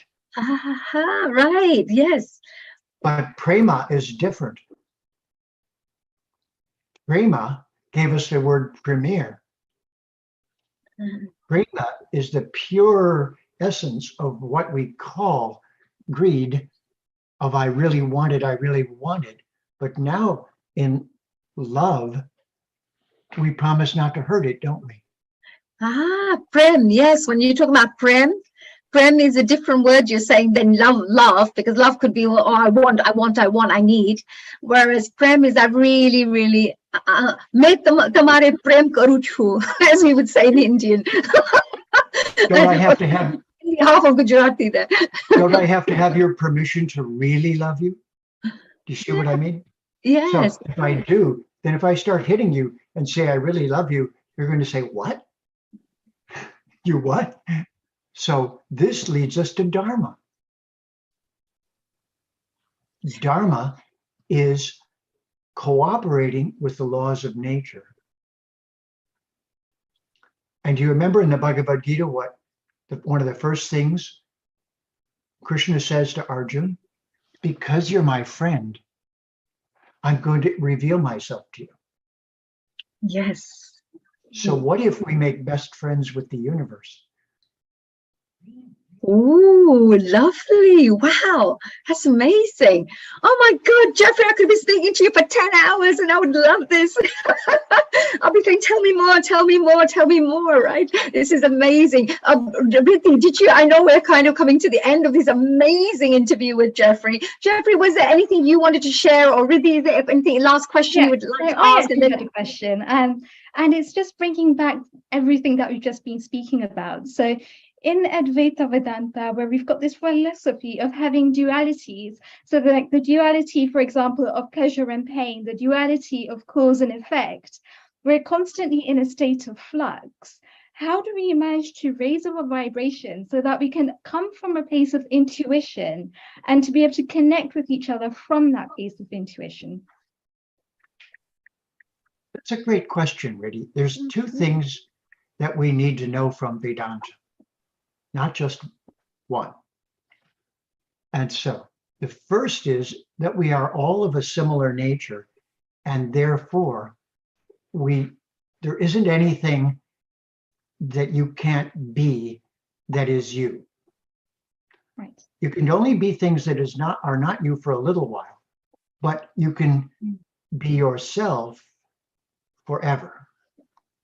And so that's what Shankara got across as Advaita, that we come from a place called Brahman. So our true nature is Aham, I am, Brahmasmi. I am from the realm of light and immortality. That was Advaita, to get that message. But the other Vedanta acharyas also said, but don't forget that you're an individual and that you're not going to merge and lose your individuality. You're going to keep it. So now you know I'm an immortal being. I'm from a realm called Brahman. So I'm brilliant and I am light by nature, but I'm also an individual. That's where bhakti comes in. Where Shankara started us was, we've got to remember first that we're all part of this ultimate reality. Yes. But the other acharyas said, and now that we've learned this from Shankara. Now let's celebrate together. And who celebrates is me as my undying, immortal, etc. self. And that self, that Atma, then looks at all the other Atmas this way, but doesn't merge with them, doesn't abandon their identity, but is the same as Brahman. But the mystery is, but also an amazing individual. Therefore, you remain an individual, but you're now connected to Brahman. So you say, Aham Brahmasmi, Jivera Svarupaya Niter Krishna Das. But I'm also the servant of the servant of the servant of the servant of Bhagavan. Dasa Dasa, Dasanudasa. If we just merge, we stop serving. If we serve selfishly, that causes disturbance. But if both are true, isn't that wonderful? Great question. Is that how we develop the Chitta Shakti then, to be able to be the light of our true nature? Yes, and eventually it's called Achintya Beda Abeda Tattva. It means both are true forever. Yes, I'm the same as Brahman, and yes, I'm an individual spark of Brahman and always will be. Once I get back that individuality, it's no longer dualistic because it's achintya. It's in the context of Brahman. So this is the final stages of mystery, and we could talk about this for months because that's Vedanta, but we just touched on it because of your great. That was a really lovely question there, really, really deep question there, and Jeffrey as well, a really deep answer there. Before we say goodbye to you, I just wanted to ask one final question. The future. Nowadays, we talk a lot about frequencies and vibrations and scalar waves, and people are being healed through these kinds of things. People's behavior is being changed because of these things. Like people get more depressed, or people get more. There's different 5G, maybe even with phones, etc. How does this affect? And because in our astrology, this was done years ago, right? Our masters wrote about these astrological rules and regulations and principles. But now all these new things are coming in. How can you utilize, how could you guide people to live in that kind of a world, like a modern world, and to still remain spiritual, to still remain Atma conscious, Well, that brings us back to the user's manual for yoga. The Bhagavad Gita, yes. There's just 701 verses. And each of those verses tells us something important that's always true. And so there's got to be a user's manual for being here on Earth, Mata Bhumi. That's a good example again. We're humans. We're from Bhumi. And so Bhumi makes humus, which is earth. And our bodies are made of that. And we're Bhumi beings. So together here, we need a code of conduct. And in chapter 10, verses 8, 9, 10, and 11, Sri Bhagavan gives 4 verses that summarize the entire Bhagavad Gita. And I'll say it in English, since our time is short. Yeah. I am the source of everything. From me, the entire creation flows. Knowing this, the wise adore me with all their hearts. Their thoughts dwell in me. Their lives are surrendered unto me, and they derive great satisfaction and bliss, enlightening one another and conversing about me. To those who are constantly devoted and adore me with purest love, I give the understanding by which they may come to me. Out of compassion for them, I, who am dwelling within their hearts, destroy the darkness born of ignorance with the shining lamp of knowledge. Beautiful. Yes. So this manual is just there for all of us to, as the saying goes, to be on the same page, to be connected to Bhagavan while we interact with everything, and to hold that identity behind everything. So it's not sectarian, it's just to know that all of this rests upon an ultimate divine beauty, and to know that that's a user-friendly relationship. So my last word on this is, there's three things we should not do. We should not be coercive. We should not be converting. We should be cooperative and friendly. So we should be conversational. You can try to convert everyone, don't do it. You can try to coerce everyone, don't do it. But to have friendly conversation with everyone, that's how we, members of the Vedic Sanatana Dharma culture, share with each other, just like we're doing now with people who want to listen, user-friendly, respect for everyone as an Atma, and trying to be best friends with the source of everything. Wow. Well, I would, this Atma here would like to say Naman to this Atma over there. And of course, to my, of course, Ridhiji as well. and namaste from my Atma to your Atma. And I would also like to know, Jeffrey G, which retreats do you have coming up? Do you have any events coming up that people can come to, that people can engage with? We do have a weekly class on the Bhagavad Gita every Wednesday night, right, Pacific Standard Time. We're in Canada and the west coast of Canada, Vancouver area, White Rock City. So that, and if you listen in regularly at our various communications, we're doing events all the time of one kind or another. We do have a retreat that'll be coming up if travel allows it. It's difficult to say what you're doing out in the world in the last 2 years for obvious reasons. So we do regularly have an annual retreat and classes galore. And so my partner, Sandy Graham, is in charge of all of that. And you'll see many different ways that people can participate, both online and in person. So thank you, ladies, very much. You're doing such a wonderful job. And thank you so much. Yeah, thank you for letting me be a part in it. You create such a beautiful mood of joyful and laughing but brilliant communication, and set a beautiful context for this to take place. It was a real joy being with you today. Oh, thank you so much, dear Jeffrey. We were absolutely honored to have you here, and of course to listen to those pearls of wisdom that you shared with the rest of us, and of course our whole team here, as well as of course the global audiences who have tuned in today with over probably 140 countries out there. And of course, I know that next year you have a special retreat coming up as well. I believe it's in Thailand or Bali, I believe, somewhere there. So if anybody wants to go and enjoy some kind of a little bit extra duration with a Jeffrey, learn about all these wonderful things that he shares, the workshops, and enjoy a beautiful place. Another thing you can go and check out from Jeffrey Armstrong's special website. So thank you very much, Jeffrey. Have a lovely day. I would like to say a global namaste to this beautiful Atma of that I'm seeing right now. A global namaste. Thank you.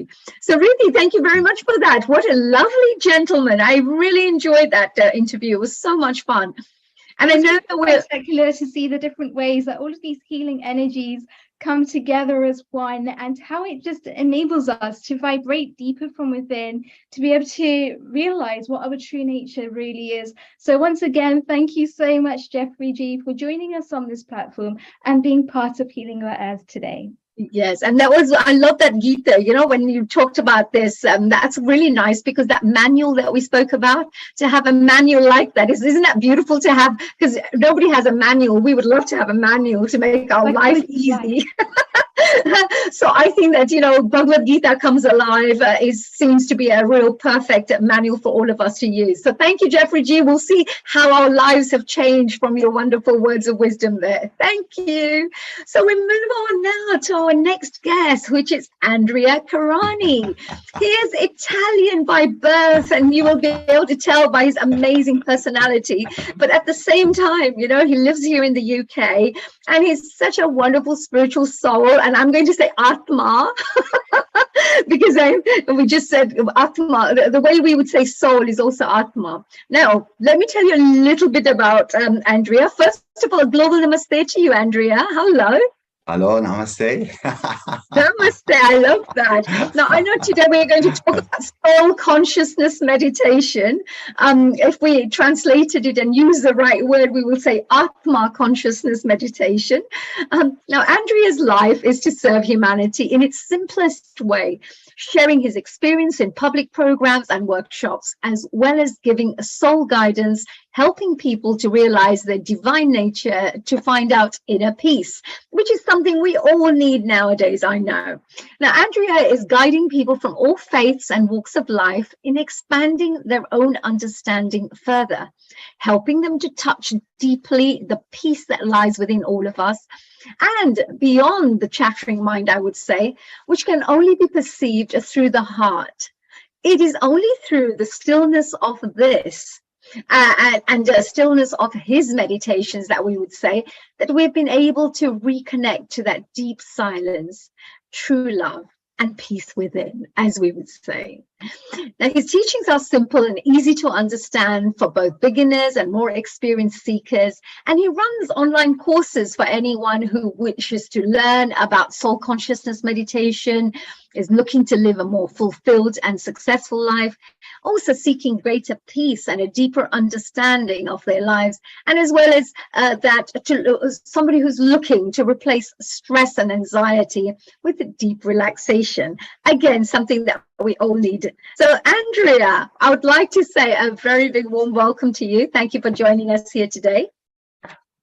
Thank you. I wish I could read it as beautifully as you just did. You're my best friend. I like that.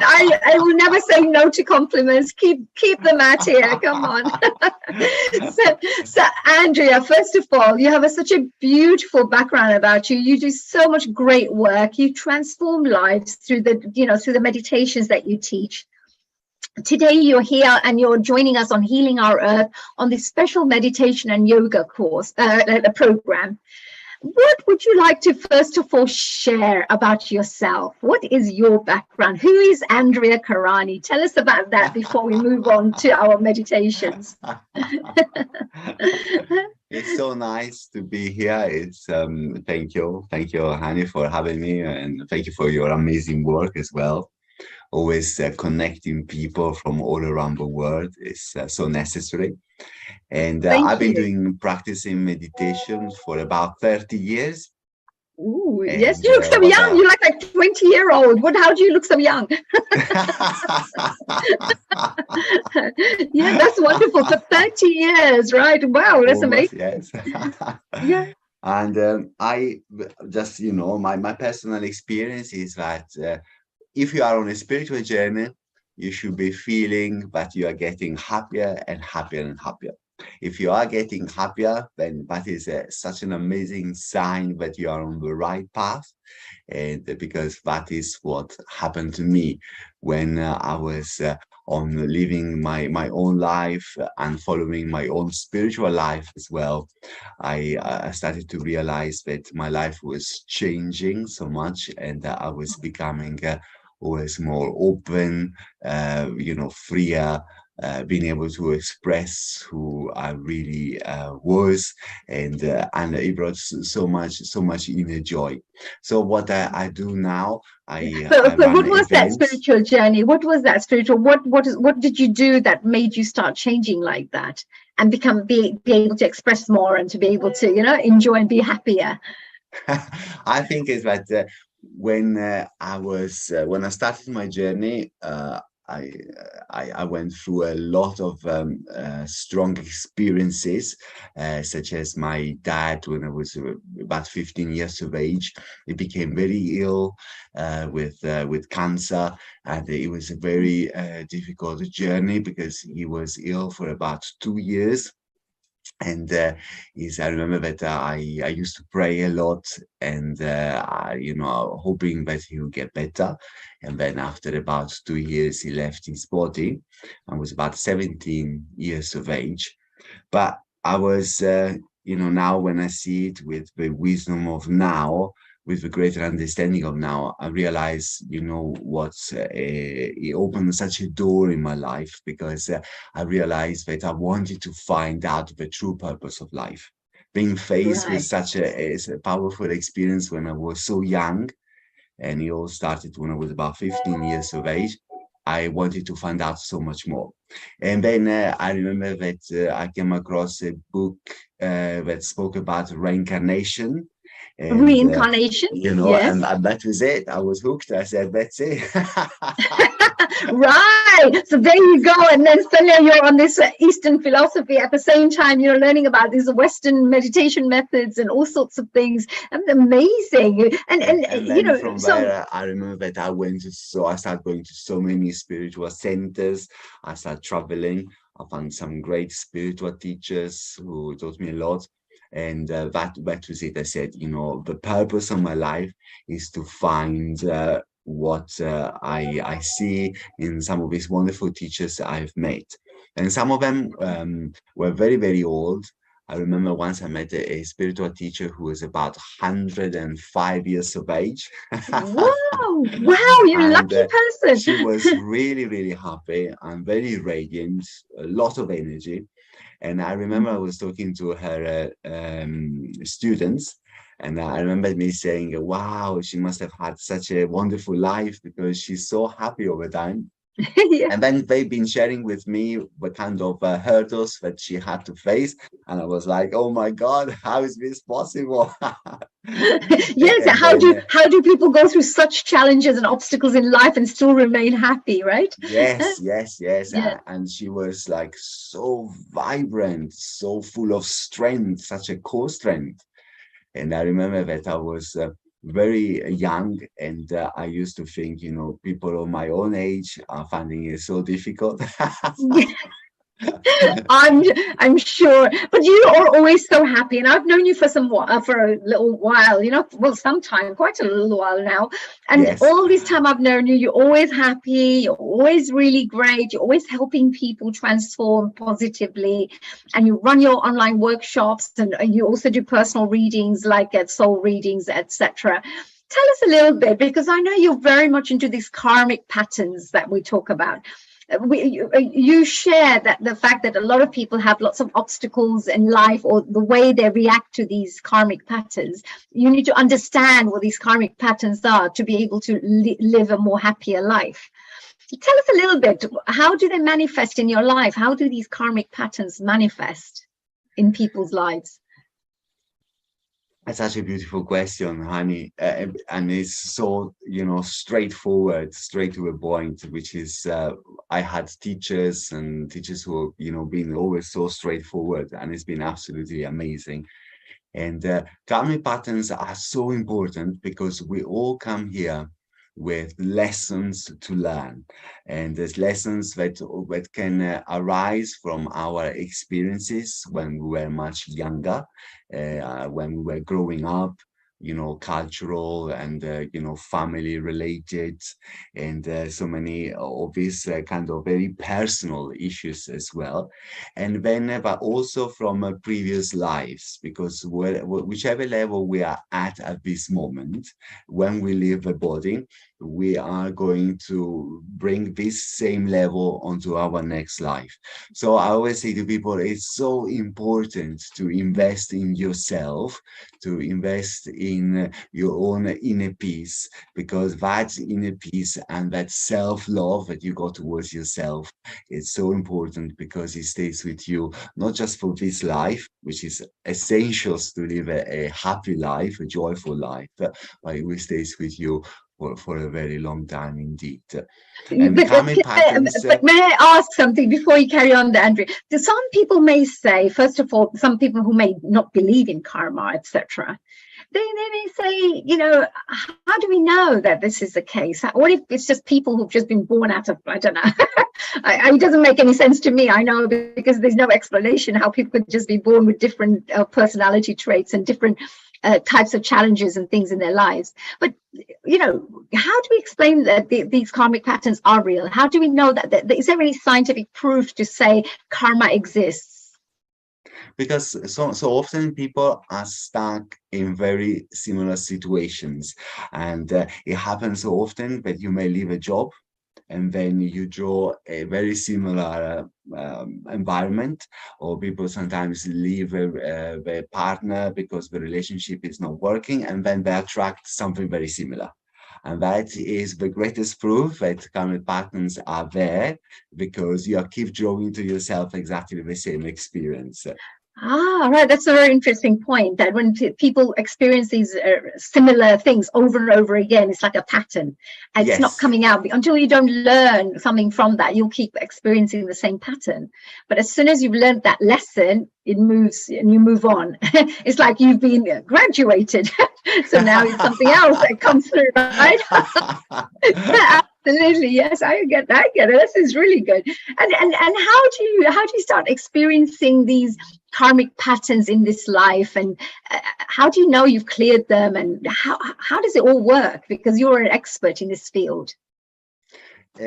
It's simple, you know. Everything is it's important to keep everything very simple. I remember that when I started on the path, I was always shown very simple methods, and I always believed that something, in order for something to work, it had to be kind of difficult. So maybe at the beginning, I was like trying different tools, different things, you know, to progress on the spiritual journey, different techniques, I should say. And then when they didn't work, I went back to maybe what I was told, which was something very simple to apply in my everyday life. And every time I did that, it always worked. So I actually learned it on myself. Keep it simple, you know, less is more. And there's a beautiful saying that we got in England, but it really applies to spirituality. I'm going to have to learn that, because I don't know why it always gets so complicated. So maybe we could try this way as well, and try this way as well, and let's add this bit in there, and that add this bit in there. And you probably say, take this out, let's stick to this bit. So it's completely the other way. So yeah, so keep it simple is a very, very good advice to people, that whatever they're doing in life. But how do they apply this principle in their everyday life? Having been on the path, and because I kind of been working with different faiths as well, organizing different things for interfaith, I've noticed that sometimes people are kind of drawn to this kind of belief where they practice, for example, meditation, and they practice for hours and hours and hours. And then sometimes they can become really quite, there's like an intensity behind it, you know, and it becomes such a hard chore. And so I say, no, then, you know, stop there, you know, that is not the idea. Yeah, don't torture yourself. Yes, don't torture yourself. Yeah, don't torture yourself. Oh, I have to meditate. But you're not doing anything but just sitting there yeah, I understand. Absolutely. Yes. So you basically, you keep it very simple, and you just apply in your everyday life, and it's a very, very simple tool, very simple things that you can do, which you know, I teach in my own workshops, in my own programs, in my own talks, and it's basically life. It is so simple. We make it so complicated, but truly, even the spiritual path is actually so simple. And for me, what we always do, even with my students, the most important thing is your relationship with yourself. You have to learn to develop this beautiful relationship. And that's why it's so important to release the karmic patterns, because sometimes people find it very difficult to like themselves. Sometimes they find it very difficult to love themselves, and then so we have to work on a very deep level, in sometimes, you know, group work, sometimes individually, to see where this difficulty in loving yourself comes from. And then it is so important that you, when you start to understand the source of why you are finding it difficult, what is the block, what is the karmic pattern that you're holding on to, which is stopping you from loving yourself? Then when you become aware of that, awareness is such a powerful healing tool, because as soon as you become aware of it, as soon as you start to be able to see it, to recognize it in yourself, things start to shift. And that is such a powerful healing way to heal yourself, which is so simple. And it's so done through awareness, through soul consciousness meditation, and building a lovely relationship with yourself. So this is relationship that you talk about with yourself, like, I mean, of course, I can wake up every morning, look at the mirror and say, I love myself, I'm amazing. Not so simple. It's like, oh my God, that's again, that's gone round again. Oh my God, I'm experiencing the same thing again. How do I deal with this? Yeah. So, I mean, how does this connect? Because even if I love myself so much and I think I'm the best thing since sliced bread, how do we implement that in everyday life? How does it make a change in our everyday life? Yes, because sometimes there are these conditioning that we carry within ourselves, and most of the times they are subconscious. So we are not aware, and we are carry on living our lives in an automatic gear. So we always act and respond to situation in the same way according to these karmic patterns that we are holding within. And only when we become aware of this, we start to realize, hey, hold on a second. I'm feeling this way. Why am I feeling this way? Maybe that is the reason why I'm feeling this way. And then when you start to bring that deeper understanding about yourself, or why sometimes there is such an automatic reaction to feel and to respond to a situation, in always with that emotional response, then when you start, you hold yourself, you say, stop there. What is happening within me? And then you start to change the way you are perceiving yourself, the way you view yourself. And then you start to build such a different relationship. And I use this metaphor, many times. You say that you go out for a nice walk to the park, or you are in a busy city and you sit down on the bench, you look out at the beautiful landscape, you sit on the bench in a busy city, and then you just close your eyes. What are the thoughts that are going on in your head? What is the relationship that you got with yourself? And so often on the spiritual path, so many people I have met, they talk about having no thought. Good luck with that, because it's impossible. As human beings, we have like 50,000 thoughts, in a day alone. It is impossible.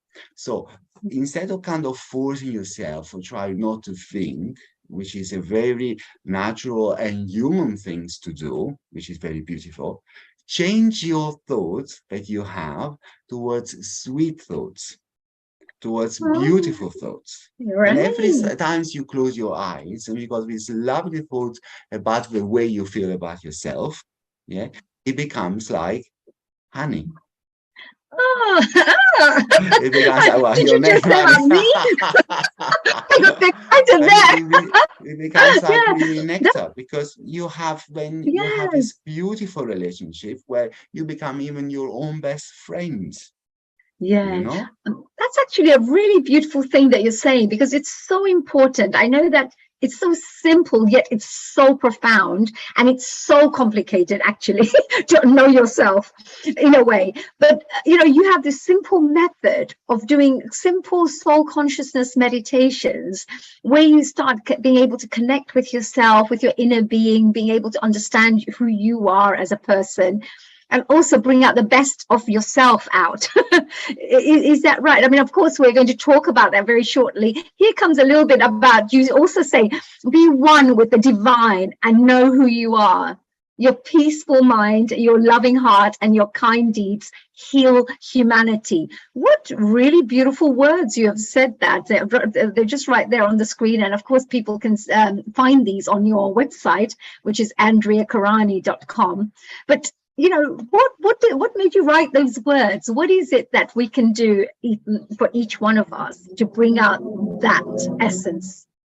Well, maybe we can try now. If everyone who is here at this moment, you just close your eyes for a few seconds. And as you close your eyes, let me see if I can ask Riddhi as well to join me, because she's pretty cool like this. She's a yoga practitioner herself. She'll probably really get into this one. Riddhi, may I request for you to come and join us so we can try this meditation, and it'll be wonderful to find out from you what you felt. Yeah, so come and join us. If you're on the screen, then come onto the screen as well if you can. So just close your eyes and see what is the feeling at this moment. Just bring your attention within your own heart center. And what is the feeling that you feel towards yourself? Does it bring a smile on your face? Does it bring up some kind of pain from somewhere? Or you are very at ease?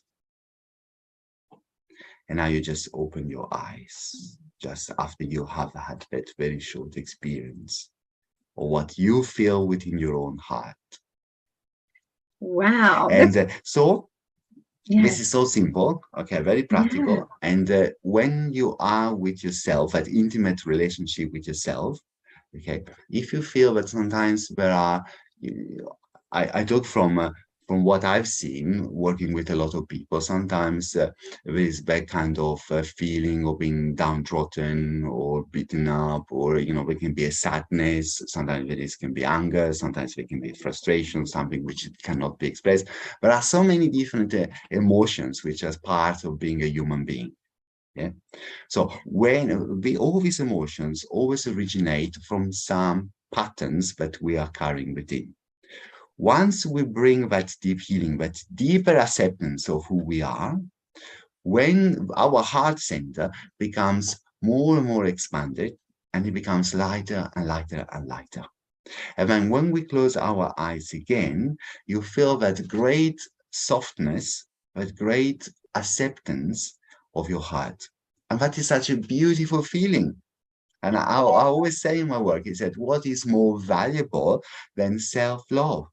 What is more valuable than having that beautiful relationship with yourself? Because you're with yourself all the time. Yes, and if you indirectly not like yourself, let's say if you're feeling guilty or you know, angry or jealous or whatever it is, yes. These thoughts will definitely be shaping the way you are, the vibrations that you give out to others, and all these other things, and it changes your relationships with people, your decisions that you make, your actions that you take. So many things like that, isn't it? And even the thoughts, if they're very poisonous thoughts, let's call them, you know, the negative thoughts, they're not good for your body physiologically. And then there is this feeling of lack, okay, because you are seeking that love. And then what people do, then they look for that love from somebody else, from a partner. Yeah. And of course, okay, it's wonderful, but then all of a sudden it can be challenged because that other person may also have something that they are trying to overcome and release. So it has to come from within. And then when it's coming from within yourself, that beautiful feeling of self-acceptance, then when you are in a relationship, it's so much more beautiful. Because what you are seeking to be filled is already coming from within yourself. Yeah, when you're full yourself, full of happiness, you're not looking for happiness anywhere else. If you're full of love and joy, then you're not looking for love and joy everywhere else. And if somebody could not deliver that, it doesn't matter, because you're full of love and joy anyway. And we can keep it very simple. Like, we all know friendship is such a wonderful gift in life. You know, we all know when you go out with your friends, you just have a cup of tea with your friend. We're here in England. I don't know, maybe in other country. Yes. Tea, afternoon tea. Yes. And you go out and just have time with your friend. Isn't it such a beautiful time? Somebody you trust. And imagine to have that relationship with yourself. Oh, wow. Yeah, that's true. Yeah? And you know, you're just having that space with you every day. And then when you even go and make your friends, it's even going to be richer, because you feel that richness within.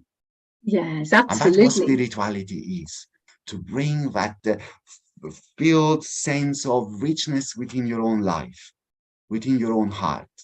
And then, of course, you're going to be uplifting places wherever you go, because you are feeling that happiness. And the world is so desperate for love, for kindness, and for happiness as well. Yes, that's absolutely very true, isn't it? There's so much love, kindness required to be given in the world. And Yes. if we became bitter and frustrated and angry, And then also, we are part see, of that. We're part of the problem. There are so and many see people that if you requiring do that. experience these kind of feelings, don't be hard with yourself. It's human, it's normal. We all have experienced these feelings from time to time. Feeling Right. rejected, feeling unwanted, feeling not worthy. Yes. It's very much part of being a human being. And Right. that But is how do what people spiritual overcome that? development is. Yeah, how do people overcome those kinds of feelings? Because if there are people out there who are feeling needy, feeling unwanted, feeling, Yes. there could be some of those kinds of feelings that people are trying to clear from within themselves. Or they may have been through very traumatic situations that are affecting their thinking, Yes. or whatever it is, a behavior of some sort. Psychologically, they've been affected. Whatever the case is, how do they clear those lovely, those bad feelings and add those lovely feelings? What can they do for that? Through meditation. Okay. That's so important. It is because meditation is a kind of surrendering and a deep letting go. So when you advance in meditation, advance is kind of a tricky word to use because, okay, let's say this way, that the more experience you are in meditation, the more you realize that meditation is a natural state of yourself. So it's just letting go of all those things that you're holding on to and just realize that you are okay just as you are.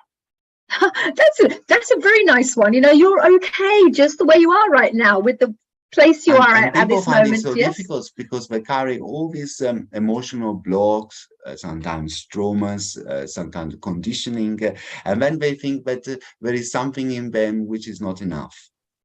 And spirituality, the spiritual path, the spiritual journey actually brings you this deep realization that it isn't like that. Right. And then you start to really accept yourself on such a deep level, which is so freeing. And then your soul can come forward. And the soul has got all those beautiful qualities that everyone seeks. Right. But it can only be done by, I know that sometimes people say things such as invest in yourself, invest your time in yourself. You are the most important thing. Absolutely, absolutely. And when you speak about this side as well, this is very beautiful what you're saying. How do people meditate and what actually happens? Why does this change take place? Because people who meditate regularly will always find changes take place. They become more peaceful, they become less irritated, they're doing nothing except just sit there for half an hour or say a few mantras and just sit there quietly. Whatever the case is, what takes place in their lives that helps to change and create such profound change, and what makes them connect with their inner self? I do once a week in online meditation, and anyone who is interested, just follow the links that Hani is sharing already, and you're able to find me.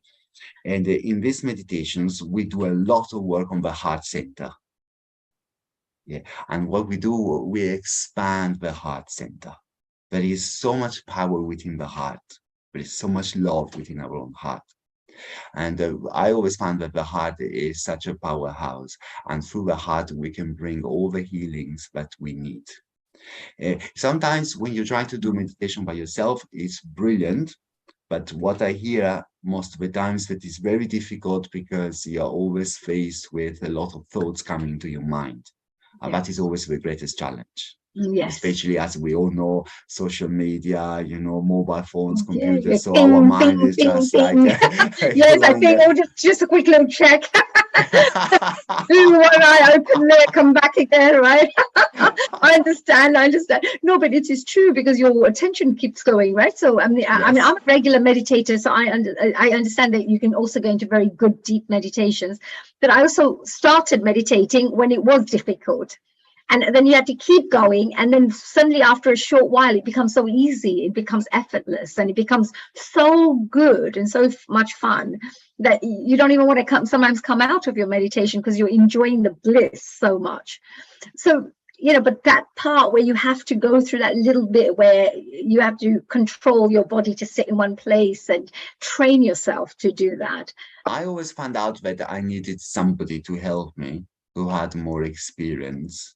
I think, but doing it by yourself is really, really difficult, because the mind is very clever and you try to hold on as much as possible. Because when you go into that deep experience of meditation, you were just sharing, honey, as you very well know, there is this kind of a letting go process that you have to go through. So the mind is always trying to hold on, and there is this fear of the mind to just let go. But as the soul comes forward and you become stronger in that self-belief, you are allowing yourself to surrender, and that's when you start to experience the blissfulness that is within all people. Right, that surrender part that you speak about. I know my Guruji, my spiritual master, also speaks about these things, right? They're like a teacher. They say that you have to surrender and you have to let go. I remember when I was doing a lot of practice myself, it's very common, and a lot of people probably have experienced that, but you get a beautiful experience of blissfulness, and then your mind starts to get excited and think, oh, I'm getting a lovely experience. And as soon as you start thinking and getting a lovely experience, the experience is kind of moving away from you. Right. So your mental mind chatter comes into it when you are actually just experiencing and just being. Suddenly you start doing, like thinking again and saying, why did I think that? Oh, wasn't that fantastic? Well, oh my God, that's gone now. That feeling. Yes. So your mental chatter comes on board at that moment in time. But actually, if you just let yourself be wherever you are, just be aware. Awareness is different to starting to think and to analyze. Yeah, that's the difference. Something where you're aware, just being aware, and one thing is where you're actually analyzing. So why am I thinking this? So why did that happen? So that's the difference, right? Yeah, and that is the surrender, where you're getting that lovely experience and you don't allow yourself to. You just, the soul kind of take over the personality. The soul kind of takes over the ego, we got different names, and then you go into that deeper silence, which is beyond words, and you get that experience of that divinity which is within all people.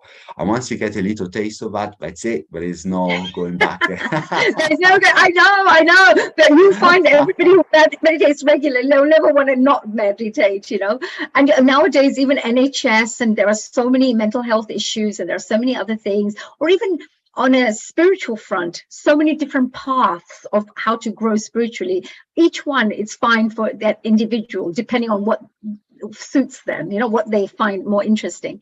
But each one will also have some kind of meditation added onto that path somehow for it. And you have a special path, which you have a special soul meditation that you teach. You also do soul readings. What is the difference? Because you just spoke about the soul meditation, where you expand the heart and help to take the person through a particular journey. But what does soul readings mean as well, apart from soul meditation?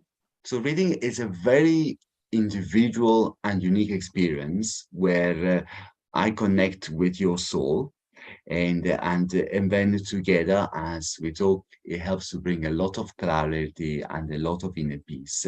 And basically, with the soul reading, we are going to look at your patterns that you are carrying within yourself, most of the times without being aware of. Yeah, and it brings so much goodness, because all of a sudden you become aware of, that's what it is. Oh, that is why this is happening to me.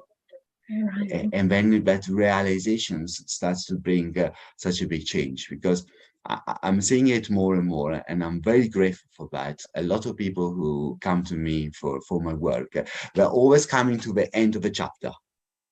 And what do you mean by end of the chapter? They come to a and they're really having problems, or something big about their past, and it's always like a new chapter, a new beginning, something new coming into their lives. It's like bringing healing of to the past wounds, or to kind of anything that people were carrying, and then it is like new realizations and a new beginning, a new dawn, a new opening, and for that I'm really, really grateful. Oh, lovely. So you do some soul readings, you connect with somebody's soul, you're able to read their karmic patterns, and then of course guide them along, like, you know, whatever you feel, and you're very intuitive. It's kind of You've got there's like an interactions, and we just talk, so it's done in a very, you know, easy way. I do it on Zoom, which is perfect because I can connect with people, you know, whichever country we're in, which is amazing. So it's using the technology for our best advantage, and then it's a very personal experience. It's very difficult to put it into words. Sometimes it's so much easier to experience it, you know, and feel that, and then you have that experience within your own soul, within your own heart. Yes, no, this is amazing because you're very intuitive, very, very, you know, very strong psychic abilities there, you know, because you kind of go with the flow and you start picking up things about the person, and then you start sharing and you start guiding them as well on the right, and you know, on the right path. And it's very, very accurate many of the times that you find that, oh yeah, that's true, oh my God, yes. So you're very intuitive like that. So when you do that, how can this help with meditation and yoga, for example? How can people who are into a path where they're interested in meditation and yoga and want to develop themselves spiritually using the path of meditation and yoga, how can these kinds of services support them? It's vital, because it's like a platform, you know, when you do like even your yoga practice, or when you do your meditation, it is so important that you have cleared so many things about yourself. And I'm going to give a very practical example people will be able to relate to, especially for people who are more used to meditation. Very often, sometimes it happens that you got a very like a nice experience of inner peace, and a lot of yoga practitioners as well, they can get that, and then all of a sudden they can't hold on to that, and it kind of escapes you. Yeah. And then people say, oh, you know, it was so lovely. Why is that? Because unless you've come to that deeper self-acceptance of who you are on every single level,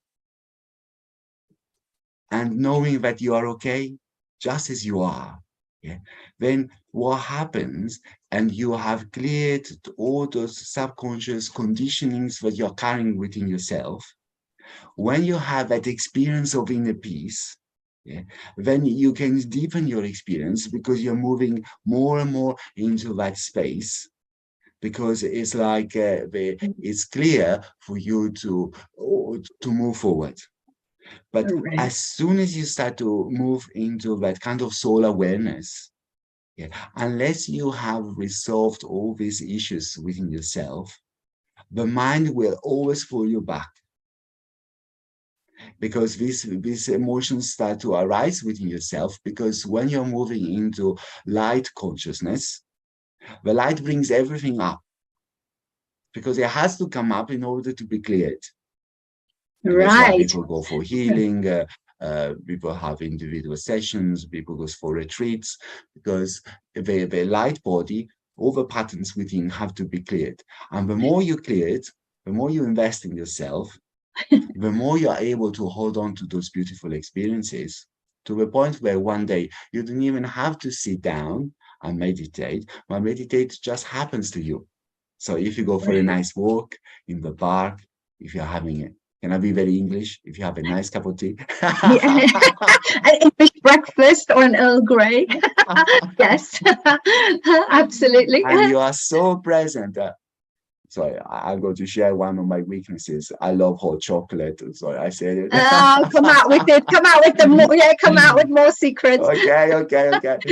So if you are just drinking it and your mind is totally present, and you're saying, I'm really enjoying this. Okay, that is meditation. Yes. So you're fully present. You're fully present. Whatever you're doing, you're fully everything present. you're doing. There is a totality, which is wonderful, because when you're working, then you're also working with that totality. When you're resting with that totality. So your mind is fully present in every task that you undertake. And that is so freeing because you can just be yourself. And so and I'm sure more productive as well, because when you're working and you're fully present with whatever you do, even when you're talking to somebody, you're not just listening and thinking, what did you say? You're actually fully present, listening to them, feeling their energies, feeling what they're feeling. So you're, having a really strong, deep communication because you're fully present. Or like you said, cooking, or you're making your hot chocolate and tasting your hot chocolate, instead of just quickly gulping it down, ready for your next, run for the bus or something. You enjoy that taste. I think it's very relevant. I'm going to put Hani on the spot here. Yeah, tell me. Like, I'm on the spot. Go for it. We can see, for example, Hani, you are such a good communicator. Okay. Oh well. Yes, thank you. But it's very interesting because we can. I find it very difficult to express myself. Yeah, when I was younger, because my own life experiences, and I wanted to develop my own ability to express myself from a deeper part of me and be very straightforward, which is what I love doing now. But when I meet people, I see that a lot of times, even in life, people sometimes they feel something, but they find it very difficult to express it. They feel something and they find it very difficult to say. Yeah. Why? Yes, why? Why is that? Come on, because sometimes we do think, oh God, how do I say this to someone? If you are feeling it, that surely enough is worthy enough for you to be able to express it. Because if you are feeling it, then it is so important. Because otherwise you wouldn't have that feeling within you. And so often when these feelings arise within people and you're feeling something, a lot of times people are not saying it.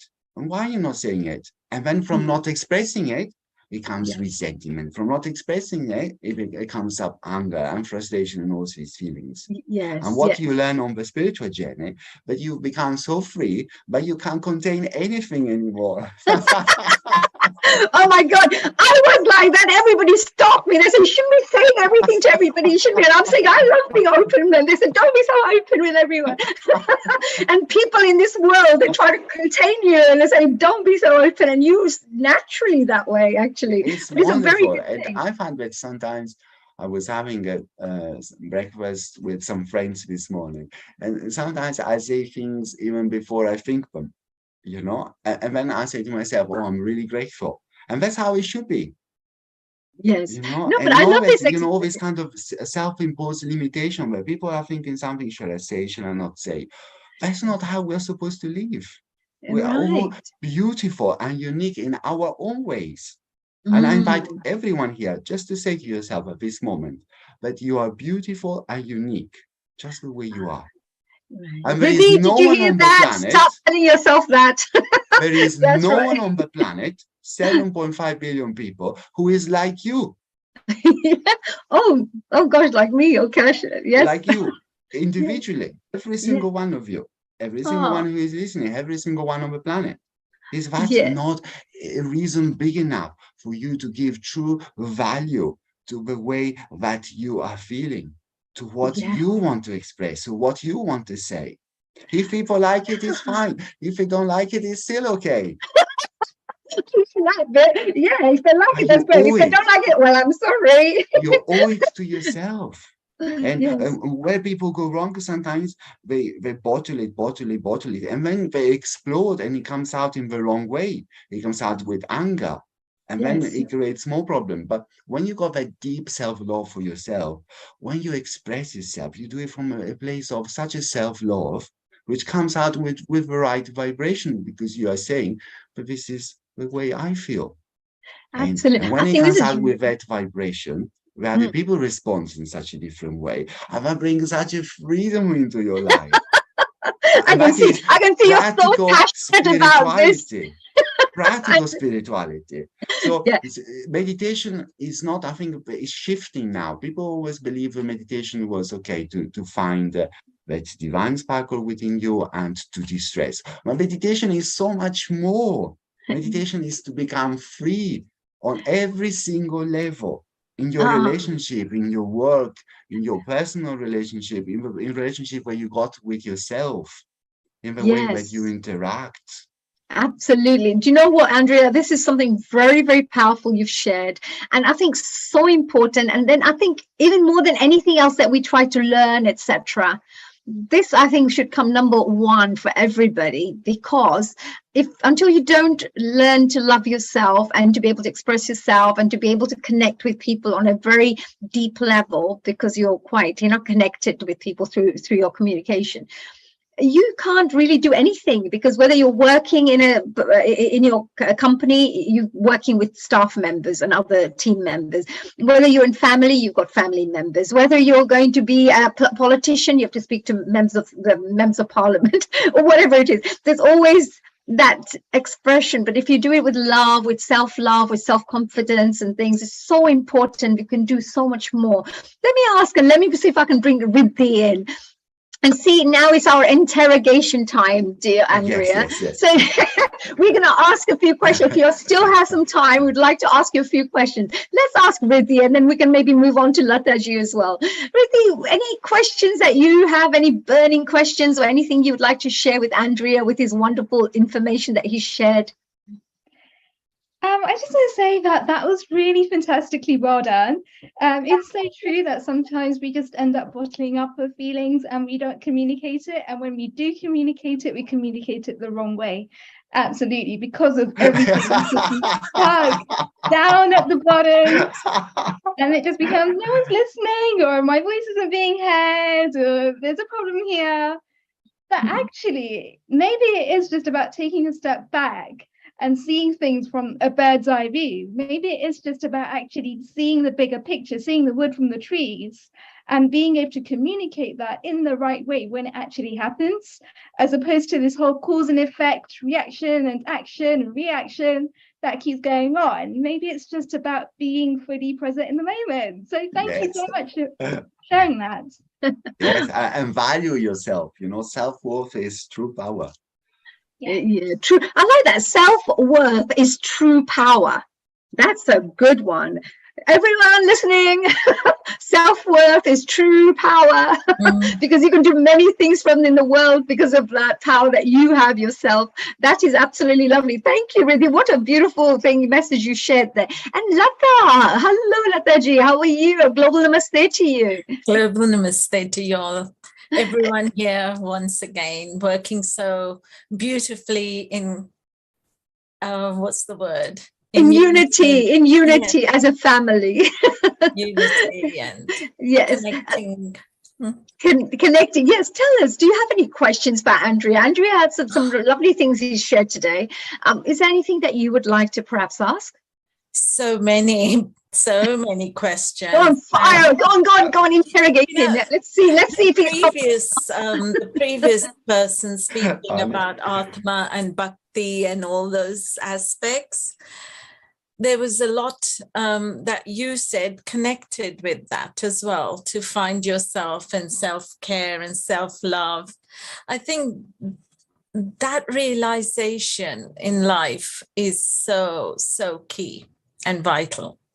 I think everybody needs to be taught this at schools, because, we don't know the inner part of ourselves, how to take care of ourselves. It's just the external, isn't it?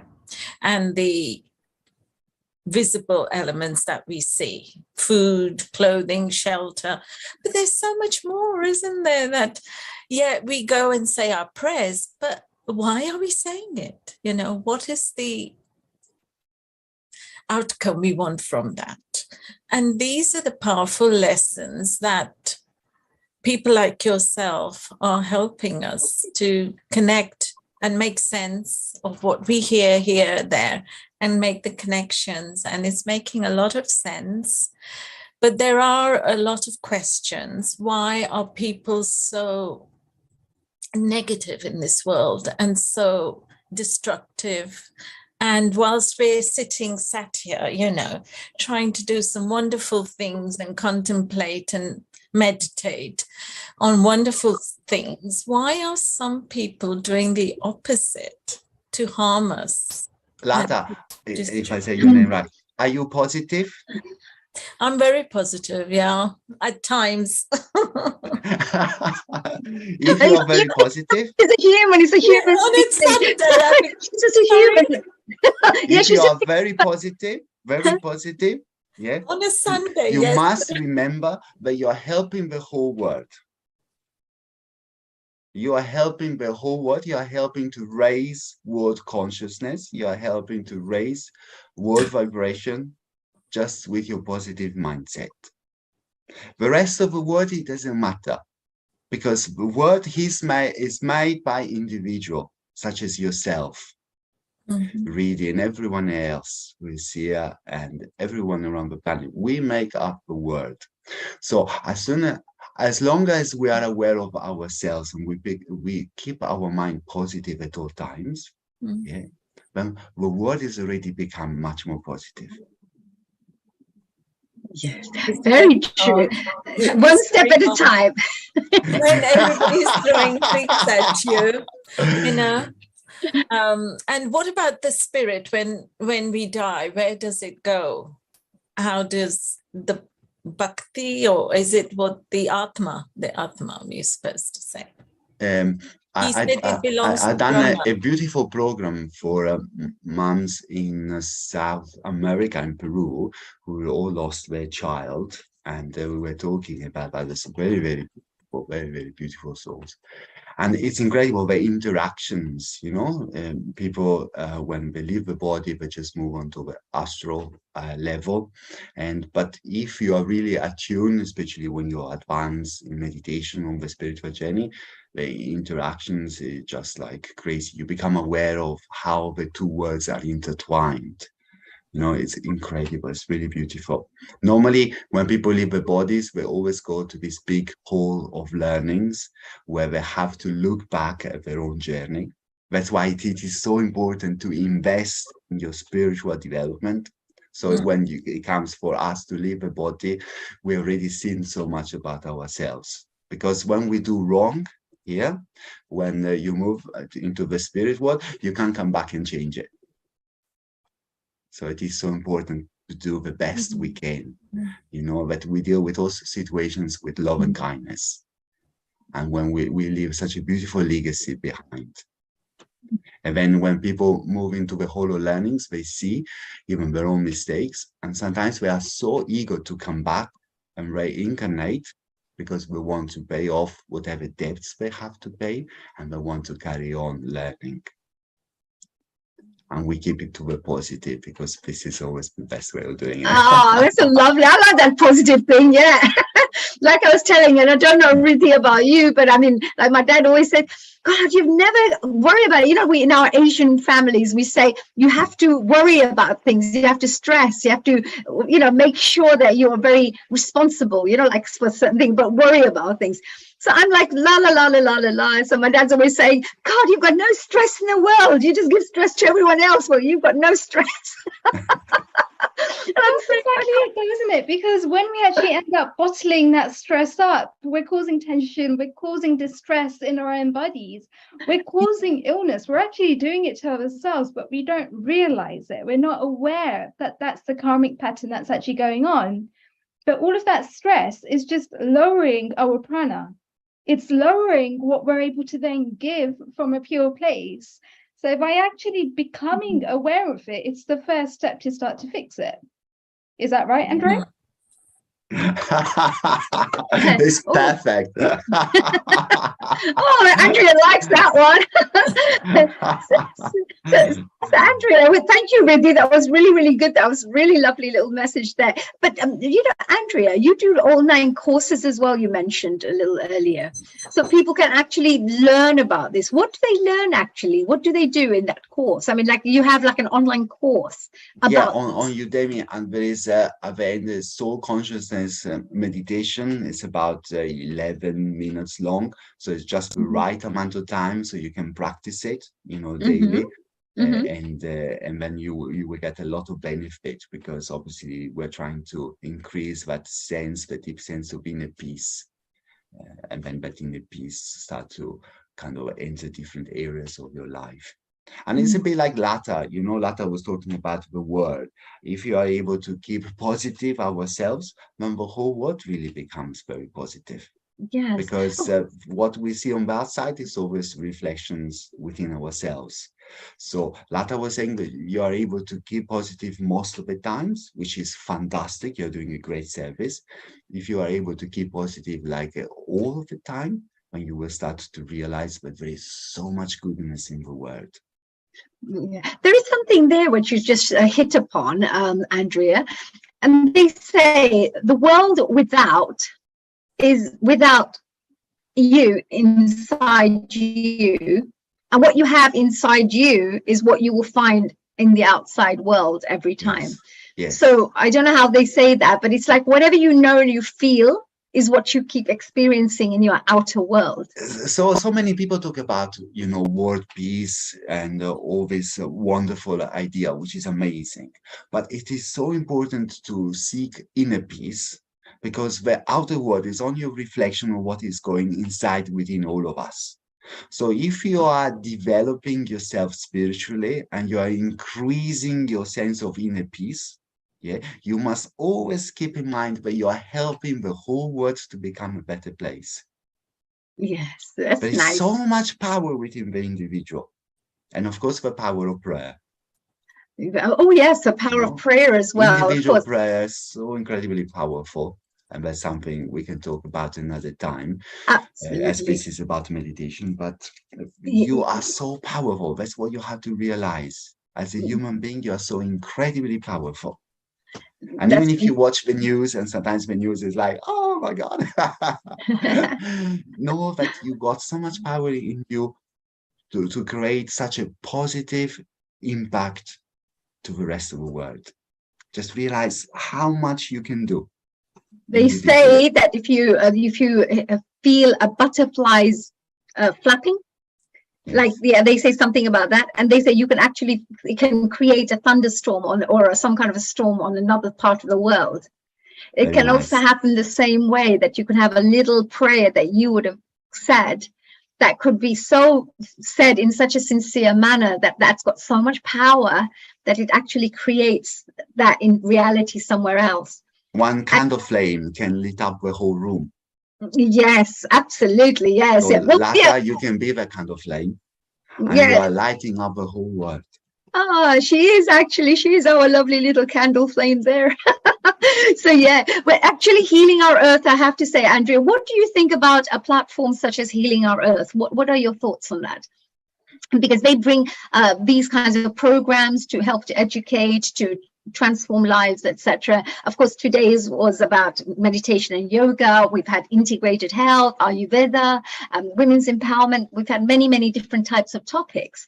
But what's your thoughts on a platform such as this? I think the work you're doing is very important, because you are connecting, and connecting is so vital for the next level of human evolution.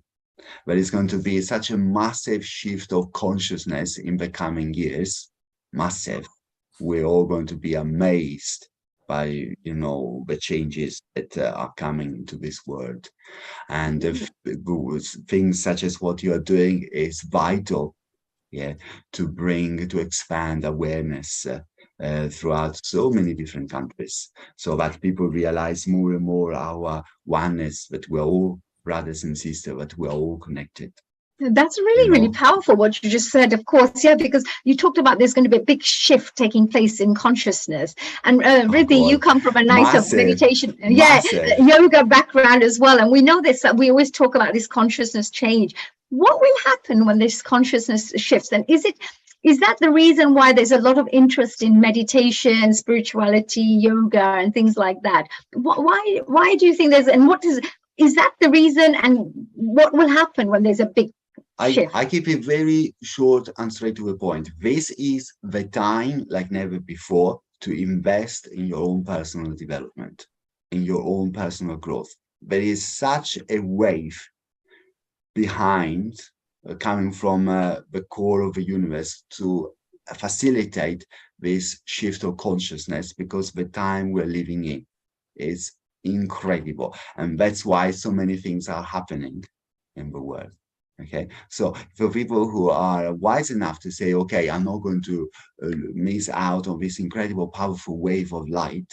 Yeah, this wave is going to transport you to a completely different level of your own perception of life, because this is what spirituality is all about. The spiritual journey is to bring happiness in your everyday life.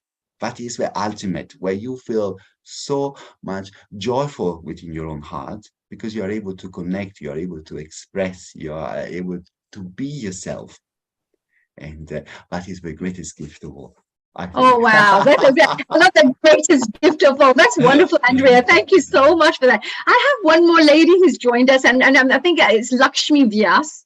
And she's a really amazing lady. She's also very much into yoga and meditation herself. I'd love to invite her to join us here on the panel discussion. Hello, Lakshmi ji. Is a global namaste to you? Global namaste. We've been chatting, and I know that we've had a fantastic, lovely outing together with a group of friends with Healing Our Earth. Maybe we can share a bit about that later. But Lakshmi ji, we've just been talking about meditation and yoga, and I hope you had a chance to listen to Andrea talking about self-love, how important it is to be able to appreciate ourselves, to be peaceful within ourselves, etc. Are there any questions from your side that you may wish to ask Andrea, or any messages? Yes, definitely. I was listening to the last bit of whatever Andrea was speaking. So yes, one of the things that I agree with him is, you have to like yourself. You have to be confident within yourself, and you have to say that, no, I can do this.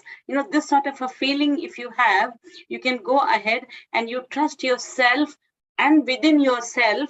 And yoga, for example, it helps me to actually go through the entire body and see which part of my body is weak, which part of my body is not working, and so many other nuances in the breathing system. So with this sort of a confidence, and with this sort of a feeling that you have, you can really face the world much more easily, and you also are more content than anyone else, because you are your own doctor, sort of a thing. That is so beautiful, so nice. Yeah, you are your own doctor. I like that, because actually we have all the healing methods within ourselves, like thinking positive thoughts, doing good work, staying happy. Everything we do ourselves can have a profound effect on our physiology, like you mentioned. And of course, being what you mentioned about being that kind of person. Andrea, what is any feedback from that comment? Absolutely. I couldn't agree more. What I would like to add to it, that in my own personal experience, as I've had some incredible spiritual teachers, I always find out that you always need somebody to be able to make those shifts within yourself. Sometimes people practice affirmation and things of this nature, which is wonderful, but unless you got that shift of energy from within, it's very difficult to do it by yourself. Because even if the intention is there, you need that just extra help, that extra push, which is done on an energetical level. In my work, I also use flowers therapy, which is really beautiful. And I just want to reconnect to something that Vriti was saying earlier on about the emotional well-being, which is so important, because it's so true. If our emotions are okay, our body is so much stronger.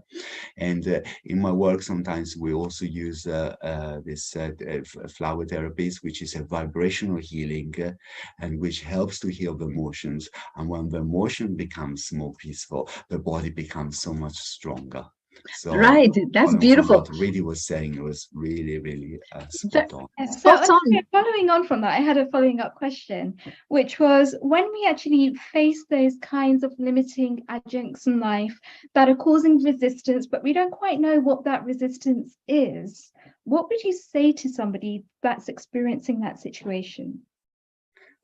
that's what we do in the soul guidance readings. In the soul guidance reading, we're actually going to look exactly at the trigger. Because people, unless you got somebody who is pointing it to you, it's so difficult because it's so automatic in you, it's so normal. Yeah. But how can you recognize something which is normal to you? You need somebody from the outside, like Honey, you were talking about the kind of the bigger picture earlier on. Yeah. And so if you got somebody who is pointing it to you and one with that vibration, then you're going to see, I can see it. I recognize it within myself. But how can you recognize something which to you is the ordinary? You It's can't see your own impossible. blind spots. Yes, it's very difficult. I always needed somebody like who had that kind of insight to guide me. And I had some amazing spiritual teachers. Always, always, always. Yeah. To do it by yourself, yes. I was probably putting a lot of effort because I always invested in myself. For me, it was very important the way I felt about me, but I always needed that extra help. And that's what we do with the soul readings. It's a very intimate experience with yourself for yourself. So how And does then you go That's like, very work? I'm so I get it. intrigued by this one. Yeah. Oh, you become intrigued. Well, Vidhi, you know where to go. And of course, anybody interested, then you know you can go off to Andrea. I'm sure he'll be amazing. And he is very good, by the way. So, but I was going to come back to Lata in a minute. I'm coming to you in a minute. Lakshmiji, you were mentioning about many things, but you come, of course, being a president of the Hindu Forum and the European Hindu Forum, etc. What would you say about this meditation, yoga? We're finding people from non-Asian backgrounds coming on board to really support meditation and teach meditation, share knowledge about this. And also understand about karma and all things that have been taught in our Vedic scriptures. What are your thoughts on that? Yes. Yoga meditation has become, it's a word of fashion these days. It's become, I do yoga, I do meditation. I mean, what exactly they do is really something which we have to probe into. But you definitely need a guru to teach you how to do a meditation or how to do pranayama or the breathing system, etc. Without a guru, you may not be very successful because the guru monitors you. So I had also learned yoga, Iyengar yoga, under the guru himself, the main person. I mean, he was very tough. He used to, if you don't do properly, he used to give a pat also on your, I mean, not a pat, a sort of a hit on the knees, or he used to beat properly people who didn't do very well. I'm much with lots softer of than love, that. with lots of love. So, and that's how I have learned myself. Okay, let me go to the pancreatic area and find out where I have to actually put my brake, or where I breathe. So these sort of things, nuances are very important, which only the guru can teach us. So you definitely need a guru. At the same time, you also should have that sort of a conscience and sincerity to practice the way your guru has taught you. Oh, that's another very good point, the sincerity, and to follow up on that as well, because that's where you get the rewards of what knowledge when you put knowledge into action is when you get the results from it. So there's no point like bookish knowledge, somebody's just telling you and then you'll never know if it really works or not until you try it, and you have to practically do it. Okay, I go for meditation, I go for this, I go for that, but what actually you do, that is very important. There you wear very stylish clothes, the mat, and you just go. I mean, that's not important. You can do yoga on a floor also. It's not necessary that you should have a stylish mat, and you can do it whatever clothes you wear. You don't have to wear stylish yoga clothes and spend a lot of money. So the Western yoga, I feel, is much more a show-off type of a yoga rather than within yourself what you do in the, there is a difference between what the yoga in the West and the yoga which is practiced in the East. Slight difference. I mean, Yes. yourself know, most of you know the difference, so I don't have to tell you. Yes. What would you say is the difference, though? What do we like the meditate? Because the Eastern side is a bit more philosophical, a bit more. They have teachings that go with it.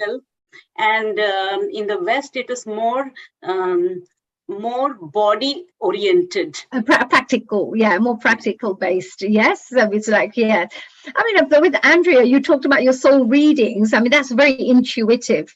That's very much like being able to, this is what gurus do as well, they know a lot about you by just talking to you, and they know straight away that, oh, maybe you need to do this, you need to do this, because they get an understanding of you.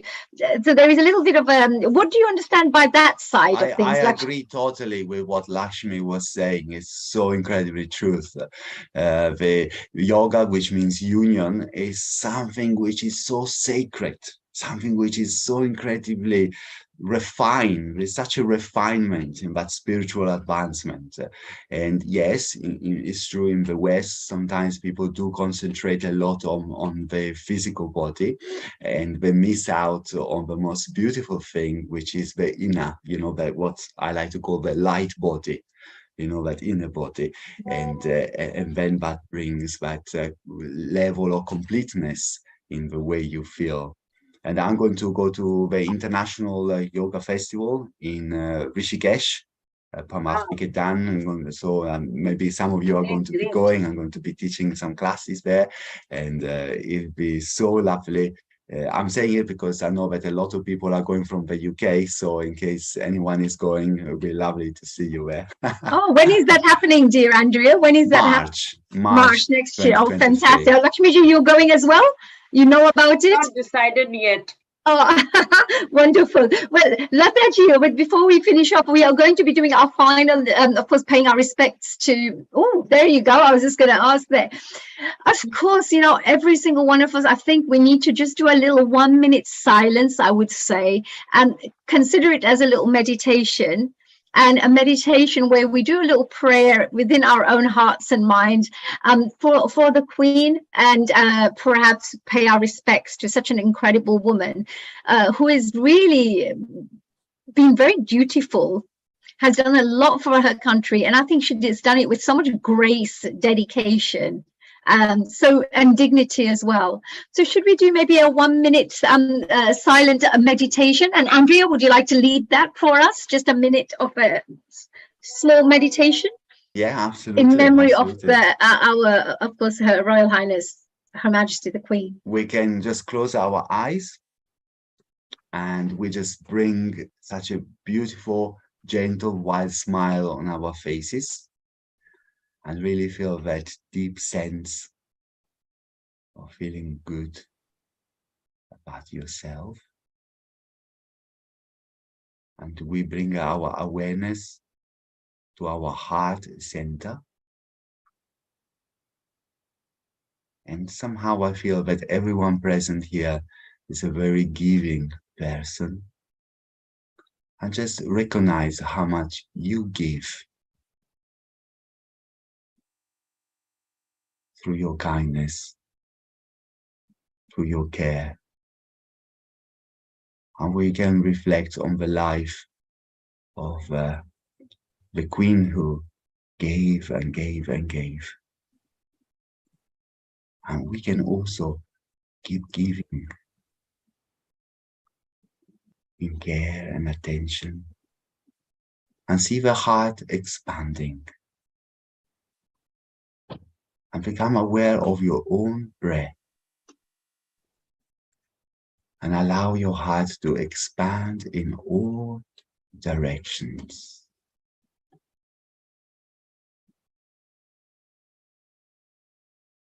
Feel the lungs expanding. And we take a few deep breaths, as we are aware of that inner light that you are.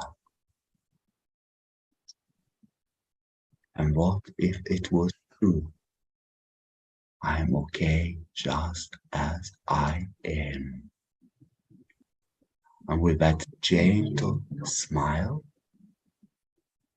with that expansive heart, expanded heart chakra, very gently, in your own time, when you are ready, you may open your eyes.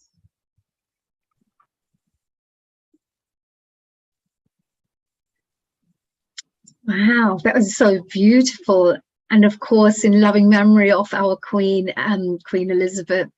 And I have to say, I don't know about, Queen, of course, Her Majesty Queen Elizabeth II. There is a funeral tomorrow. This is for all our audience members, of course, so you will all be aware of this. And if you're not, then here you go, Monday, 19th of September, 2022, which is 9:30 in the morning. There's going to be a special musical tribute by the Nehru Centre in London for Her Majesty the Queen. So if you wanted to go there and just enjoy collective paying respect. Honey, just to correct you, this is a musical tribute by the Nehru Center, and it's live on YouTube, Facebook, and Twitter. So it's online. Everybody can connect to Nehru Center's YouTube, Facebook, and Twitter to see the live tribute from 9:30 by Nehru Center. Thank you. Thanks for the clarification. And of course, there's a funeral going on tomorrow as well. So if you wanted to go and visit London and want to go there, if you're living in London, UK, or wherever, of course, you can go and pay your tribute. You can go and visit where the actual soul is resting at this moment in time at Westminster, or, go and leave your flowers if you want, whatever you would wish to do. This is something that all of us should be very proud of, that we have a wonderful Queen who has really, really given a lot of service over 70 years and really done a lot for the nation and for the Commonwealth countries, as well as, of course, the rest of the world. So with that, we pay our respect. And I just wanted to, whilst we're here, would there be anybody who may want to finish off today with their experiences of the...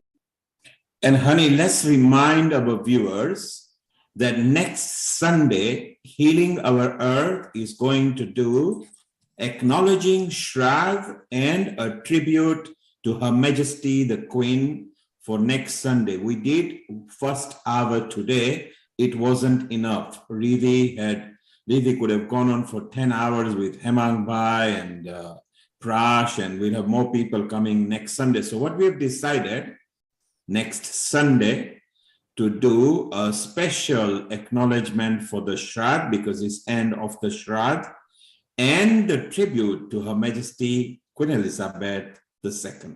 Thank you. Over to you. That's really beautiful. So next week, you will all have a chance to give your messages, share your experiences, and even if you were attending the funeral, watching any shows, anything you wanted to share, you'll be able to do that. So it's an open session, I'm sure, and that means you can ask your friends, family, anybody to come and join us and share their messages. So thank you for that, dear Neil, and I really look forward to that, paying our respects there. So we're coming to the end of our show for today.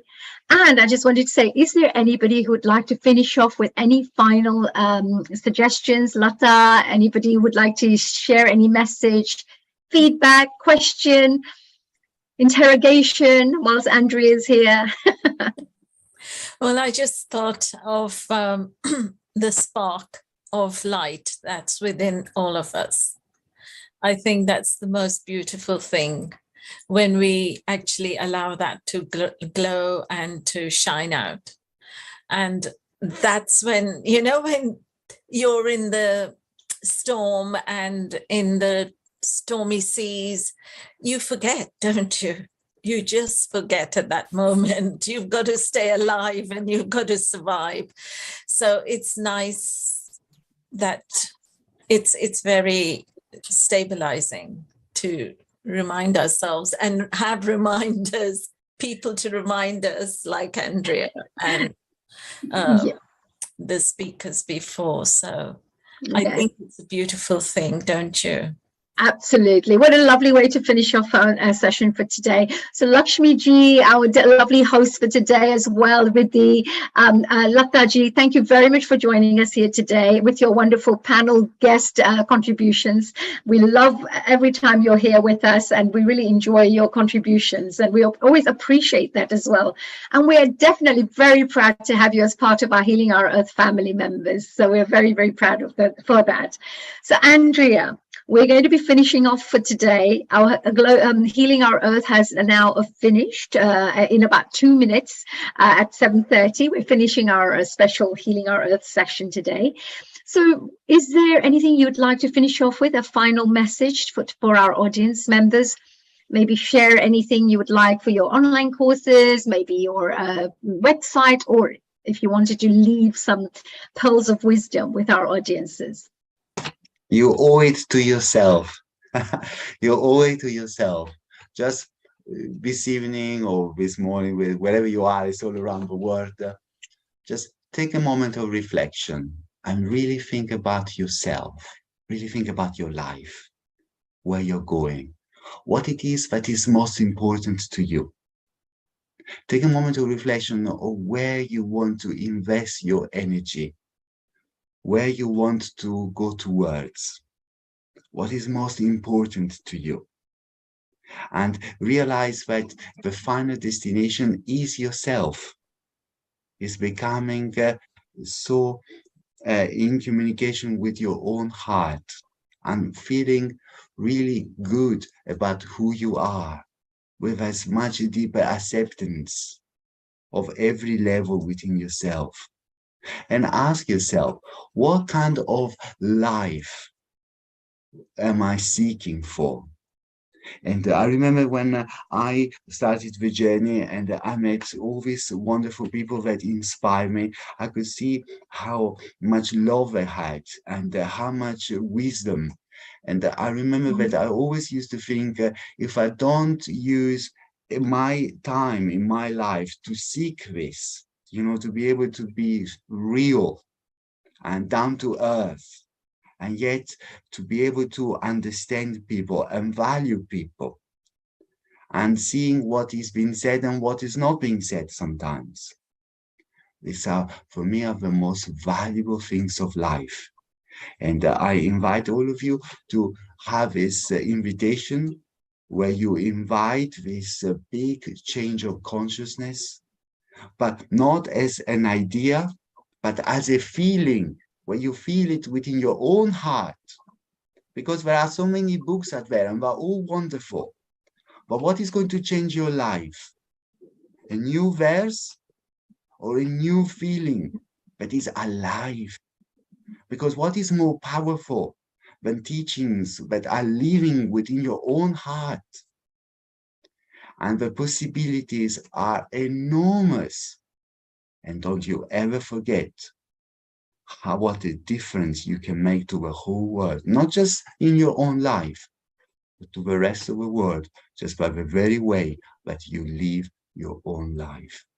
If anyone wants to, I've got an opportunity, I always accept invitation to go and give talks and do meditations. I'm traveling more and more. I got a program in Milan, Rome. I'm going to go to Rishikesh, and I got programs in other countries, but it will be all on the website. But for me, what is more important is people, for people to find this new relationship with themselves and to realize that the possibilities are immense. Wow, that's amazing. Hold on a sec. Thank you, Guru Andrea. That was amazing. What a lovely message to finish off with. That's right. And Andrea, you have been absolutely amazing today, really. And I think you really left every single one of us with a very profound message, which people can forget because we overlook. We're so busy running around trying to change the world, when we really should be starting off with changing ourselves. And that is a really, really powerful message. And I think I really appreciate with Riddhi, Lata ji, Lakshmi ji, all of these little messages that they contributed towards and the questions they asked as well. I think Really, really beautiful. I really, really and reach appreciate out. Sometimes people, when we want to try a soul guidance reading, they get a little bit anxious because, oh, you know, there's nothing to be anxious about. This is all about you. Absolutely. And It's to all you, about it's the you. most important subject. Yes, I love that subject, actually. So, right, that sounds amazing. Yes, I love talking about me. Anyway, so Not Andrea, in egoistic, in a selfish way, but in a way that when you are at peace with yourself, you really are helping the rest of the world to find greater peace. I believe that. I truly believe that. I think if you can put a smile on someone's face, if you can just share a little bit of joy, it's not about giving them prizes and presents and things. It's just the feeling that you give to people. You know, you uplift people's lives and their souls, and that's one of the best things you can do. And you do that so well with all the work that you're doing. So keep up the great work from all of us here at Healing Our Earth. We wish you the best of luck, best wishes. And all our audience members, you know where to find Andrea. We've shown you the website, so go and check it out. And check out all his online sessions as well that he does every week. So I think you would definitely find a lot of benefits from his weekly sessions. And not just that, you could also go and have your soul guidance session sorted out with our dear Andrea and find out a little bit about who you are as a person. Where can you find happiness, and where can you explore, you know, which direction you can go in to maximize your true potential. So thank you. And I love that. Be kind to all the people and blah, blah, blah. That message is beautiful. Do you remember what you said there, Andrea? Be kind to all people with your words, actions, and thoughts. This is true meditation. And what a profound way to finish off our meditation and yoga session for today. So I'm going to finish off with saying a goodbye and a global namaste to Andrea and doing a special prayer to finish off our session. So our thoughts again once more with our Majesty the Queen Elizabeth II. Tomorrow is her funeral. We all pay our respects to her. We all are very, very proud of her, and I think she has lived a very beautiful life, a really good life, and she's done a really huge service to the nation. So we're very, very proud of that, and thank you, you know, from all of our Healing Our Earth members. Our prayers are with you and your family, you know, because I know they're going through a tough time at this moment in time, as we would all. So with that, let's finish off with an Om Bhur Swaha, which is a lovely prayer to finish off. Om Bhur Swaha Tat Savidur Varenyam Bhargo Devasya Dhimahi Diyo Yona Prachodaya. Om Bhurбhuva Swaha Tatsavidur Varenyam Bhargo Devasya Dhimahi